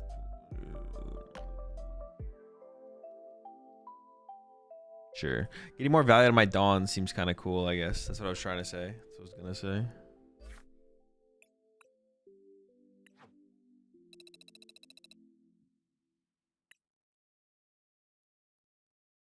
I don't know if I'd ever go like 3 Kadabra, 4 Alakazam. I don't know if I'd ever do that. I could try cutting a Dunsparce, I guess, to fit it. Maybe that would work. Let's try it. Like that though. I think there's too many matchups where I'm gonna bench 4 to Dunsparce. Is there actually? How many matchups will that actually happen? Against Pult, I'm not. Anything with Unfair Stamp, I'd rather have Genesect on my bench, right? But I could build up into a triple to Dunsparce bench at some point, right? As I get down to less and less Alakazams in play. Okay, so maybe I just keep that 4 actually.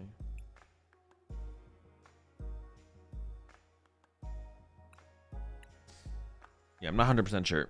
We'll stick with it like this though.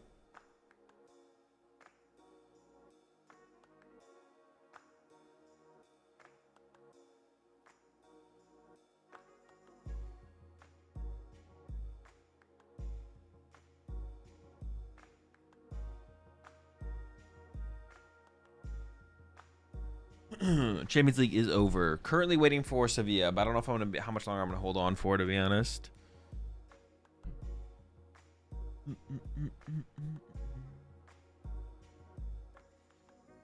It's 2 Lucky Helmet and a air balloon in the deck.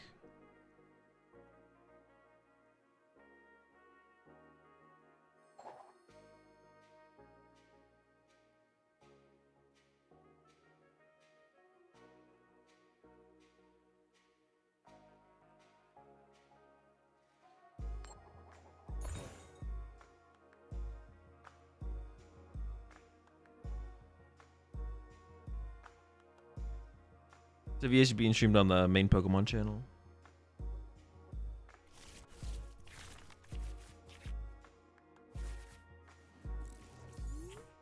It's pretty weak. It's fine.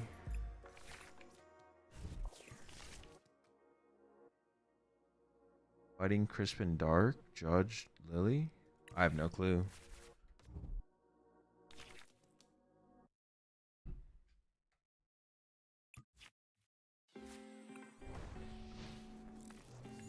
Yeah, what are they playing? The Dark Energy, is it Lucario? Lucario with Monkey Dories, is that what it is?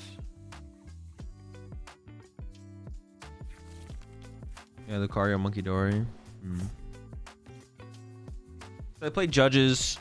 It doesn't mean they don't play unfair stamp. But to recover from the judges, I think I'm just gonna go like wide with Dunsparces, probably. We'll see.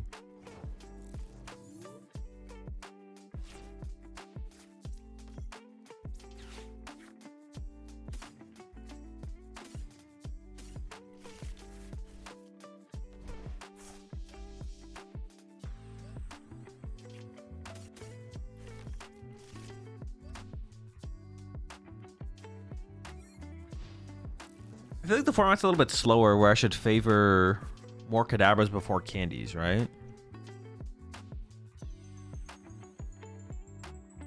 Four Kadabra, 3 candy, as opposed to 4 candy, 3 Kadabra. Maybe I'm wrong. Maybe I should go with the more aggressive.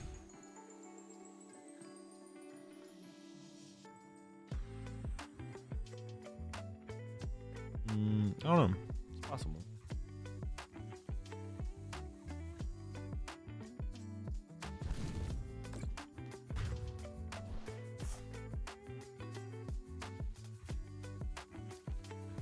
Kadabra seems better into Pult. He's better into Pult. Pult is pretty popular. Maybe that by itself is a good enough reason.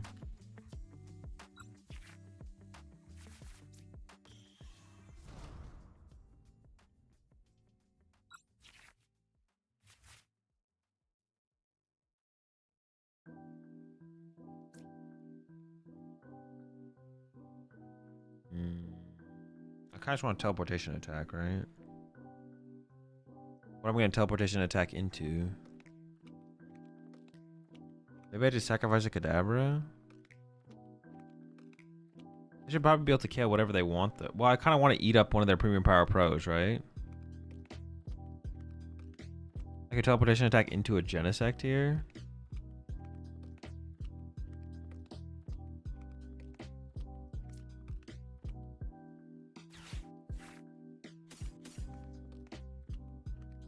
Bad for Shaman? No, I think I'd rather push Genesect for sure.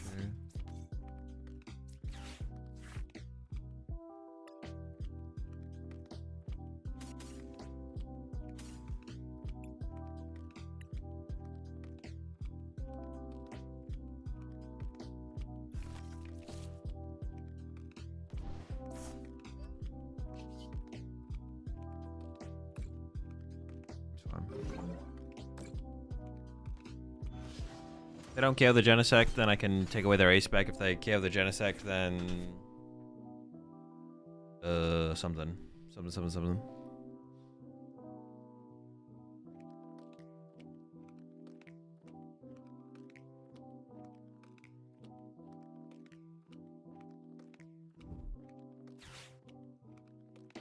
Yeah, something. Monkey Dory. Is that 10 damage relevant? It actually is, right? They can go 1 premium power. Oh, they need 2 premium power pros to use the first attack to KO this thing? But I guess with that Monkey Dory, this 10 damage from Monkey Dory, they would only need 1. Be fine though. Be chillin'. Kills a Kadabra. True, if they have the boss. They do not have the boss. Very good point though, if they did have boss.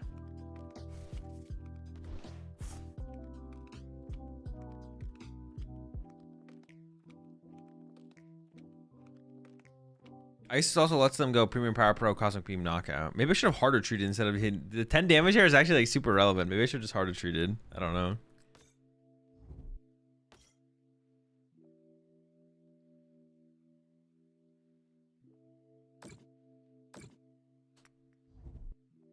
Maybe I should have just harder treated. Losing the energy is not that bad there, right? I'd prefer not to lose it, but if I gotta lose it, who cares, right? Be chilling. I kind of want to boss that Riolu. They can't go, so they have to find two. Yeah, bossing this seems worth it.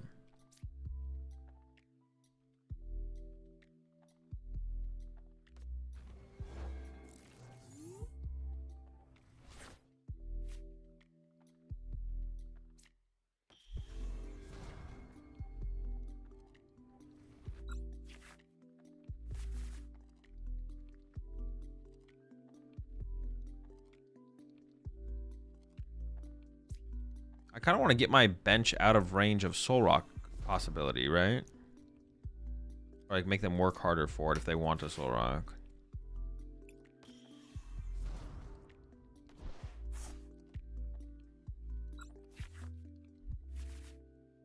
Do they play stadiums? Like, should I play this or hold this? I mean, I would like to bench another thing here. I think I'm just gonna play it, right? Just gotta play around Judge.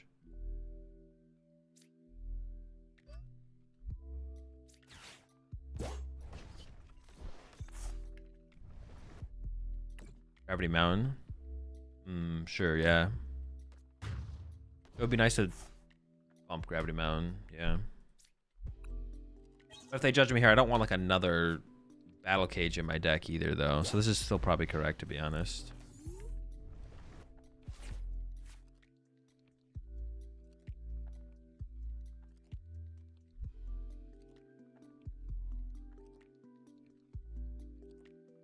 I just wish I knew what A-Spec to expect. It could be Unfair Stamp. It could be Unfair Stamp, but it could also just be Hero's Cape, right? They sometimes play the Hero's Cape. There's a couple different things it could be.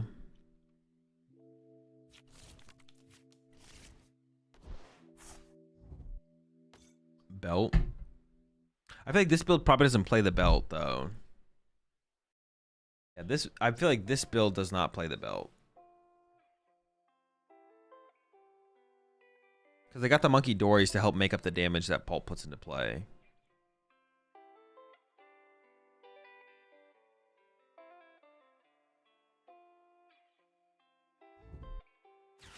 Yeah, the belt with the monkey seems like a kind of like a waste for sure.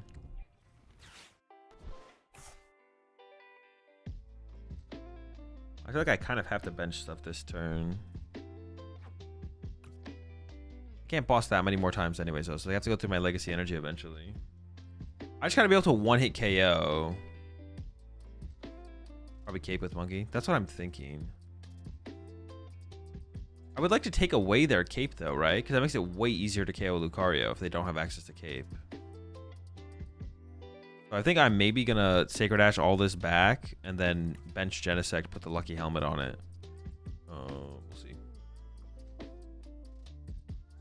Oh, I'm getting the lag thing.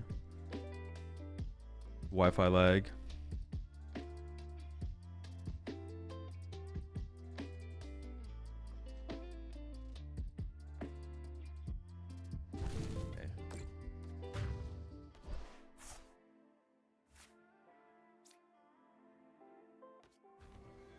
My money's on cape.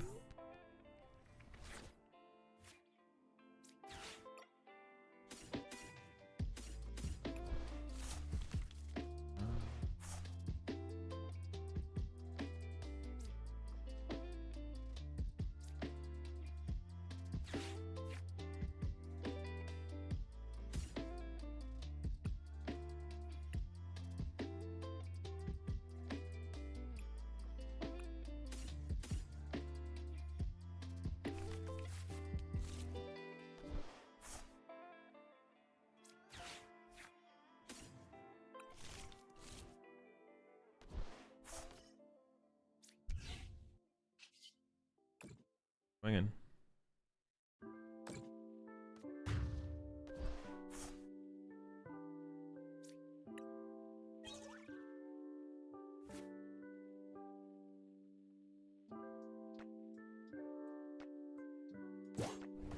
Straight Paul an out of pocket play for Orlando. What do you mean by out of pocket? What is that? I don't even know what you mean by that.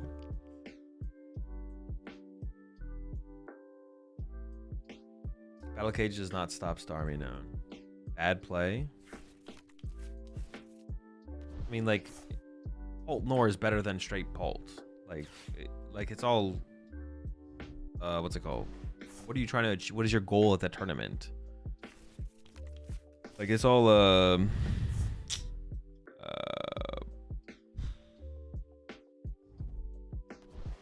am I even thinking of? Retrospect, comparative. Yeah, it all depends on what your goal. It's all relative. It's all relative. Goals for day 2. You could make day 2 with straight Paul probably. Doesn't seem too unreasonable.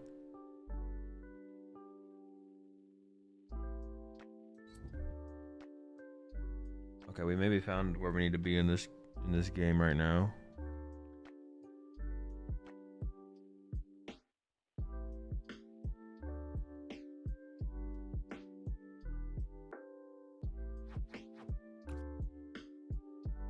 Thanks for going over my chomp list on the bonus episode this week. Of course, no problem. The battle cage felt really good over the watchtowers.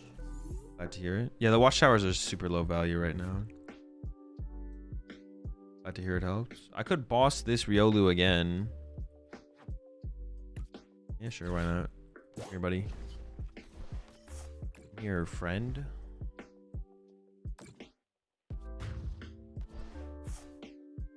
Now we got some time. I do only have one boss left, which I guess could end up being a problem, but I don't know. We're probably fine.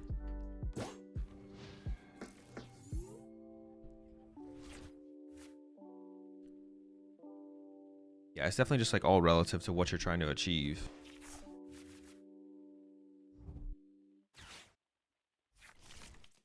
But yeah, straight Paul, like make day 2, straight Paul's probably fine. Actually, is it? I don't know. Straight Paul's pretty bad, actually. I don't know. Straight Paul, like you're unfavored against Absol, you're unfavored against like your Absol and Zoroark matchups are terrible. Your mirror match is fine. Your Guardian, no, actually, honestly, Straight Paul sucks. Yeah, Straight Paul's terrible. I take it back. Don't play Straight Paul. It's actually just terrible. It's a terrible deck. I take it back. I take it back. Do not play Straight Paul. Yeah, my head was like, yeah, it can't be that bad, right? Nope. That thing is terrible. Oh, leave my Abra alone. Oh, they're going after the Genesect. Weird.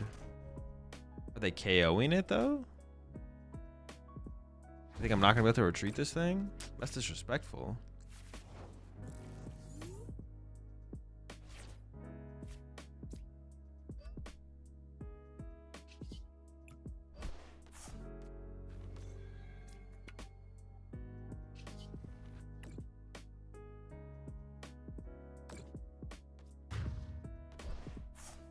Save the straight ball for post row.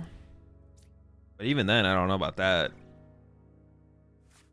Dude, if my opponent is playing Pult and they don't have Dusknoir, am I even scared of them? I don't know if I am, to be honest. Like, what are they going to do? Attack with Dragapult? That's it? Garbage deck. No Nor, no problem. Damn, is my opponent just cooked? They're just done, right? Like, what are they doing? Nothing. Over. Or are they trying to KO my Genesect and then unfair stamp me, maybe?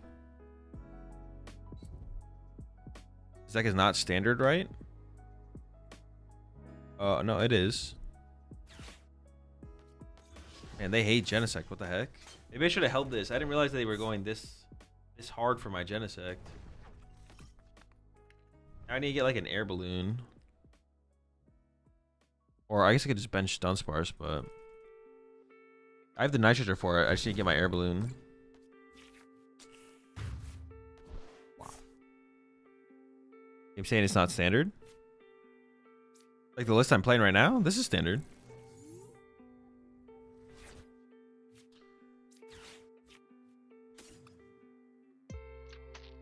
Air balloon's in there, but I don't want to like evolve into Alakazam to try and get it. Come on.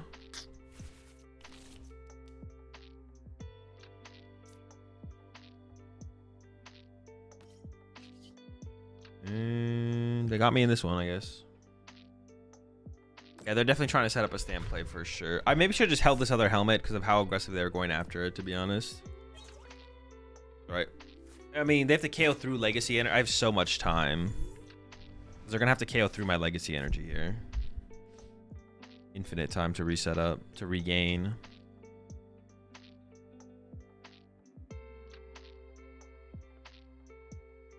It'd be fun if they don't even have the reset stamp to go with it. Come on, you gotta have something here.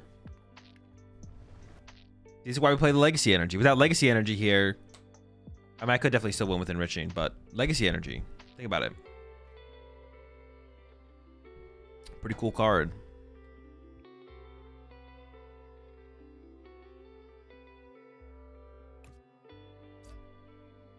Ooh, I kind of like the promo a little bit more than the... They don't even have it in hand. Oh my gosh. My Discord, just put command Discord. It'll give you the link. And they need 2 premium power pros. Wait, did they not attach last turn? Do they actually need 2 premium power pros as well? They have 12 energy in their discard pile. What is going on? Dude, it's cooked. It's cooked. Are you saying up for Seville? I don't know. We'll find out. Oh, what a sack. I think the Doublade deck is a thing. Probably not. It's probably not like competitive, but...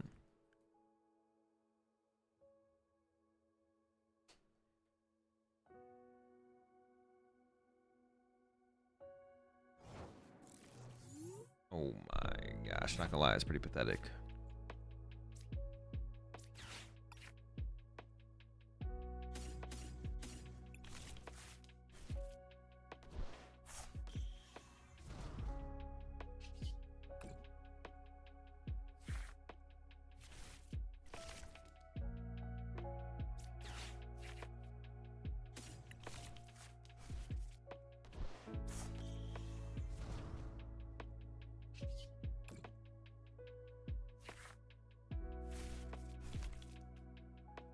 What can I even nitrogen for? Genesect? Ooh, do I want to attack? They have 1 Monkey Dory. I think I do want to attack, right? Yeah, we definitely want to attack here. It does let them go Dark Energy Monkey Dory, but they can't double Monkey Dory like KO Ab or KO Active or something weird, so it should be fine.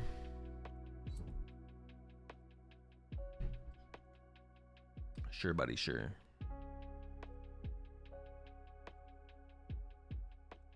Not getting a second to Dunsparce there, or Dunsparce there, is pretty crazy, to be honest. We had like so many outs left. And they can't really play to like avoid... Yeah, they can't really play to like avoid my legacy energy. They kind of have to attack and just KO me and hope for the... I mean, they just lose on board, basically. What the heck? No, it's definitely chalked. It's definitely over. It's definitely over.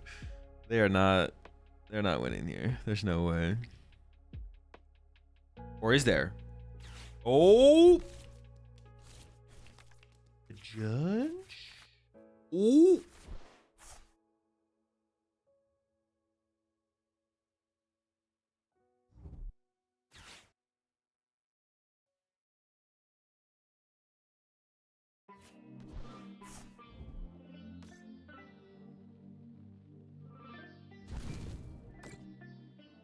+2? So you're saying there's a chance? No, I never said that. You're making things up. Those words never came out of my mouth.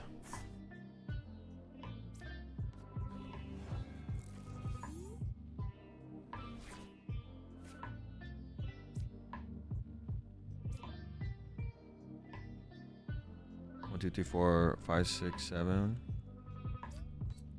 I have guaranteed game, right?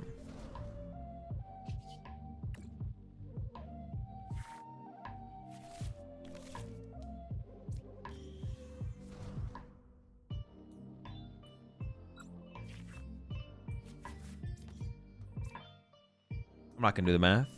Let's go. Dude, the deck's just broke. I kind of want to cut the air balloon, to be honest, just for I kind of want to play.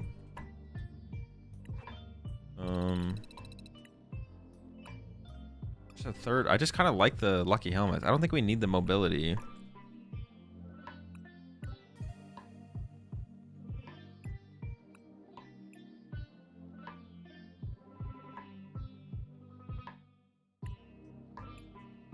Please review Iono deck post rotation. Boy, maybe. I don't have any plans. I don't make plans past the deck I'm basically playing with in the moment, so possible, but it's also possible not. Do you need 2 E-hammers?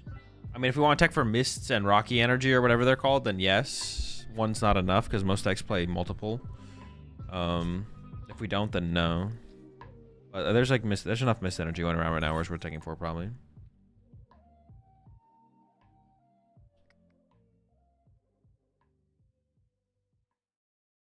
No, going first seems correct for sure.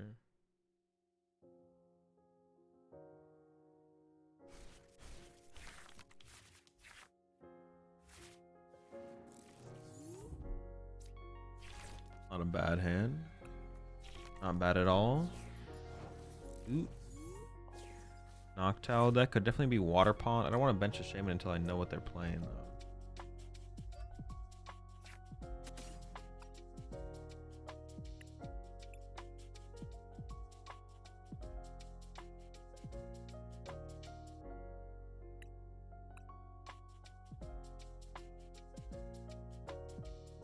I priced 3 Buddy Poffin.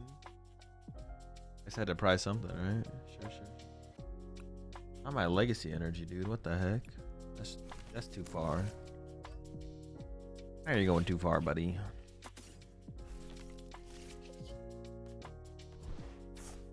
We're probably gonna bench Shaman. I assume if they're playing a Terra deck, they'd play Water Pond. That would be my guess, anyways.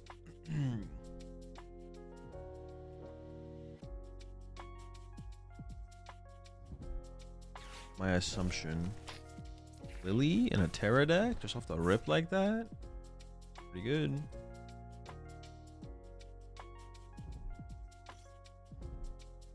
That's pretty cringe. And Duskull? Oh, dude, what the fuck? Does their deck just suck?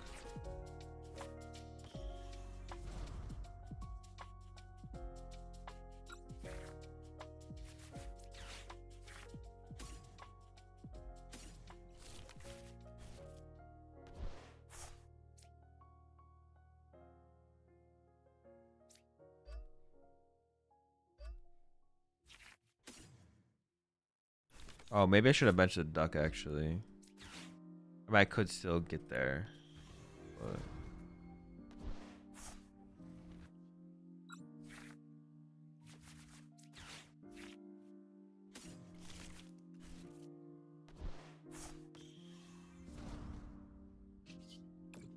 I'll get the duck involved.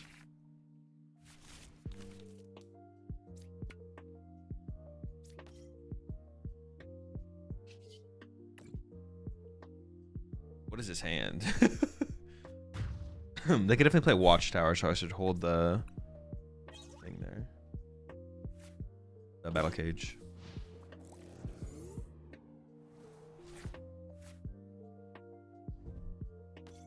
So there's so many things to play around though. Like, should I put the Dusknoir's scarier, right? Dusknoir's definitely scarier than Unfair Stamp. Putting Genesect and Duck in play feels kind of... Well, I guess if I build like an infinite hand... Not an infinite hand. But if I build a hand so big, like... If their only hand disruption card is Unfair Stamp, it doesn't matter if I have Duck and Genesect in play, right? Because my hand is just like... I'm going to keep building on my hand, so it doesn't actually make a difference. Would they play Watchtower with Owls and Meowth? They definitely could, yeah. Unfair Watchtower combo off an Owls, like, not bad. Okay, it's a Dragapult deck, so it's probably Unfair Stamp. So I probably should just set up my Genesect, right? And then my opponent probably has no way to interact with my hand. If they have a Judge, I guess I could still get kind of bodied, to be honest. Because my bench is just a bunch of garbage, and I get Judged. That's not good. But theoretically, if it's not, then we'll be okay. Technically, possibly, maybe.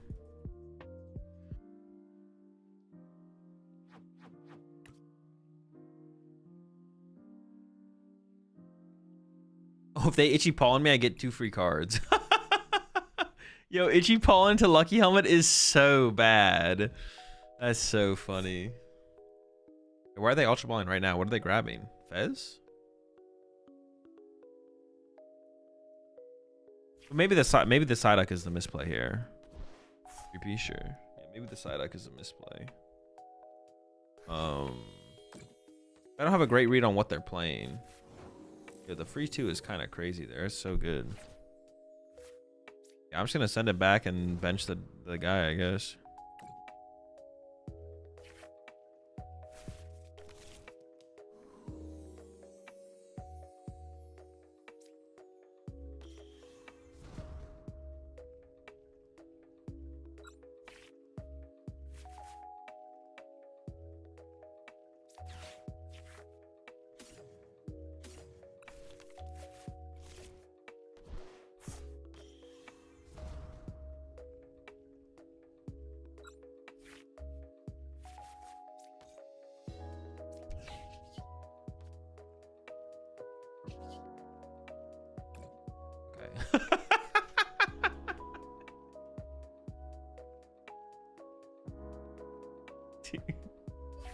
It's just not beatable, man.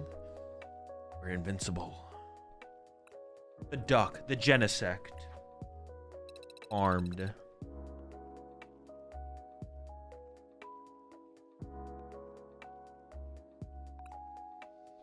Wait, the stream's oh shoot. Well, I'm already in a game. I queued up.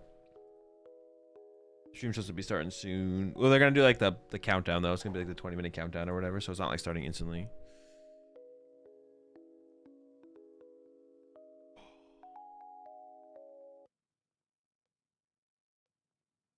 Genesect with a cute little hat. Yeah. The cute little hat for my Genesect. Dude, Alakazam might be kind of real this format. I'm not gonna lie. Like, it's pretty good. Telepath energy is super. I guess like a lot of things that are like, yeah, this thing is super good. There's a lot. A lot of stuff that's really good about the deck. This hand being broken is pretty sick. That's pretty cool too. Honestly, this, dude. I mean, it's not exactly 8 Buddy Poffin, but like, dude, I'm gonna find the Abra on my first turn. I got 4 Pokepad, 4 Buddy Poffin. If you draw into this, that doubles your Buddy Poffin out to get other stuff. Like, what the heck?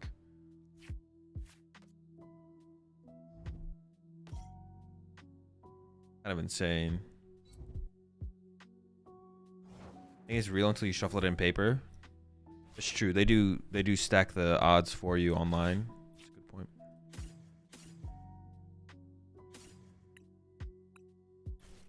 Spin your spin.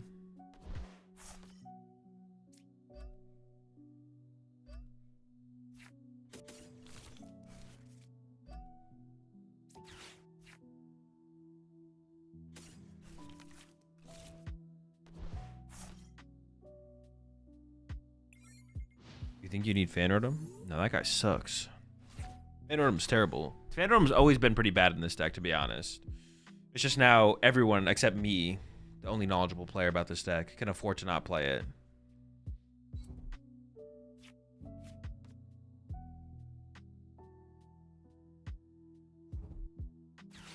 Hop on the slot box. Slot box, watch out. Yeah, don't worry, my guard's up.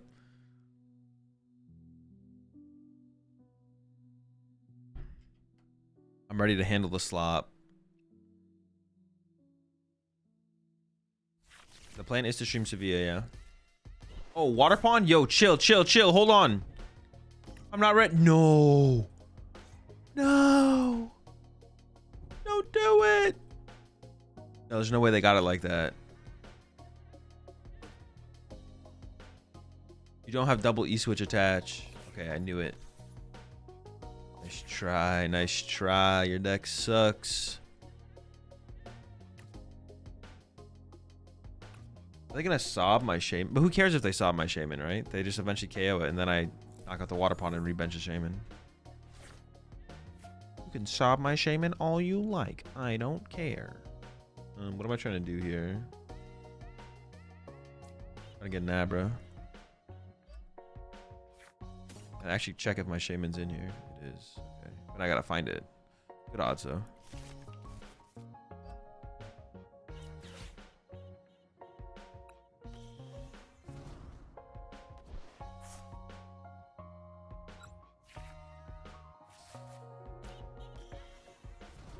whiff. I guess if I have Alakazam in the active, they can't necessarily do the thing anyways, right?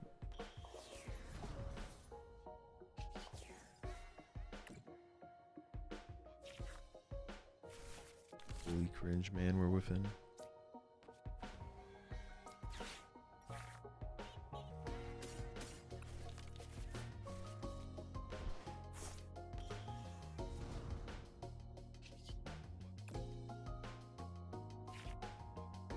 Oh no, I'm not done yet.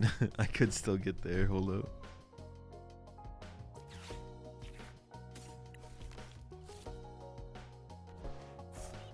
But could I have actually KO'd them? I didn't even like. No. Wait. 1, 2, 3, 4, 5, 6, 7, 8, 9, 10. Wait. 5, 6, 7, 8, 9, 10, 11, 12, 13, 14. I don't know. I wasn't really paying attention. I maybe could have KO'd them. I did whiff.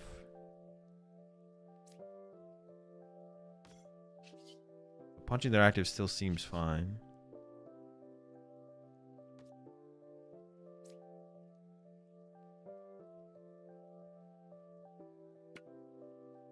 I have the other lucky helmets in the hand. I think we can just chill.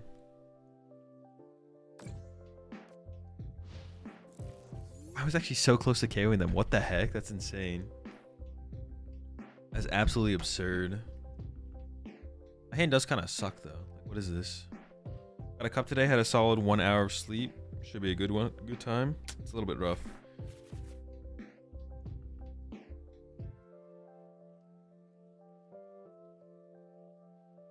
One hour is not. Honestly, I'm not gonna lie. Well, yeah. If I was you, I just wouldn't go to the cup. I would just go to sleep. I'd go to sleep. Sleep in. But what you gotta do.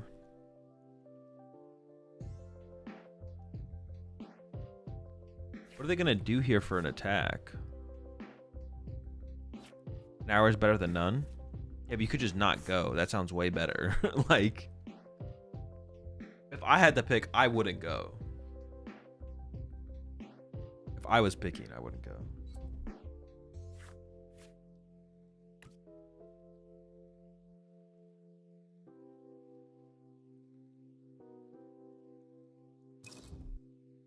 That is a, what's a good meme for that? That's an interesting choice of free will there. To choose to go to the tournament.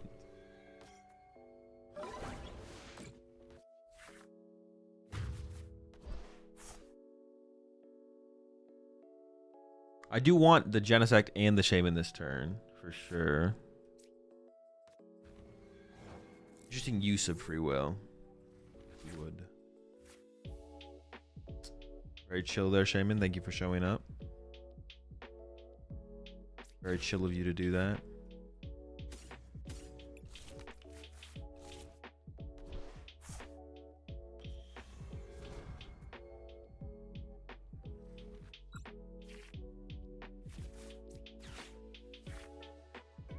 Oh, my Genesect's prized. No. All right, well, Genesect being prized doesn't change things too much, actually. I mean, it's unfortunate. It's not what where I want to be, but we're still in a pretty good spot.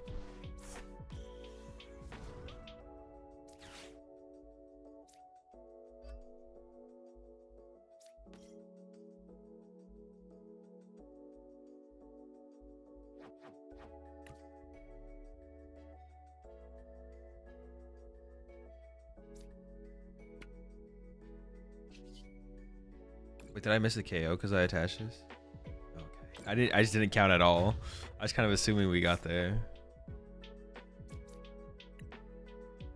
I was only one card off though. Like, all right, they could rip the unfair this turn, but I don't know. I don't think I'm losing this game, to be honest. Even if I get unfair stamped this turn, like, I think we're chilling.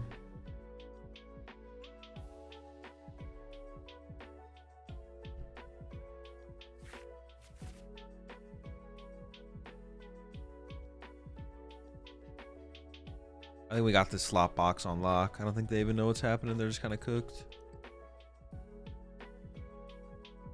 I put a lucky helmet on the Shaman if they sob it or something. Because they could deck me out that way. I don't want to draw cards. If they're sobbing my Shaman, I don't want to draw cards. Just wait until they KO and then I'll knock them out back.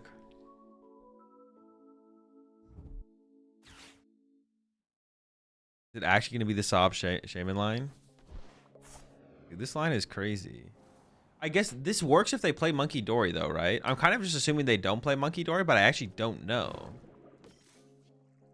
I actually don't know if they play Monkey Dory or not. They could, right? Could definitely play Monkey Dory. Is Terror Box good again? No, Terror Box is not good. Slot Box, on the other hand, oof. One of the best. Top deck right there.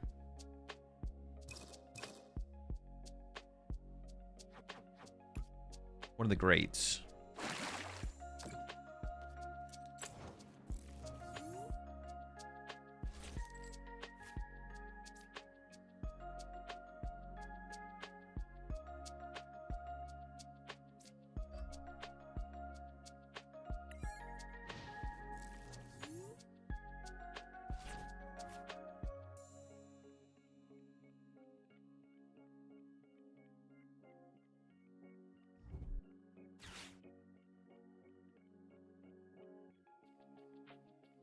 Maybe I actually don't put Shaman back in play, to be honest. I maybe just put down Genesect with the tool card. Like, after they KO Shaman, I might just go Genesect tool card, right?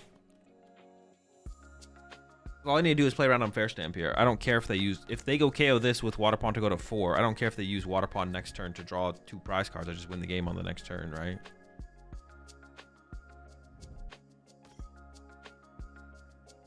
The only way this gets weird is if they actually play Monkey Dory. And I don't even know how weird it would actually get, to be honest. I think we'd still be in a pretty good spot. Even if they do the Monkey Dory play this turn. Like, not this turn, but 2 turns from now. It just doesn't even matter.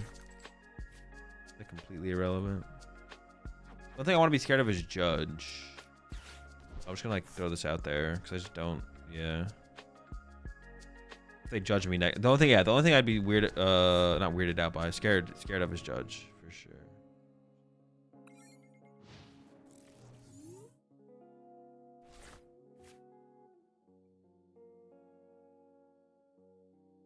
I'd be scared to put Genesect or Shaman back in, then they just stop for game. Oh, true. I can't put down Genesect with the Lucky Helmet because then I would lose to Sob. Actually, would I lose to Sob? Sob 20 this turn. I'm not sure I would lose to Sob tag, actually. I'd have to do the math. They do it 6 times. That's 12 cards. No, I definitely would deck out. Okay, I can't put Lucky Helmet back in play on anything. Maybe that's why we should play the air balloon still, actually. Maybe that's why we should play the air balloon, actually. Well, I'm not scared of them sobbing a Shaman. That's not something to be worried about at all. So maybe, how many E-Switch have they played? Maybe I will put the Shaman back in play, actually, and give them the unfair stamp turn. I guess that just has to be okay, then.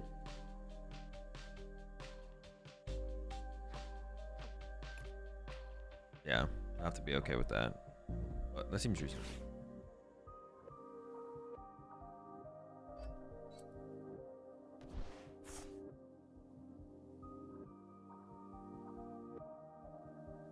Another E-Switch gone.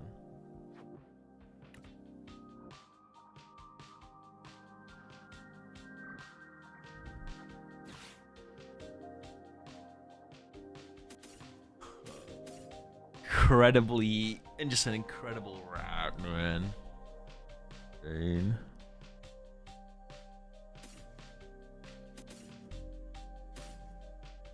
What a fucking rat.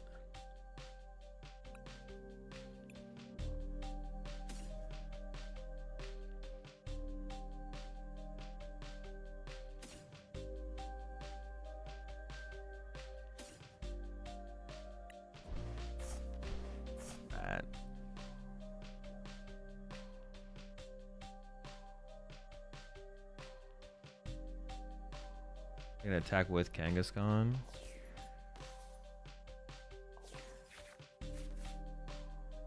Insane rat behavior.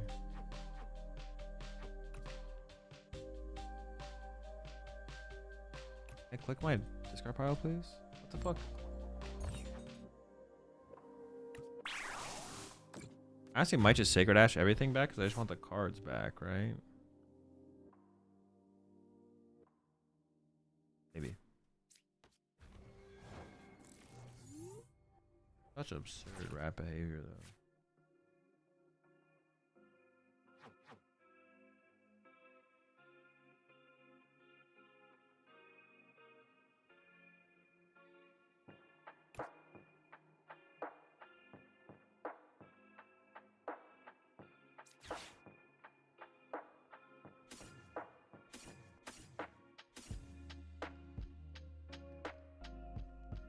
I can't use Jurassic anyways. Let me get those three, I guess. I think I have to draw through this.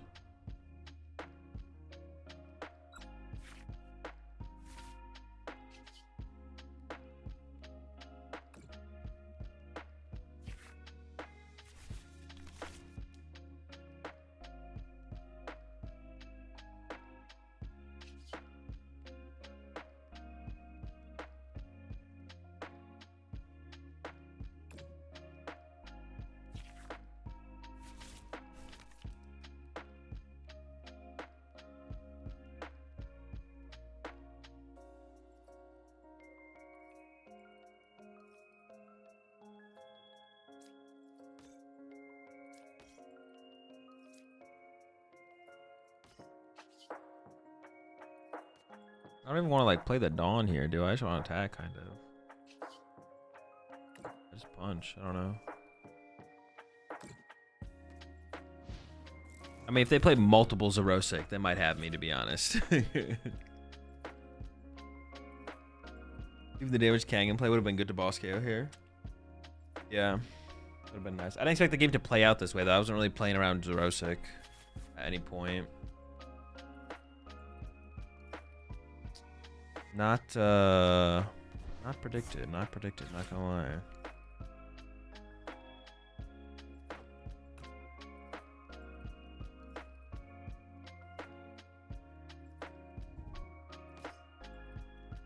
They might be able to run that away again and then Gene Power or something.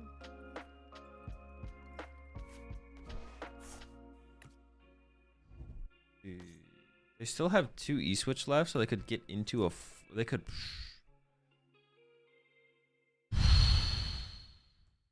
I don't know what they're gonna do here. We'll see.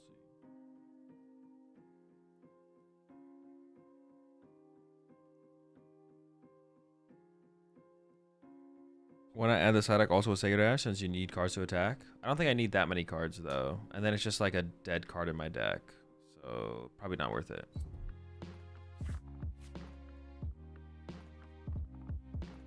Yeah, probably not worth.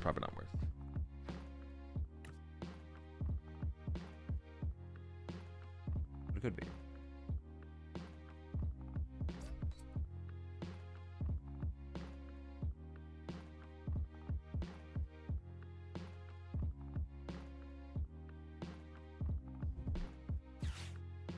They're looking for something here. Crispin. Okay. Not really worried about Crispin. This maybe leads to them being able to attack with Kangaskhan, the fresh Kangaskhan this turn, though, I guess. I might be able to one-hit KO that, to be honest.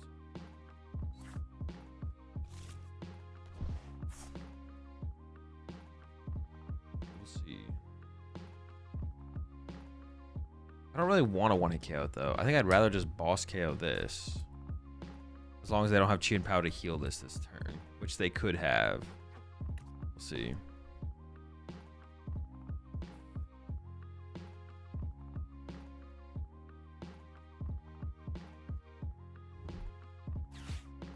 Short.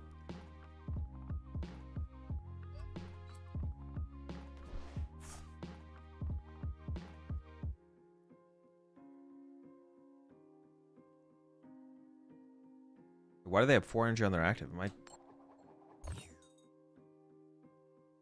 have no idea why that's there. I have no clue why that's there.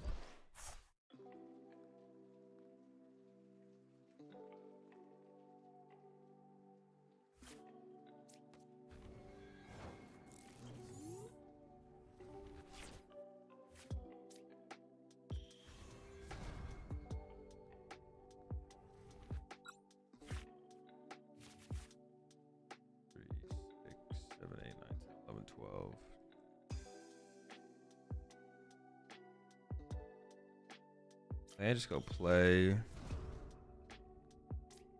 Play.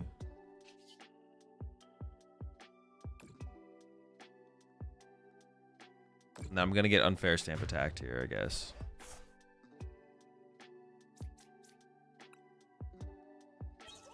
They must have trolled. They were trolling there though, for sure. Right? They had like a better play, I'm pretty sure.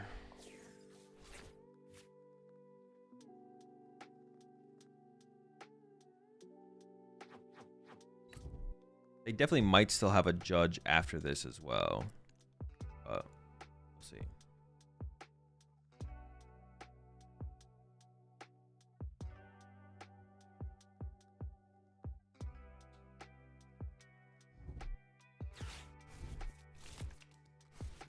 Yep. There's stamp. Oh, I haven't done it on Sparse. Okay, well, it's not that bad. I was like, oh shoot, I maybe just lose. We're chilling. I could even send up Shaman and pass, right? Like they might have a judge, but I think I'm just gonna push Shaman here.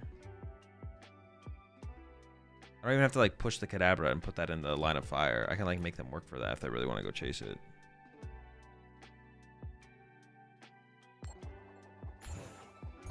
I'm out of Arcani, so I'd have to find Kadabra this turn, but I have pretty high odds of that, I think. I think I'm just gonna push Shaman here.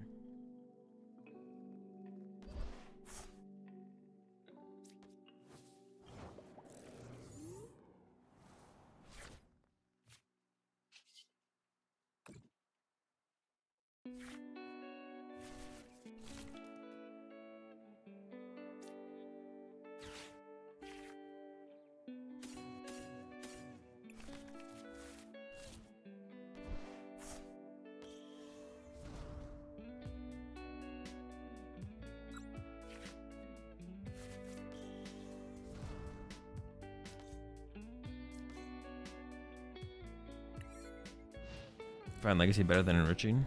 I think so, yeah. I think it's probably better.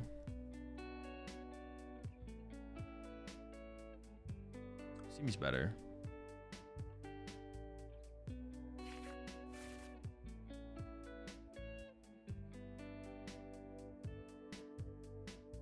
Can I ever draw enough to KO? If they leave the Kangaskhan in the active and just pass? Oh yeah, no, I should win if they do that. If they do that, I should win. With a win, no problem.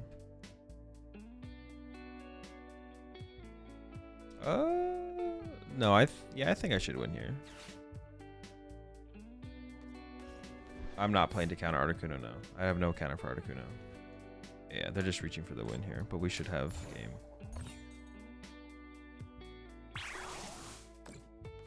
Let's see. Maybe it's somehow possible to whiff. I don't think so though.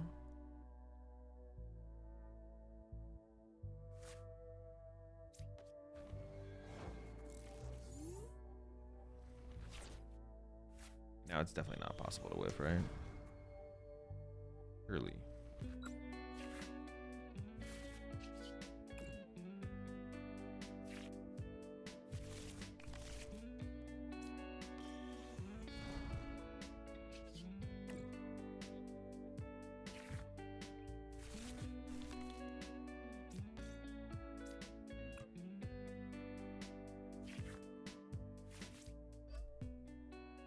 I don't know if I KO the active or not. I'm not gonna count the cards in my hand. It's possible. It's possible I had KO. Could I have done it if I had gone? I could have gone Evolve again to the Dunsparce, use it, then play Dawn, get those two back. Don't bench Fez, and then I think I would have actually KO'd the Kangaskhan there. All right, we overcame the Zerosic again. We stay beating the Zerosic. All right, let's tune into Sevilla here.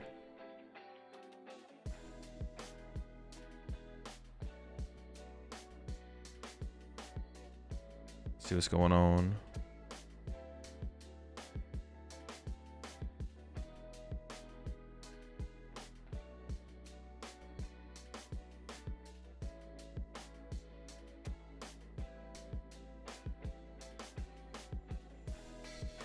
Beep it. Oh yeah, also if I just didn't play the boss. Good point. I did have it if I just didn't play boss.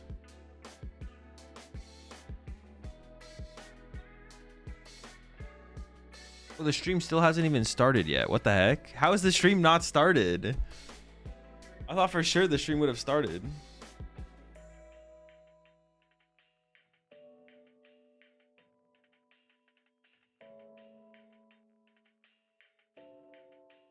Yeah, they haven't even started the stream yet. Oh. Are they not supposed to start until round 4? Dude, maybe I should just go to bed. That's so long. If they're not supposed to start until round 4, because they just started round 3, so they might be like super delayed in the tournament. Yeah, it might be a little bit too late for me. 3